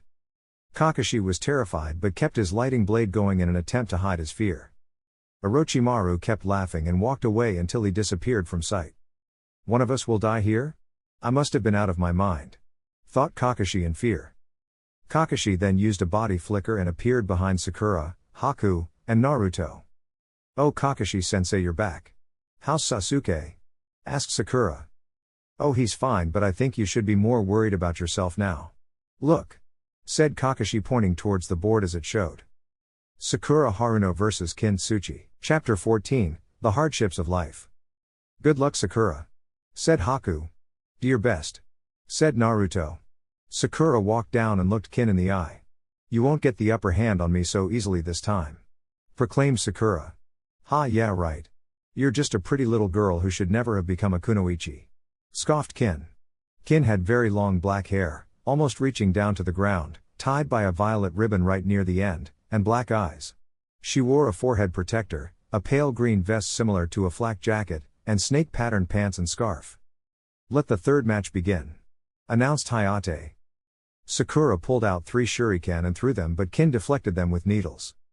Needles? Wondered Sakura. Kin pulled out 2 needles and threw them at Sakura. Sakura dodged only to have to dodge another 2 needles, except one had a bell. This is a genjutsu, thought Sakura. Sakura pulled out a kunai and cut the back of her hand, dispelling the genjutsu affecting her. Sakura charged at Kin with the kunai in front of her. Kin pulled the string attached to the needle with the bell, expecting her genjutsu to take a hold of Sakura, and therefore was shocked when Sakura kept charging straight at her. Sakura punched her in the face, sending Kin flying. While Kin was dizzy, Sakura got behind her and held the kunai to her throat. Surrender, said Sakura. How is it you weren't affected by the genjutsu? Asked Kin. Just look at the kunai pressed against your throat, said Sakura. Kin looked and saw blood on it, but it wasn't hers. I may not be as strong as my teammates, but my strength is my knowledge, and I knew straight away you had attempted a genjutsu, so I inflicted pain on myself to break it, knowing that you wouldn't expect a fangirl to know that or to know how to break out of it. Finished Sakura. Hayate waited to see if Kin could get out of her predicament, and after seeing she couldn't, called the match. Winner Sakura Haruno, announced Hayate. Sakura walked back up, where she was met with a lot of praise from Lee and congratulations from Haku and a small smile and nod from Naruto. On with the next match, said Hayate as the board started going through names before landing on Neji Hyuga vs Hinata Hyuga. Both walked down, Neji with a purposeful stride and Hinata with a timid stride. I never thought that we would have to fight each other, Hinata, said Neji. Nor I, brother, replied Hinata. Ha, brother. Are they brother and sister? Asked Naruto while slightly raising his left eyebrow. No, they're both members of the Hyuga clan. Technically they're cousins, answered Kakashi. Still, their family, it must be hard for them, said Sakura. It may not be as hard you think. I heard that there is some bad blood between the main and branch houses. The branch family, which Neji is a part of, is upset with something the main family, which Hinata is a part of, did. Additionally, Neji is considered a genius of the clan, while Hinata is seen as a disgrace. Furthermore, Neji, being a branch member, is forced into being under the control of the main branch. Finished Lee. Give up, Hinata. You can't deceive my eyes. When you looked up, you remembered your past, your bitter past. Then you glanced down and thought what would happen if you fought me, and realized you would lose. Also, your habit of raising your arm up in front of yourself while touching your lip is your way of putting a wall between us. People can't change. Once a failure, always a failure. You never really wanted to be in the Chunin exams, but to apply you need a team of 3, and you didn't want to let Kiba or Shino down, didn't you? Said Neji with increasing intensity. No, you're wrong. I wanted to see if I could change, said Hinata. Like I said, once a failure, always a failure. People can't change, said Neji. Don't listen to him, Hinata. Me and Shino believe in you.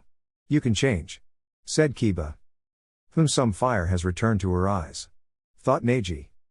Hinata made hand signs before shouting Byakugan. Hinata took a stance and said, defend yourself, brother. Neji mirrored the stance. Let the fourth match begin, said Hayate.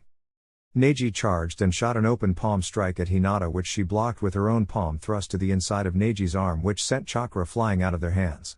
This kept up until Hinata struck Neji in his stomach. "Did she get him?" asked Sakura. Kakashi raised his headband and had a look amazing. Was all he said. Neji pulled Hinata's sleeve back and there were a bunch of angry-looking red marks on her arm. "You mean, all this time you were?" mumbled Hinata. "Yes, I have sealed all the chakra points in your arms. You can no longer use the gentle fist as you can no longer eject chakra from your hands. Give up," commanded Neji. Hinata trembled, unsure of herself, when Neji spoke up again. "Hinata, you are the pampered offspring of the main branch. Despite this, you are too gentle and caring. You should never have become a shinobi. As a shinobi you are meant to be cruel, uncaring and hold no sympathy for others in your way. You can't do this as it conflicts with your very nature and therefore you are suffering," spoke Neji condescendingly. "Brother, while it is true I have been suffering, you have been suffering much more than I," Hinata said softly. Neji's eyes hardened in an instant and he sent 2 palm thrusts, one to her gut and one to her face. She then tried to rise but coughed up a fair bit of blood. After regaining herself she got up again, but Hayate could tell it was over and was about to say so, but Neji charged at Hinata with murder in his eyes. As Neji was about 2 meters away, all of the Leaf Jounin and Hayate jumped in to save Hinata. "Neji, you told me you wouldn't let this whole main branch thing affect you," said Guy. Hinata coughed up more blood and Kurenai called for medics. Kiba jumped down to attack Neji, but Shino created a wall with his bug stopping him. "You'll pay.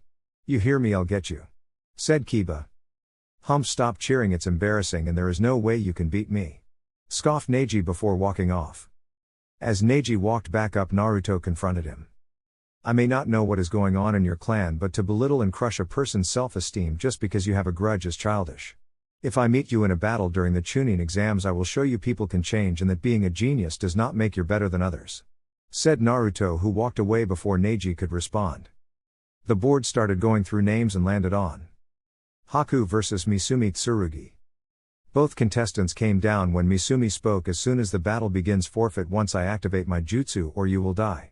Misumi looked identical to Yoroy, with the only exception being he wore glasses which enabled others to see his eyes, in contrast to Yoroy's which were tinted. Haku started at him with indifference before replying. "My whole life has been a battle of life or death with questionable odds. I have survived through it all. I suggest you don't become arrogant, as in my life, those who were arrogant died," said Haku, drawing a needle. "Let the 5th match begin," announced Hayate.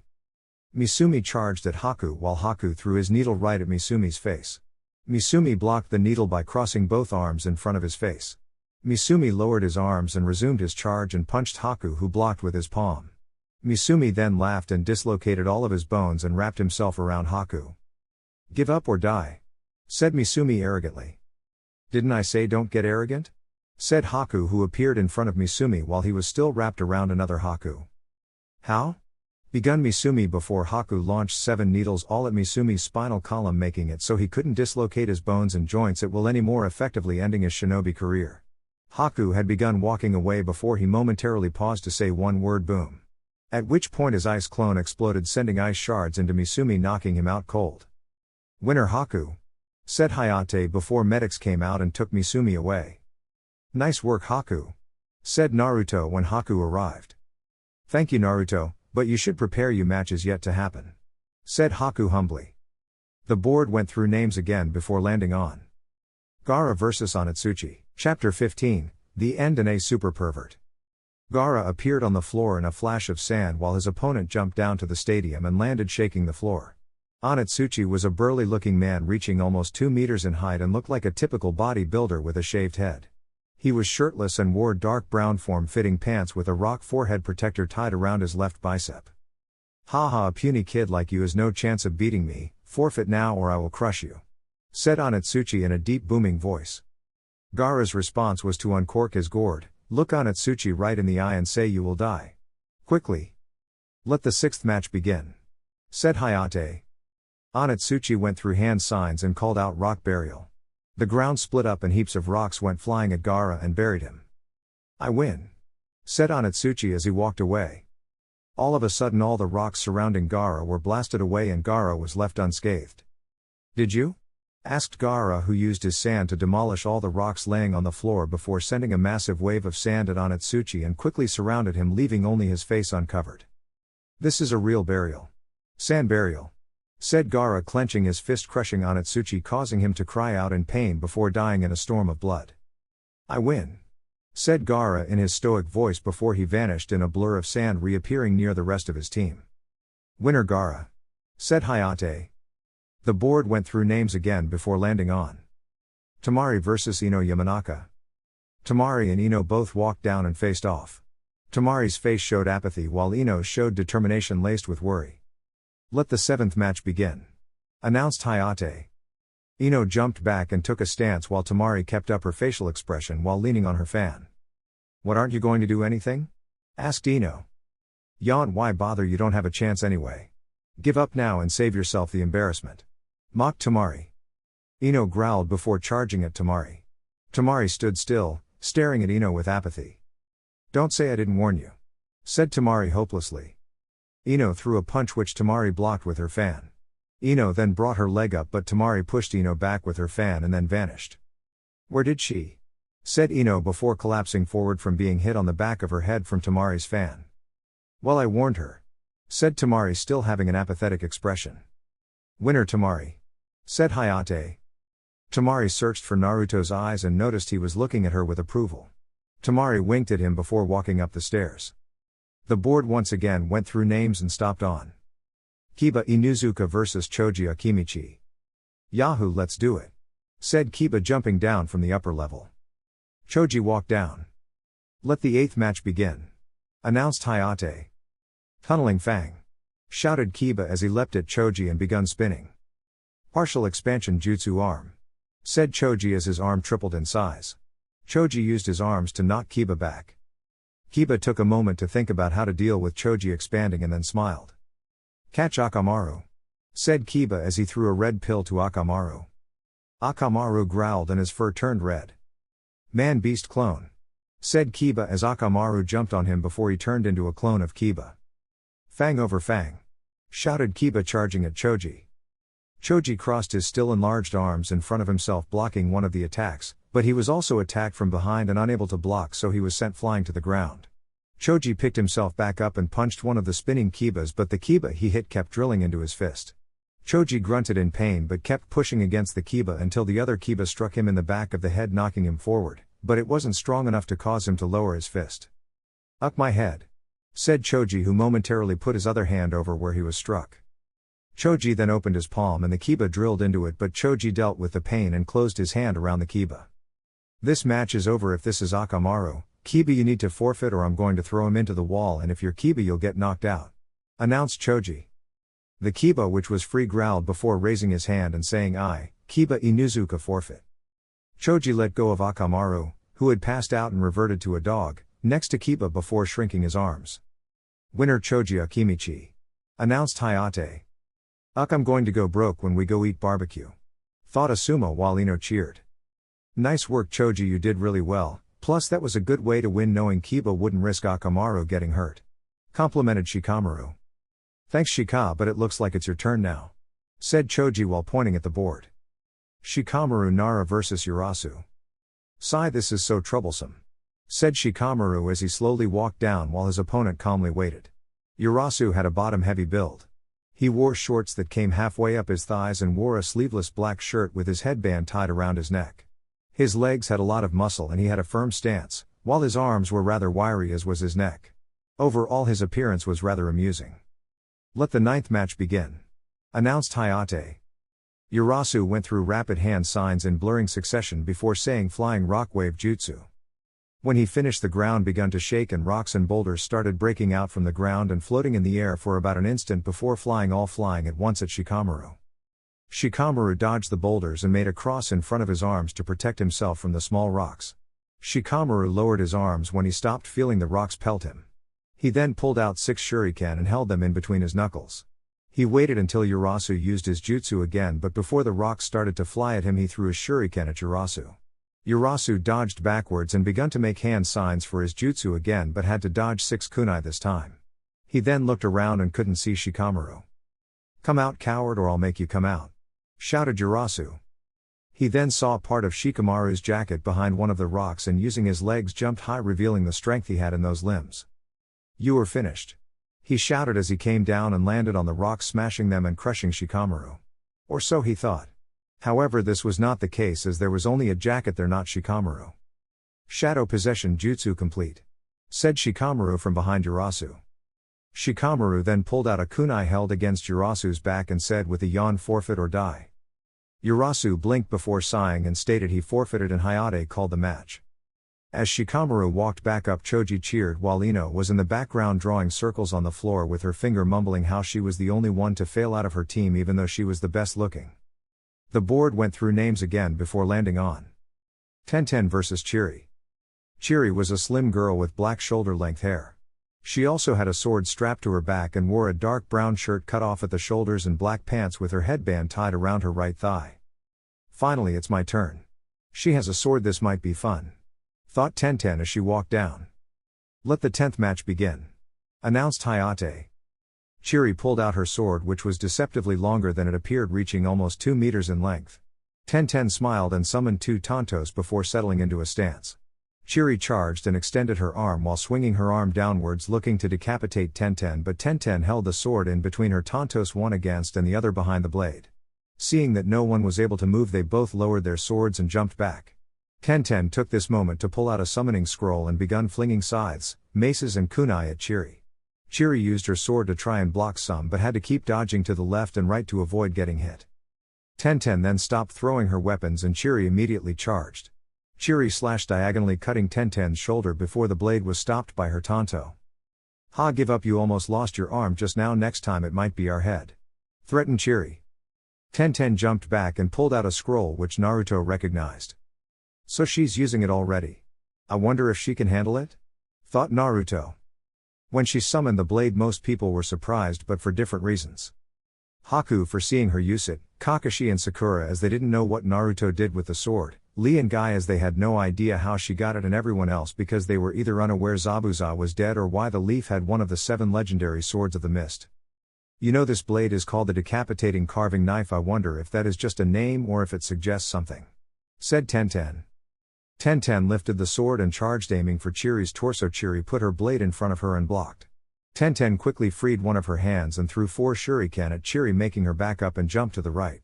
Tenten then charged again and slammed the sword exactly where Chiri would have been if she didn't think to dodge at the last minute.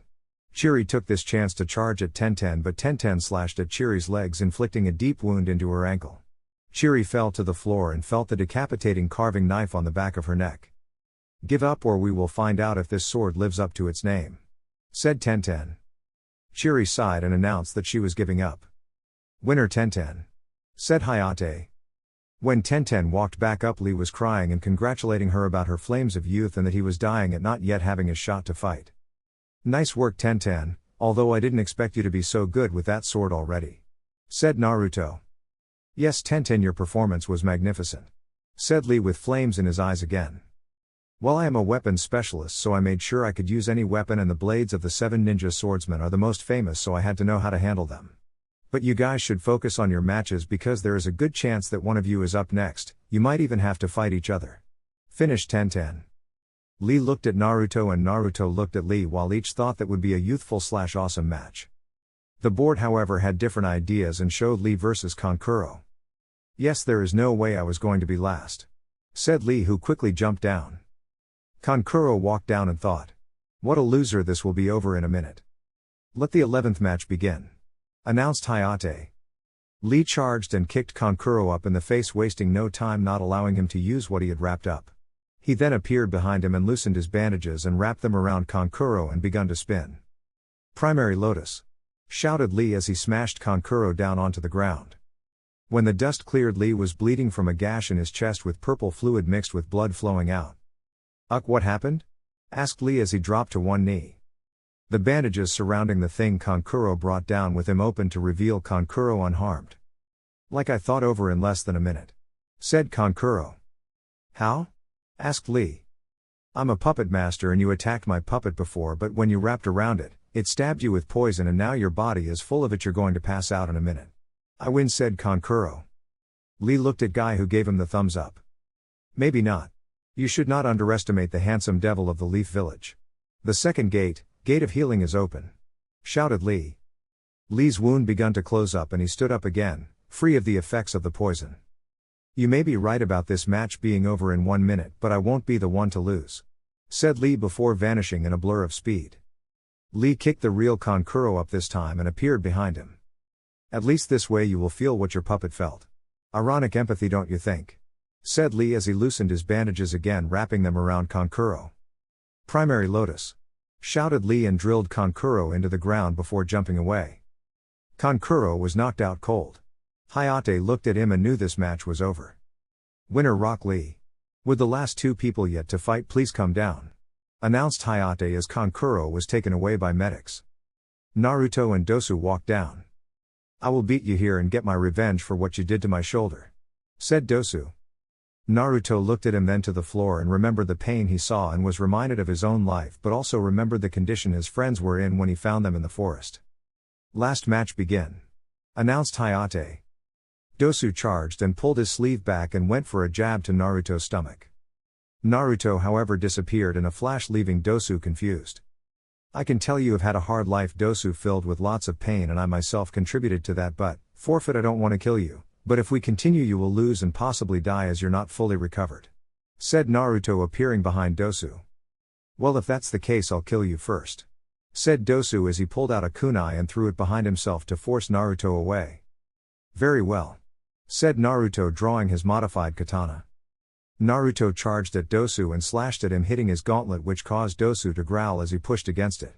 Naruto used this moment to drop down and swept Dosu's legs while giving his head a spinning mule kick, sending him away. Naruto then appeared behind him and gave him an uppercut, sending him into the air. First tail of pain. Said Naruto as his one-tail cloak begun to form around him. Most of the Leaf Chunin and Jounin present were worried, as well as the Hokage, but Kakashi was calm, seeing as he knew that Naruto was able to use part of the fox's power, thus no one acted seeing Kakashi's calm demeanor but stayed on alert. In an instant Naruto had stabbed his blade through Dosu's knees and elbows, shattering the bones as Naruto had immersed his blade in the Kyuubi's chakra. Naruto dropped back to the ground, landing on one knee with his sword held out to his right side, and Dosu fell to the ground unable to move. As soon as Dosu hit the ground he sheathed his sword and stood. Be glad you are still alive after what you did to my friends. Said Naruto as he waited for Hayate to call the match. As Dosu is unable to continue, the winner is Naruto Uzumaki, and with that these preliminaries are over. Finished Hayate. Everyone stared at Naruto and most were thinking something along the lines of, when did Naruto become this good or ruthless, while Gara stared at him going over what he had said in his head. All Junon who made it through to the finals came down, with most distancing themselves from Naruto, who couldn't care less. Naruto, you were most youthful, in fact for a moment you were immersed in flames of youth. Shouted Lee, unaware that it was power from Kyuubi, not youth. Naruto, that was rather impressive, and I'm glad that you never used that move on me in Wave. Said Haku. Yeah, impressive, but, don't you think it was a bit brutal? Asked Tenten. Naruto gazed directly at Tenten with a stern face and said, anyone who hurts those important to me will only receive one chance at forgiveness. I warned him and he didn't forfeit, therefore I'm completely justified. Also, we are ninja have to be brutal or else our villages could get overtaken by people who are even more brutal than what you just saw. However, don't worry, I won't ever use a move like that on my comrades. Said Naruto, breaking his stern face with a smile as he said that. The Hokage told them that the exam finals would happen in a month to give them time to prepare and allow important dignitaries to arrive. Now to decide who will face who in the finals, you will each draw a number. Said the Hokage. After everyone drew and said their number, the matches were determined as follows. First match Naruto vs Neji. Second match Gara vs Lee.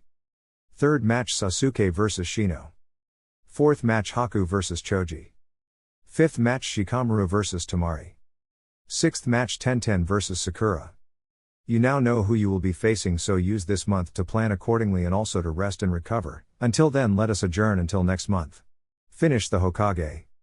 Naruto left and begun to wander around the Leaf Village until he came by the hot springs and saw a 50-something-year-old man looking in on the women's baths. Pervert! Naruto screamed at the man, causing him to fall and hit the side of the hot springs. The women inside heard the noise and ran away, covering themselves up, causing the man to cry. The man looked at Naruto and growled. You just destroyed my research. Shouted the man. The man was tall with waist length, spiky white hair tied back into a ponytail, with 2 shoulder-length bangs that framed both sides of his face. He also had red lines that ran down from his eyes and wore a horned forehead protector with the kanji for oil in the center. He also had a noticeable wart on the right side of his nose. He wore a green short shirt kimono and matching pants, under which he wore mesh armor that showed out of the sleeves and legs of his outfit. His outfit was completed with hand guards, a simple black belt, wooden sandals, a red cloak with 2 simple yellow circles, and a scroll on his back. He also had a tattoo in his left palm which appeared to be swirl-like tribal marking. Yeah, research. First I meet a creepy white guy who smells like snakes and now I meet an old pervert who smells like toads. Said Naruto as he walked away. Snakes? No, it couldn't be. Thought the old man. Hey wait, kid, what did you mean by a white guy that smells like snakes? Asked the old man. Sigh, I don't have time for this, I need to train for the finals, but if you really want to know, it was some guy called Orochimaru. Later, pervert. Said Naruto, who jumped away. So the Fourth's legacy met Orochimaru and walked away from it. Interesting. Said the old man. Hey, it's the pervert, let's get him. Shouted the women from the bath, now fully clothed. Oh crap, I better run. Thought the old man, who was chased by about 50 angry women. I wonder if the pervert got away. Said Naruto to himself as he walked around the village looking for a good place to train in seclusion. Hey, I'm not a pervert. Said the old man, appearing in front of Naruto. Oh yeah, then what are you? Asked Naruto. I'm a super pervert. Said the man before summoning a toad and doing a dance on it while saying. I am a man who makes ladies swoon with his good looks and men tremble in fear from his very name, the sage of Mount Myaboku, one of the legendary 3 Sannin. I am Jiraiya. Chapter 16, Training and the Finals. Lame. Said Naruto in a monotonous voice which caused Jiraiya to fall off his toad. Hey you little brat, show me some respect, I'm a Sannin, for crying out loud, one of 3 people in all the land. A legendary ninja. Said Jiraiya as he stood up indignantly. In my experience, respect is earned from the individual, not the title. Now if you'll excuse me, the Chunin exams are in a month and I would like to start training for them. Said Naruto as he begun to walk away. Jiraiya just stared after him with his mouth wide open. For the next week Jiraiya watched Naruto train in Kenjutsu as well as Taijutsu. On the 5th day he saw Naruto utilizing wind techniques which were very powerful. On the 8th day Jiraiya approached Naruto just before he started his training. Hey brat. Said Jiraiya as he approached, causing Naruto to glare slightly. What do you want, pervert? Replied Naruto in a bored tone with a hint of anger at being called a brat. Now is that any way to talk to someone who is willing to teach you something in preparation for your exams? Asked Jiraiya as he crossed his arms over his chest haughtily.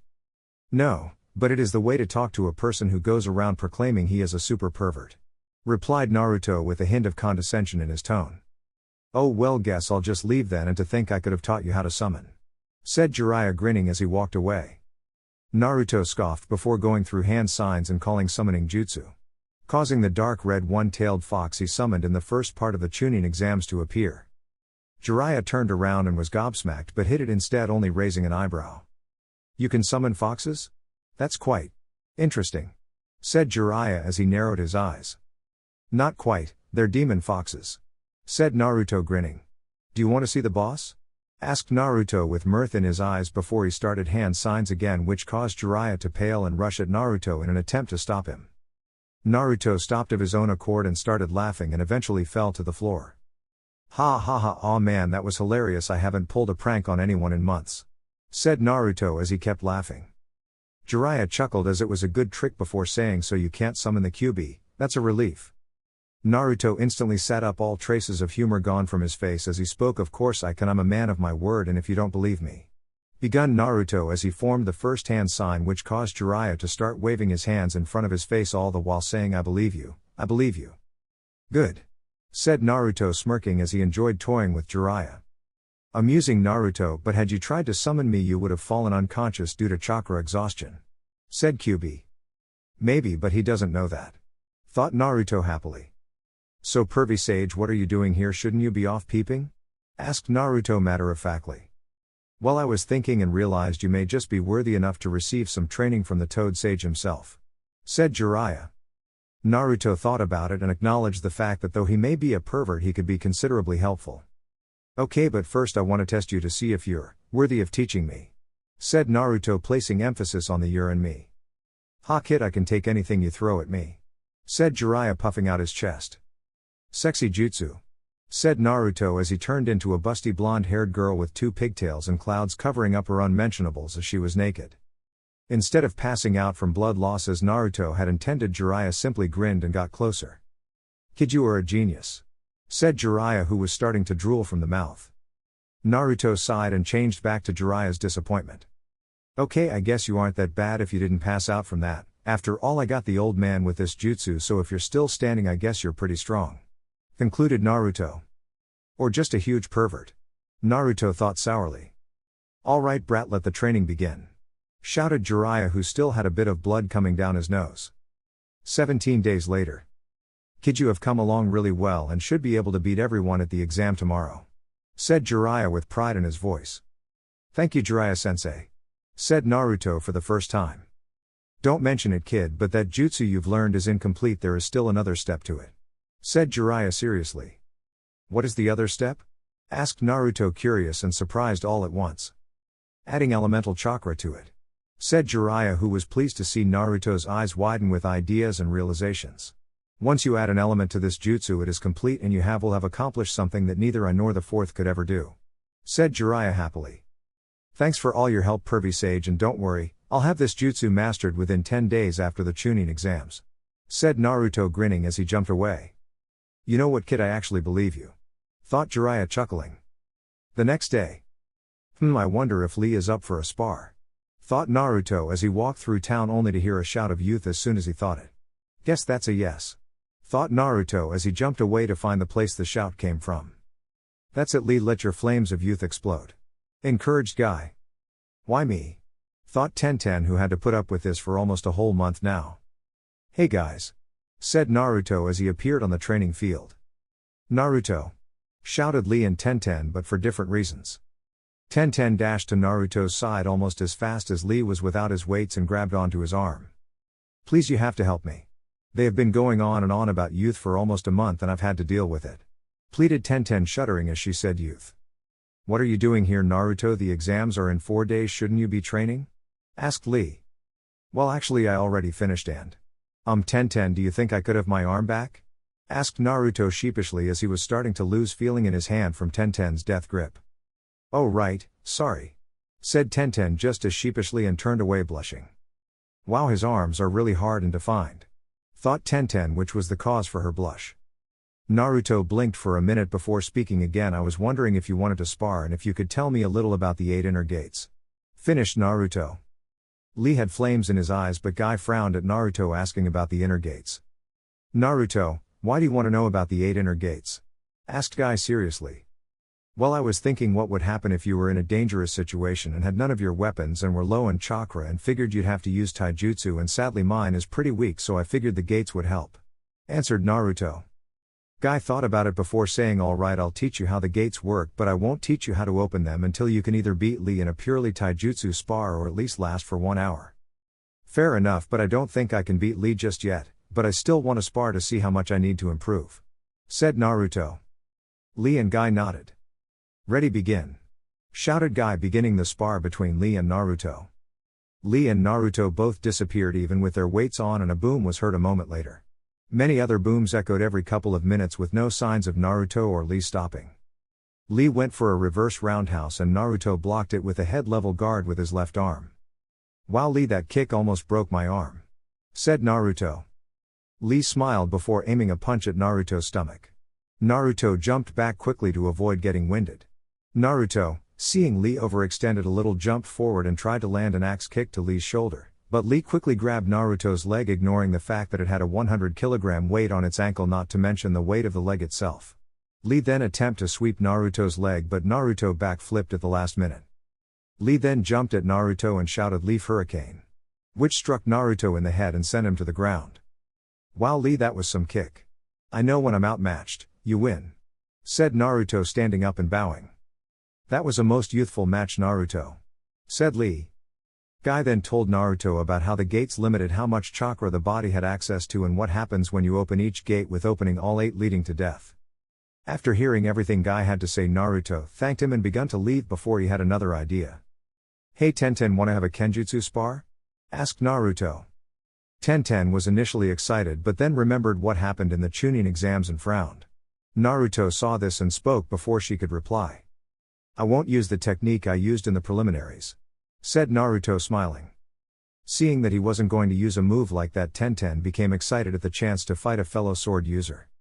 "Okay," said Tenten as she unsealed the head-chopping cleaver. Naruto pulled out his katana, holding it in his right hand with his left next to his waist, and lowered his stance with both feet with their heels together but facing away. Once again Guy shouted begin. And they were off. Tenten was using a very direct style aiming at Naruto's limbs, while Naruto was using the Demon Fox style, which involves parrying and striking out at the joints and vital points of the body. After coming dangerously close to having his arm sliced off, Naruto started to make use of his speed. He appeared behind Tenten and stabbed at her kidney, but her quick reflexes saved her as she dodged by leaping to the side. Naruto kept charging and had 2 close calls, almost stabbing Tenten in the stomach and lungs, but to her credit, while Tenten wasn't as fast as Lee, she was still very fast. Eventually, however, Tenten brought her blade down on Naruto's shoulder, which was just barely stopped in time by Naruto's blade. However, this gave Naruto the opportunity he needed as he quickly pushed against the blade, causing her to stumble, which allowed him to get behind her and press his sword to her back directly over her heart. "I think I win," said Naruto happily. Tenten smirked before saying maybe or maybe not. Tenten quickly stuck her leg out and swept Naruto's own, but Naruto was holding on to her shoulder so he didn't run her through, which caused Tenten to also fall and turn around. Eventually they both landed on the floor with Naruto under Tenten, which caused Tenten to drop her sword and Naruto to drop his as well. Tenten looked at Naruto and Naruto looked at Tenten. After about 10 seconds of staring into each other's eyes, they both realized that the way they looked right now could send the wrong message about what they were doing. Both had a tinge of pink come to their cheeks before Naruto said, "Let's call it a draw." Tenten was too embarrassed to speak, so she simply nodded her head and they both stood up. Naruto quickly picked up his sword and gave Tenten hers back, which Tenten responded to by mumbling, "Thank you." Well, thanks for the spars and advice, Guy, Lee, and Tenten," said Naruto before jumping away as fast as possible. "Your face was priceless back there. If this is how you react to situations like that, I can wait until," started Kyuubi. "I can't hear you, Kyuubi," repeated Naruto over and over again until the Kyuubi stopped. "Fine kid, I'll leave you to wallow in your embarrassment, but when you go to sleep today I want you to hold onto your sword and push some of our chakra into it. I have an idea to make it better," said the Kyuubi. It was already 9 when Naruto got back, so he went to sleep. The next day, Naruto awoke and saw his blade had changed. It was now 75 centimeters in length and the blade was pitch black, with the only color on it being 9 red fox tails, which came from a tiny fox with ruby eyes on the handle. The handle was gold with a citrine embedded in the hilt, which represents powerful symbolism and regeneration. "Fox, this is the most amazing blade I have ever seen," thought Naruto excitedly. "Well, are you going to give it a name? All great swords have a name," said Kyuubi. Hey Kyuubi, what's your name? I don't believe your name is just the 9-tailed fox or Kyuubi?" thought Naruto. "Why, you figured that out. I guess you're not as dumb as you look," said Kyuubi, chuckling. "Okay, my real name is Kurama," said Kyuubi. "Okay, then I will call this blade the Claw of Kurama," declared Naruto in his mind. "Whatever," said the fox, who was surprised Naruto named the sword after him. "Alright, time to start my training for the day," Naruto said out loud as he jumped out of his window. Day of the exam finals. Naruto, Sakura, Haku, Shino, Lee, Neji, Tenten, Shikamaru, Choji, Tamari and Gara all stood in the center of the stadium alongside a special jounin who they had never seen before. He had dark brown hair and brown eyes. He wore his forehead protector like a bandana, and the standard jounin outfit. He also had a senbon needle in his mouth. Naruto walked up to him and said, "Excuse me, but where is Hayate-sensei?" The special jounin looked at him before sighing and said he couldn't make it today, so I'm filling in for him. "I'm Genma and I'll tell you what happened after the finals." Naruto frowned but nodded before walking back next to Haku and Sakura. "Poor kid. Why do I have to be the one to tell a kid one of his senseis was found dead last night?" thought Genma. The Hokage stood up and welcomed everyone to the Chunin exams before telling Genma to begin. "Will everyone except Naruto Uzumaki and Neji Hyuga please go up?" said Genma. "Your fate is to lose to me today," stated Neji arrogantly. "Please don't start talking about fate," said Naruto jokingly before turning his blue eyes on Neji. "Because fate has got nothing to do with me beating you today and making you pay for what you did," said Naruto with a deathly still tone. First match Naruto Uzumaki vs Neji Hyuga. Begin! Shouted Genma. Chapter 17, The Boy Who Defies Destiny. You should give up now and escape while you can, or I will humiliate you. It is my destiny to win here today, said Neji arrogantly. Wow, you genius types always have massive egos. I can't believe the stadium can hold it, replied Naruto mockingly. You will pay for you insolence, Byakugan, said Neji as he took up the gentle fist taijutsu style. Neji charged and Naruto simply stood there while Neji attacked him with the 8 trigrams 64 palms. As Neji went to strike, Naruto channeled chakra around himself and let it burst from him all at once, sending Neji back. Now that you've made the first move, I think it's my turn, said Naruto as he vanished in a burst of speed. Neji's eyes rapidly swiveled as he frantically looked around trying to find Naruto, but he was unable to find him. Wind release, vacuum sword, shouted Naruto, blurring directly in front of Neji and slashing his sword out, which released many thin yet wide blades of wind at Neji. Neji was too close to dodge, so he quickly rotated and emitted chakra from all of his points. 8 trigrams palm rotation, shouted Neji. The crowd was rather surprised, the Hyugas at seeing a branch member know their most powerful main branch techniques, and the rest of the crowd at Naruto, a so-called loser, pushing the Hyuga prodigy so fast. Well, I must say that was a pretty good move, otherwise there was a good chance you would have been split in half, said Naruto, smiling before adopting a serious expression. However, this isn't over yet, finished Naruto as he started going through hand signs. Fire style, Grand Fireball Jutsu. Neji made a quick substitution and in his place remained a pile of ashes once the fire died down. Naruto couldn't find Neji, so he made 4 clones and sent them out to the corners of each stadium while Naruto closed his eyes and waited. 4 kunai struck and dispelled all of his clones. The memories he got back from the trajectory from which they were hit told him where Neji was. Naruto disappeared again and appeared behind Neji and punched him to the ground. Neji, I truly pity you. You talk about destiny controlling everything, but you are desperately trying to fight against it, said Naruto softly before sighing. Scoff, what would you know about destiny? You're just a loser, stated Neji arrogantly. If that's the case, then I guess you're worse than a loser, because I know much more about it than you, said Naruto before pausing in thought. Naruto tapped a finger on his chin, showing he was thinking before snapping his fingers. Aha, I got it. I was trying to think what you call a person who is losing to a loser. Know what I call a person who is losing to a loser? Neji, laughed Naruto. Neji angrily stood up and charged at Naruto and once again tried to use the 8 trigrams 64 palms, but due to Naruto's speed he only managed to close off 16 points on each of Naruto's arms. I have sealed the points in your arms and you can't do jutsu anymore, you're finished. Proctor, call the match or I will kill him, said Neji looking at Genma. Genma was about to call it before Naruto laughed. Neji turned to look at him and growled. You think that would stop me? I could open my points right now, but instead I will show you not to underestimate people by using only the skills your teammates use, taijutsu and weaponry, said Naruto as he drew his blade slowly, allowing everyone to get a good look at it. Those more proficient with weapons realized this sword was something special and was able to conduct all types of chakra, even elemental chakra, to a very high degree. Neji scoffed and drew a kunai and charged. Neji aimed directly for Naruto's left shoulder, but Naruto parried the blade off and kicked Neji in the stomach. Neji flew back and looked up only to see Naruto wasn't there. Instinct was the only thing that saved him as he rolled to the right, avoiding Naruto, who had dropped from the sky, and slammed his sword directly where Neji's stomach was before rolling away. A 3-meter deep hole, about 1 meter wide, was left in his wake as Naruto pulled his sword out of the ground. Naruto charged chakra and forcefully reopened his chakra points using some of the Kyuubi's chakra mixed into his. Naruto then resheathed his sword and went into the demon fox fighting style, which had him with his back leg, which was his left leg, bent, and his front leg, which was his right, curved in front of him facing to the front and left, while he had his left arm held at his side and his right arm held part way between his body and head, with his fist being directly in front of his neck, allowing him to be able to attack or defend at a moment's notice. Neji used his eyes and analyzed the stance and couldn't find any weak points. Neji was now slightly worried as he realized his opponent must be very strong in taijutsu to have such a strong guard. Neji lowered himself into the gentle fist style and both stared each other off.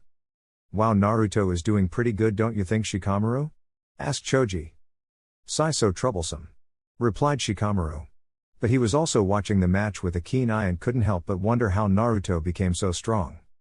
Yes, it appears that Naruto has excelled rapidly since the academy and has now become someone who it would be illogical to underestimate, which it seems is what his opponent is doing. Spoke Shino, saying the greatest amount of words many people ever heard him speak. Yes, it appears that Naruto is too much for Neji, do you not agree, Tenten? Commented Lee. Tenten nodded but kept her eyes on the match. Gara stared with his normal impassive face, but inside he was excited and curious. So this is the power he spoke of. I will kill him if he cannot beat me, as it would mean he is weak just like everyone else. He thought. Let me tell you about the Hyuga clan's hatred. You and almost all of these villagers are unaware of what happens, but the Hyuga has a special mark, a curse mark which it puts on all branch members. This mark is used to keep the branch members in line.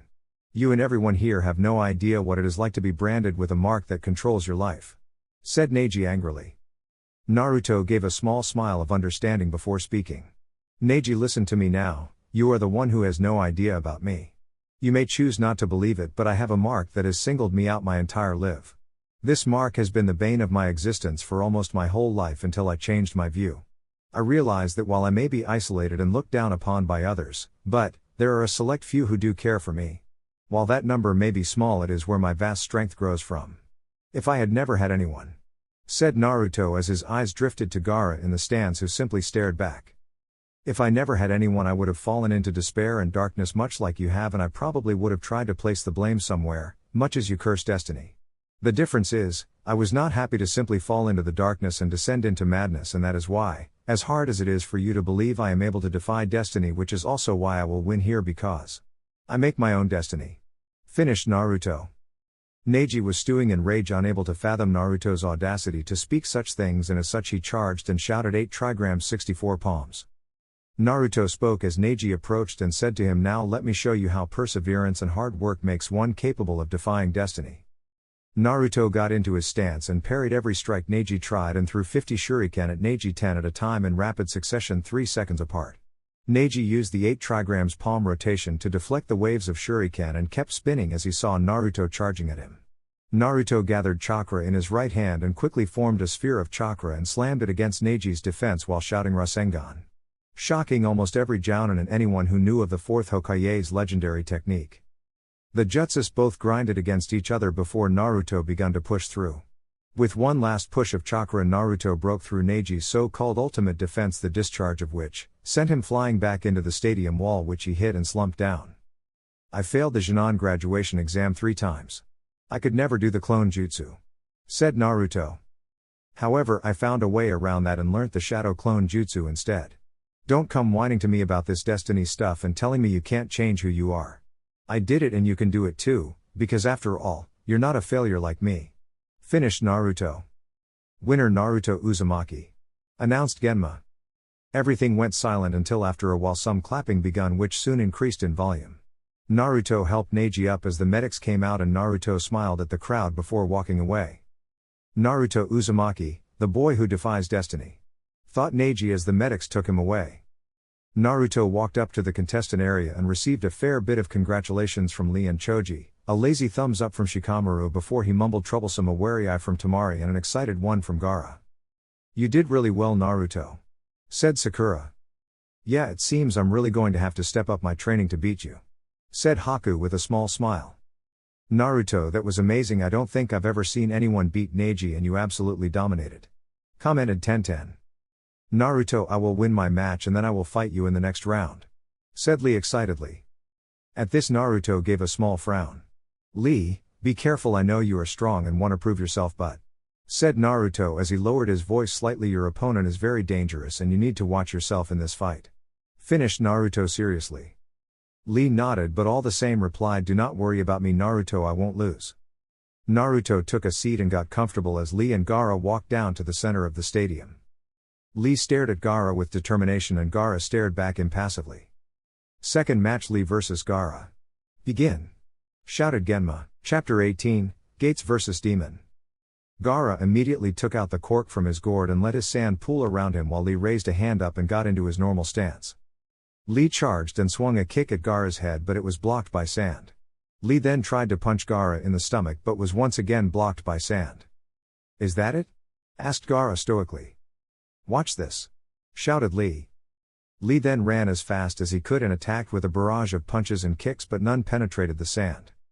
Lee then looked up at Guy, who flashed him a smile and thumbs up. Lee grinned and jumped up to the stadium wall and took off his weights. What does he think, a couple of pounds are going to make him fast enough to beat Gara? Scoffed Tamari. Naruto grinned and replied, I think you'll find a few pounds does make a difference. Naruto realized things were about to get interesting because Lee was the only one he knew, Guy aside, who could match the weight Naruto kept on him, but while they both had 500 kilograms weighing them down, Lee's were only situated around his legs, making him faster than even Naruto was when going into his tailless from. Boom was the sound that resounded around the stadium as Lee disappeared in a flash, causing the dust clouds that had been raised to instantly split. Gara blinked as he felt a fist impact very close to his head and turned around to see what happened, but then his eyes widened in shock when he felt a kick near his stomach impact his sand not a second later. Gara was safe until Lee descended from above and landed a kick on his head, shocking every person from the village hidden in the sand. Impossible that Kid H hit Gara, stammered Tamari. Naruto stared at Lee and Gara and couldn't help feel excited that he would get to fight with one of them next. Gara's face cracked and sand fell, revealing a demonic expression, but it was quickly replaced with his stoic one. Gara then began to actively engage in battle and started sending his sand out to attack Lee. Lee dodged a huge hand of sand but was struck in his right ankle by a spear of sand. Lee grimaced at the gaping hole in his leg, which was almost the size of his palm, and proceeded to open the first gate, at which point he charged at Gara and kicked him up into the air. He then appeared behind him and wrapped his bandages around him before shouting Primary Lotus. However, before they hit the ground, Lee grimaced and closed his eyes from the pain in his ankle before slamming Gara into the ground. Genma looked on and figured it was over but still waited. As the dust cleared, he saw a shell of sand in the shape of Gara in a deep crater. What? How? Asked Lee in shock as he couldn't think of how Gara could have escaped. There was some laughter to Lee's left, so he looked over and saw Gara emerging from a wall of sand. You are strong. Ha, you will make me feel alive, shouted Gara as he raised his arm and blasted a literal wave of sand at Lee. Lee was too tired to dodge after opening the first gate and was smashed into the wall and screamed in pain. After a while, the sand let up and everyone could see Lee's arms and torso were bleeding heavily. Lee then, however, dodged the stream of sand that came at him, surprising many. It seems as though you are a more than worthy opponent, therefore I will take this seriously. Third gate, Gate of Life, open, shouted Lee as he began to turn red. Everyone assumed Lee would then attack, but many were surprised as his chakra strength kept increasing before he shouted Fourth gate, Gate of Pain, open. Lee then disappeared in a swirl of dust before reappearing under Gara and kicking him up. He continued to kick Gara up and then appeared above him and punched him, then appeared under him and kicked him and continued to beat him senseless. The sound of Lee's muscles tearing was heard, so Lee moved to end things. Lee then grabbed a strip of cloth which was wrapped around Gara before shouting Fifth gate, Gate of Limit, open. Reverse Lotus, said Lee immediately after opening the gate and smashing Gara onto the ground. Lee collapsed on the ground holding his right ankle, which was bleeding profusely. Gara lay under his gourd, which had turned into sand at the last minute, saving him from being knocked unconscious. Gara raised his hand to the side and said Sand Coffin, as sand closed around Lee's right leg and arm. Sand Burial, he shouted, crushing Lee's trapped limbs. Genma quickly saw Lee was finished and went to intervene but stopped as Guy had already intervened. Why? Was all Gara could say. Because he is my student and precious to me, said Guy. Lee began to stand up, causing many to go wide-eyed. No, Lee, began Guy before seeing Lee was unconscious. Oh Lee, what have I done? The winner of this match due to interference and from his opponent being unable to continue is Gara, announced Genma. There was quiet for a minute as everyone was shocked by this turn of events before some respectful clapping began. Medics took Lee off, followed closely by Guy as Gara walked back up. Gara locked eyes with Naruto but then quickly looked away and grabbed his head in pain. Will the next contestants please come down? Asked Genma. Shino walked down but Sasuke was nowhere to be found. The Hokage stood up ready to disqualify Sasuke, but the Kazekage spoke up. Surely you could postpone the match. I am sure many would like to see the Uchiha fight and many would be disappointed if you cancelled his match. Simply push it to the end and then if he doesn't show up, by all means disqualify him, suggested the Kazekage. Hiruzen had to concede that many did come to see the Uchiha fight, so he quickly told one of his guards to deliver the message to Genma. Genma was annoyed at such a huge bending of the rules for one ninja and didn't like it at all, but still relayed the message. As Sasuke Uchiha is not here right now, his match will be pushed back to the end. Should he not show at this time, he will be disqualified. In the meantime, will the participants of the next battle come down? said Genma lazily with a hint of annoyance. Shino merely turned around and walked off as Haku and Choji came down. Third match, Haku vs Choji Akimichi, begin! Shouted Genma. Chapter 19, conclusion of the first round. Choji immediately built up his chakra and then used his expansion jutsu. Choji then quickly tucked in his head and limbs and rolled forward human boulder. Cried Choji as he rolled straight at Haku. Haku stood there and calmly but quickly went through hand signs and called Ice Dragon Jutsu. As soon as Haku said this, the moisture around the ground rose up and turned into a dragon about 3 meters long and 1 meter in width. The dragon charged at Choji and at the last second turned and swung its tail, nailing Choji and sending him into the wall. Choji's speed was slowed down considerably even though his was still in his boulder form, but that was all Haku needed. Haku flung 12 senbon, all of which hit Choji around the pressure points in his legs and torso. Please give up. I don't wish to harm you anymore. Your legs are numb and your torso has been weakened enough that a few hits will knock you out, said Haku. Aki's right, but I can't give up, not yet. If I can break through his attacks I should be able to get to him, thought Choji. You may have a point and I probably should forfeit, but I still have one move which I think can give me the edge, said Choji heavily as breathing was very difficult due to the pressure points in his chest having been struck. Choji pulled out ropes attached to kunai and draped them over himself. Expansion jutsu, said Choji before he expanded, the kunai now being wrapped tightly around him. Spiky human boulder, said Choji, who then begun rolling towards Haku and tearing up the ground. Haku once again used an ice dragon, but it was quickly shattered by Choji. It seems I have no choice, thought Haku. Secret jutsu, crystal ice mirrors, said Haku, forming 16 mirrors around Choji. Choji tried to get out of the dome by ramming the mirrors, but they wouldn't break. It's over, secret jutsu, 1,000 needles of death, said Haku quietly as thousands of water needles struck Choji, who had been slowed down when he hit the mirrors and therefore was knocked unconscious from all the needles. Genma walked up to Choji and checked he was unconscious before standing back up. Choji is unconscious and unable to continue. The winner of the third match is Haku, announced Genma. The crowd applauded while Haku walked back up. Nice work, Haku, said Naruto to Haku when he came back up. Thanks, said Haku with a nod before turning back to the center of the stadium. Will those fighting in the next match please come down? Asked Genma. Tamari jumped down and looked really fired up, prompting Shikamaru to think about if he should even fight. Sigh, maybe I should just forfeit, said Shikamaru. Shikamaru, you better go down there, because if you don't, I'll tell your mother, said Ino in a sickeningly sweet voice. You wouldn't, said Shikamaru uncertainly.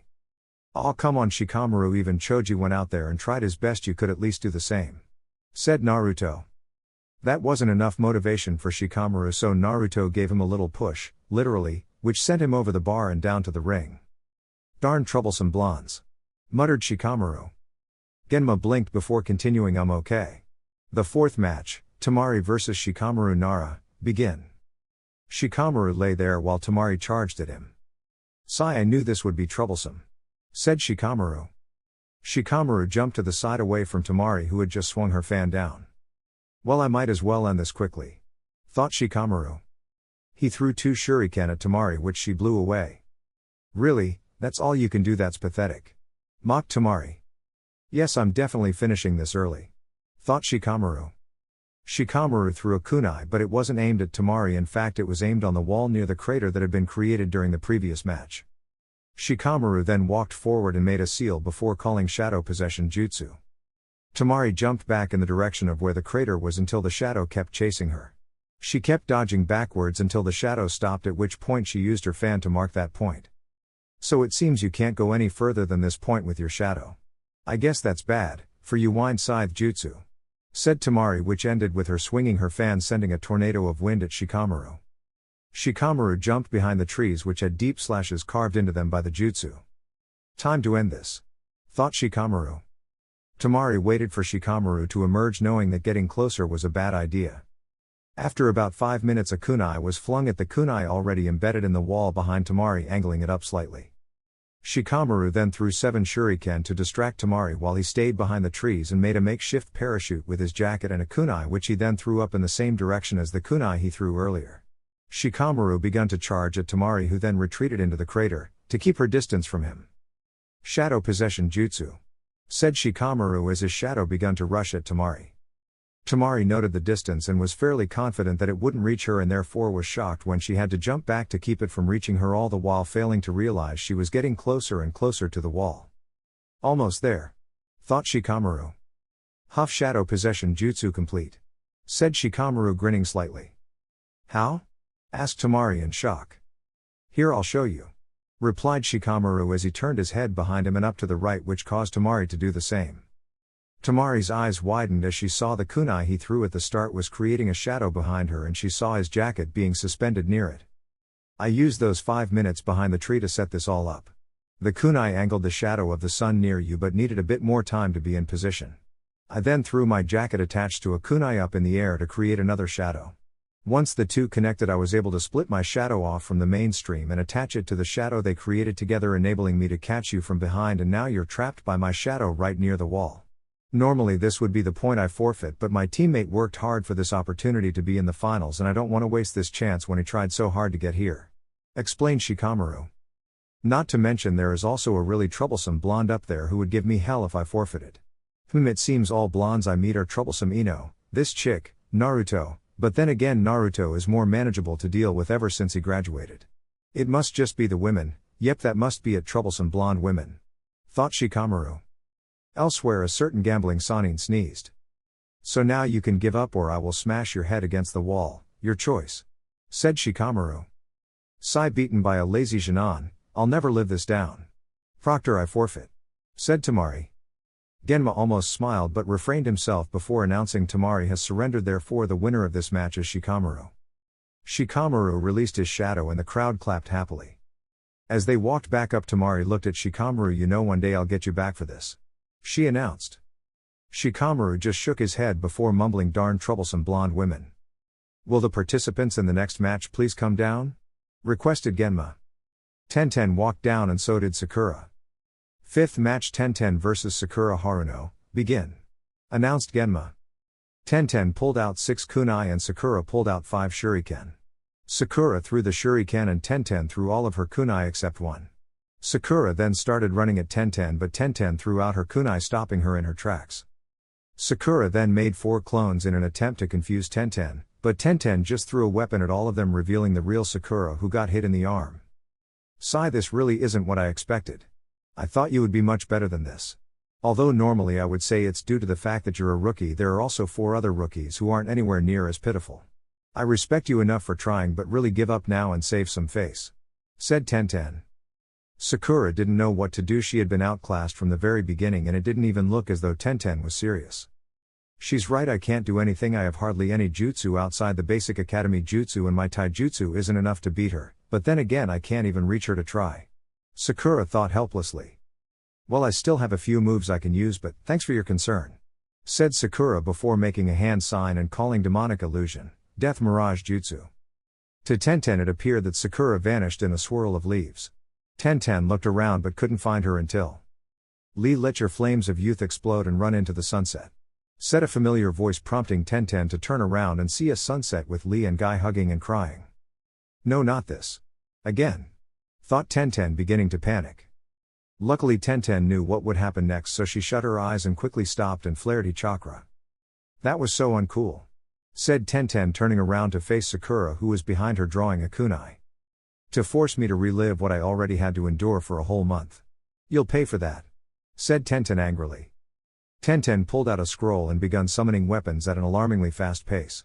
Sakura used the substitution jutsu about 4 times, but after that couldn't anymore due to running out of chakra, and so she ended up with 12 kunai lodged in her arms and legs before collapsing. Genma walked over to Sakura and saw she was still conscious but in too much pain to continue. Sakura is unable to continue, therefore the winner of the 4th match is Tenten, announced Genma. Tenten came back to her senses and went to help Sakura up, surprising Sakura. Why did you help me up? Asked Sakura.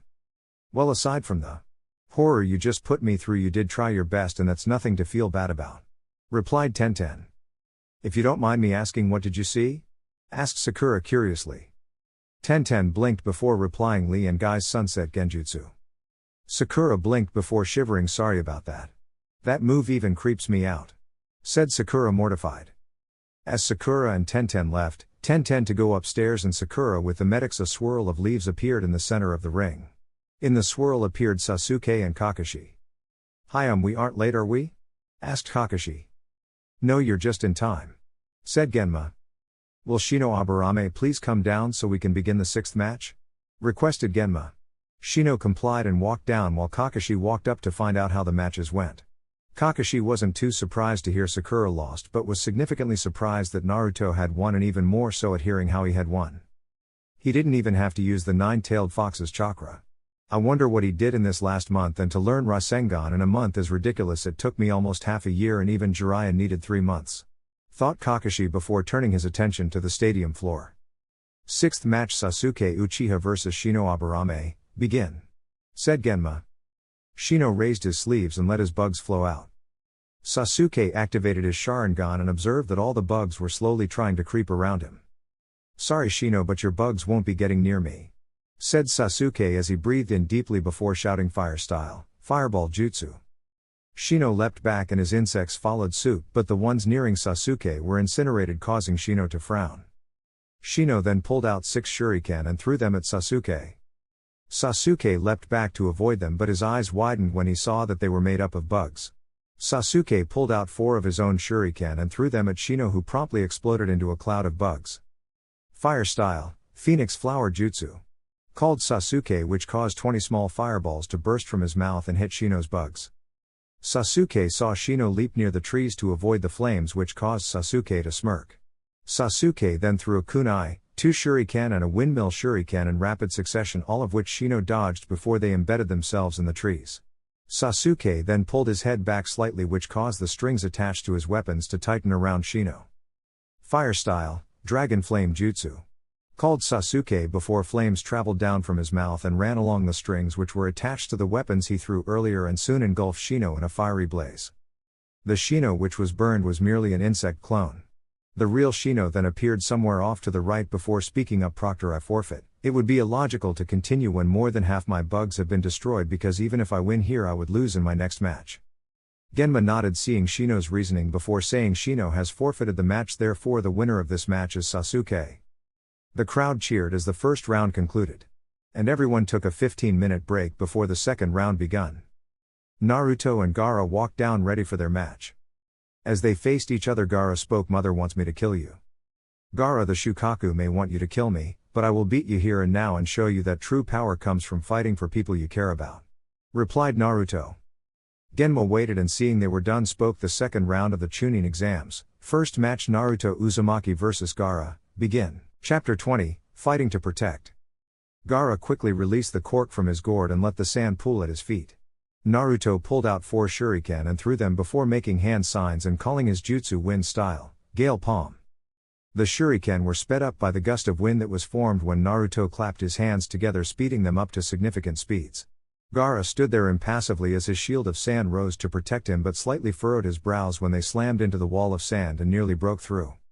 "It seems as though you are quite capable, Uzumaki, so it seems I may have to actively try to win here," said Gara in the same tone of voice before raising his left hand and in doing so directed his sand at Naruto. Naruto leapt back and started running away from the sand. Naruto quickly created a clone which he then had throw him away from the advancing sand. "Fire style, Grand Fireball Jutsu," shouted Naruto after finishing his hand signs and turning to face Gara. Gara's sand rose to protect him, but the sand which was hit turned to glass. Naruto raised an eyebrow at this. "Hey Kurama, do you think using the 9-tailed fox fire stream would get through the sand shield of his?" thought Naruto. "Well, it might work, but you haven't used it often and it may take a lot out of you. I'd suggest holding off on using it for now," said Kurama. "Fine, I'll see if my sword can get through," thought Naruto before drawing his blade and going into his tailless form, causing his pupils to turn into red slits. Naruto channeled Kurama's chakra into the blade and lunged at Gara. The sand rose to protect him but wasn't able to stop the blade going through it, and as such Naruto was able to slash Gara's clothing but wasn't able to draw blood. Gara's eyes widened before he started to smile bloodthirstily. "Ha Uzumaki, you came so close, but I won't be giving you that chance again," said Gara before flaring his sand, causing Naruto to jump back. Gara surrounding himself in his shield of sand and activated his third eye. Naruto looked on before throwing some kunai at the sphere. Instead of waiting for the blades to come close, the sand shot out in spears and went straight for the kunai and beat them back. "Now?" thought Naruto. Very well, but only go to the first tail, said Kurama after some thought. Naruto nodded even though no one knew why and got down on all fours before allowing the first tail to appear. The sand ninja in the stands widened their eyes when they saw this. Kankuro, what are we going to do? We were never told that the leaf had a Jinchuriki? Whispered Tamari. I don't know either, and Gara wasn't supposed to try and turn into the Shukaku yet either. I guess we just wait for the signal and go on as if nothing has changed, suggested Kankuro. Gara, I know you can see me, so I hope you're ready for this 9-tailed fox fire stream, shouted Naruto before unleashing a stream of superheated fire which started to turn the sand into glass before shattering it. Hey Kurama, is it just me or is this thing stronger than before? Asked Naruto in his mind. It has gotten stronger because you have gotten stronger, it's not that hard to figure out, said the Kyuubi with a monotone while he blinked at Naruto's stupidity. Man, I was just asking, retorted Naruto. Ah, it burns, cried Gara inside his shield of sand. Naruto then cut of the chakra flow to his throat and mouth and looked at the damage he had done. More than half of the sand was glass and was shattered on the ground, revealing Gara with first-degree burns around most of his body where his clothing had burned off and second-degree burns covering his legs and arms. Ah, the pain, what is this? Asked Gara. Up in the cage box, the Kazekage turned and looked to the Hokage now, he said, and his bodyguards caused an explosion. In the stands, feathers appeared around everyone and caused everyone to fall asleep except for the Jounin and Sasuke, who had activated his Sharingan and saw it was a Genjutsu. What's going on? Said Naruto out loud. Kankuro and Tamari dropped down near Gara and each put an arm over their shoulders before jumping away.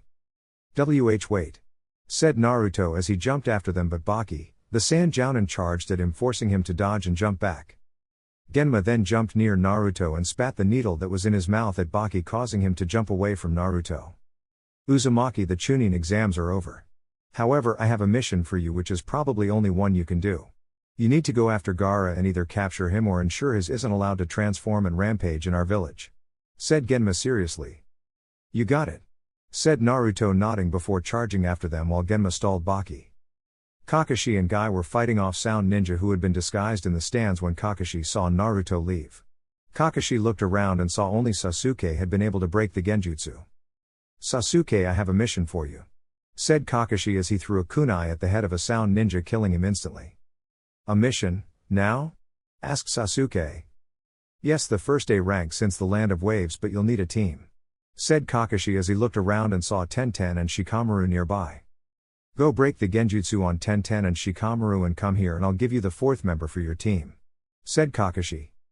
Sasuke said release, before poking Tenten in the shoulder, causing the Genjutsu on her to be dispelled before he turned to Shikamaru, which caused him to blink.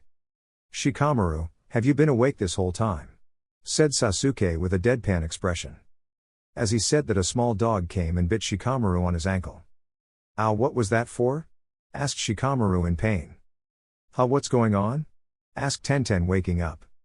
At that moment a Sound Ninja charged at Tenten but was then punched through the wall by Guy. Guy-sensei? Said Tenten, surprised. Good, you're all awake, alright, let me tell you the situation, said Kakashi, appearing near Guy. Naruto has gone after the Sand Ninja from the exam. Your mission will be to go back him up and if necessary fight them as well, as I'm not sure why Naruto went after them, said Kakashi. He probably wanted to finish his match or something stupid like that, scoffed Sasuke. Hey, Naruto isn't stupid, besides he has more sense than to chase after someone when there is an invasion going on, retorted Tenten. Shikamaru just looked between them and sighed. Okay, anyway, go through that hole that Guy created and Pakun will lead you to Naruto as he knows his scent. You got it, Pakun? Asked Kakashi, referring to the small pug that had bit Shikamaru's ankle. Pakun was a small pug with brown fur and a dark brown snout and ears. He had pink-colored paws and wore the standard outfit of Kakashi's ninja dogs, which consisted of a blue vest and a leaf forehead protector which was worn on the top of his head in a similar style to Sakura. He also had a bandage on his right front leg. Yep, I got it, no problem, and his scent is pretty easy to find since he has been fighting for a while, said Pakun before jumping out of the hole in the wall. Sasuke jumped out, followed closely by Tenten. Oh, I just know this is going to be troublesome, sigh, whined Shikamaru before jumping after them. Kakashi, you know I've taken out 21 ninja already, begun Guy before Kakashi threw a kunai past him, hitting a Sound Ninja in the heart. Well, that makes 23 for me, said Kakashi, giving his eye smile. I must win this challenge. Kakashi and it will then be 51 wins to me and 50 to you. If I cannot defeat you, I will do 1,000 laps around the village on my hands. Said guy with flames in his eyes. Naruto was catching up to Gara, but then all of a sudden Kankuro broke off from them and turned to face Naruto. You won't be getting past me. Said Kankuro. Oh yeah. Said Naruto as he made his signature hand sign. Shadow clone jutsu. Said Naruto, causing 20 more of him to appear. Deal with him. Naruto commanded his clones and they all gave a slight nod before Naruto threw one of his three-pronged kunai a good 500 meters into the distance and vanished in an orange blur. Damn it. Sorry Tamari, I couldn't hold him back. Thought Kankuro before bringing Crow, now newly repaired, out to destroy the Naruto clones as quickly as he could so he could go back and help Tamari, but that was easier said than done. Shikamaru, Pakun, Tenten and Sasuke were all leaping through the trees following Pakun to get to Naruto. All of a sudden, however, Pakun stopped and raised his paw. He took a few sniffs before leaping off again, prompting the Chunin to follow him once again. It appears as though we are being followed by about 8 sniff no 9 enemy ninja, and it seems as though they are catching up fast. Said Pakun. Well, if that's the case, it seems that one of us is going to have to be a decoy. Said Shikamaru. However, for one person to go up against 9 enemy ninja, well, let's just say the odds aren't in that person's favor for surviving. Continued Shikamaru. Also, we can't afford to lose Pakun because he is the one leading us to Naruto, which is our mission. This means that it will have to be one of us 3 that has to be the decoy. Unfortunately, all we have are a weapon-happy kunoichi. Said Shikamaru, prompting Tenten to glare. An Uchiha who despite his skill always manages to get in over his head due to being arrogant. Said Shikamaru, causing Sasuke to also glare at Shikamaru. Lastly, there's me, a lazy cloud-watching bum who would much rather be asleep right now than doing anything. Said Shikamaru bluntly. However, the decoy will most likely die. Finished Shikamaru. Alright, I'll. Begun Sasuke before Shikamaru cut him off. Sigh, it has to be me. Sasuke, your firepower will be needed in case Naruto needs help, and Tenten, you're primarily mid to long range support, which means if you can't keep them at a distance you won't last long. Besides, Shadow Possession Jutsu was primarily designed as a diversionary technique, so if you think about it, I'm the best option for being able to distract them and survive. Said Shikamaru before he stopped and turned around. Go complete the mission and hopefully everything will work out well in the end. Said Shikamaru. Sasuke and Tenten gave Shikamaru a nod of acknowledgement before leaping after Pakun. Sigh, how do I get myself in these troublesome situations? Wondered Shikamaru before leaping in the direction of the enemy ninja pursuing them. Ha, I caught up to you. Announced Naruto, arriving on a tree 2 meters behind Gara and Tamari. Well, that's too bad for you.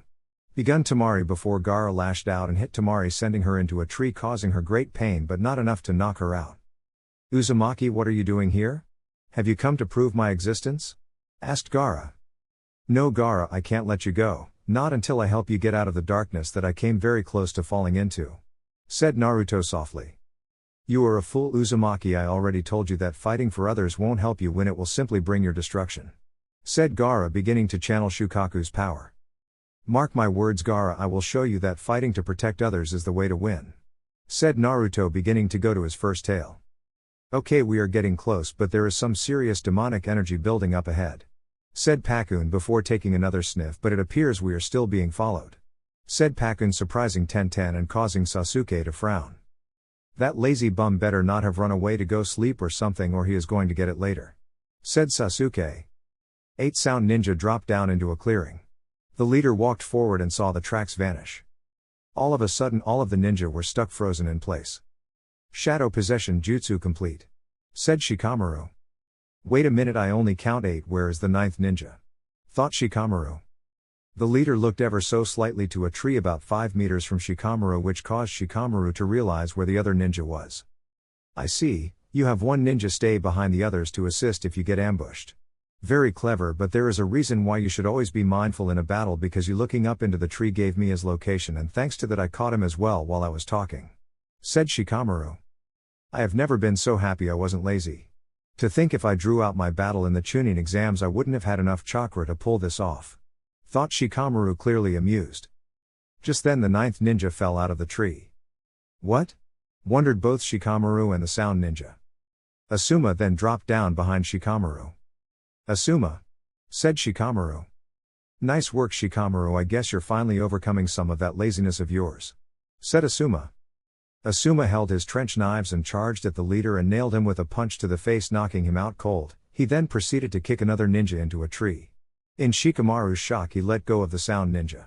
Two of the sound ninja realized they were free and quickly threw kunai at Asuma, but he just used the substitution jutsu. Asuma then dropped down and slammed both of their heads down into the ground and then slammed both his arms into two more of them who charged at him. Asuma then blocked a kunai thrown at him with his trench knives and rushed at the ninja who threw it and grabbed his arm while slamming his knee into the sound ninja's back. Asuma then quickly threw that ninja at the last one remaining, sending them both together into a heap right into a tree. Rest now Shikamaru, you did good. Said Asuma. Shikamaru just yawned and laid back. The ninja aren't following us anymore. Said Pakun. HN guess that bum is good for something. Said Sasuke with a smile appearing on his face. In any case, we caught up now, they're just beyond those trees. Said Pakun. Alright, let's go. Said Tenten. Wait, I'm not really cut out for fighting, so I think I'm going to have to leave you on your own for now. Said Pakun. That's fine, you've done enough. Said Sasuke before Pakun puffed away into smoke. They arrived to see a blonde covered in a red shroud with a tail and what looked to be a half raccoon half human, with a raccoon's appearance from his head to his hips and human looking legs sticking out under that, talking to the red covered blonde. Well Uzumaki, you said you fight better than me because you have something to protect, so. Begun Gara before he launched two globs of sand and pinned Sasuke and Tenten to a tree, each catching them both off guard. If you don't beat me, then your two friends there will die. Said Gara. Sasuke. Tenten. No, there is no way that they will die here today. Growled Naruto angrily before bursting into the third tail, bypassing the second. Alright everyone, that's it for the video. I hope you enjoyed it. I will try to post more as soon as possible. I have already posted the full story over on my Patreon if you are interested in that. Link to that is in the description. Anyways, until next time, peace.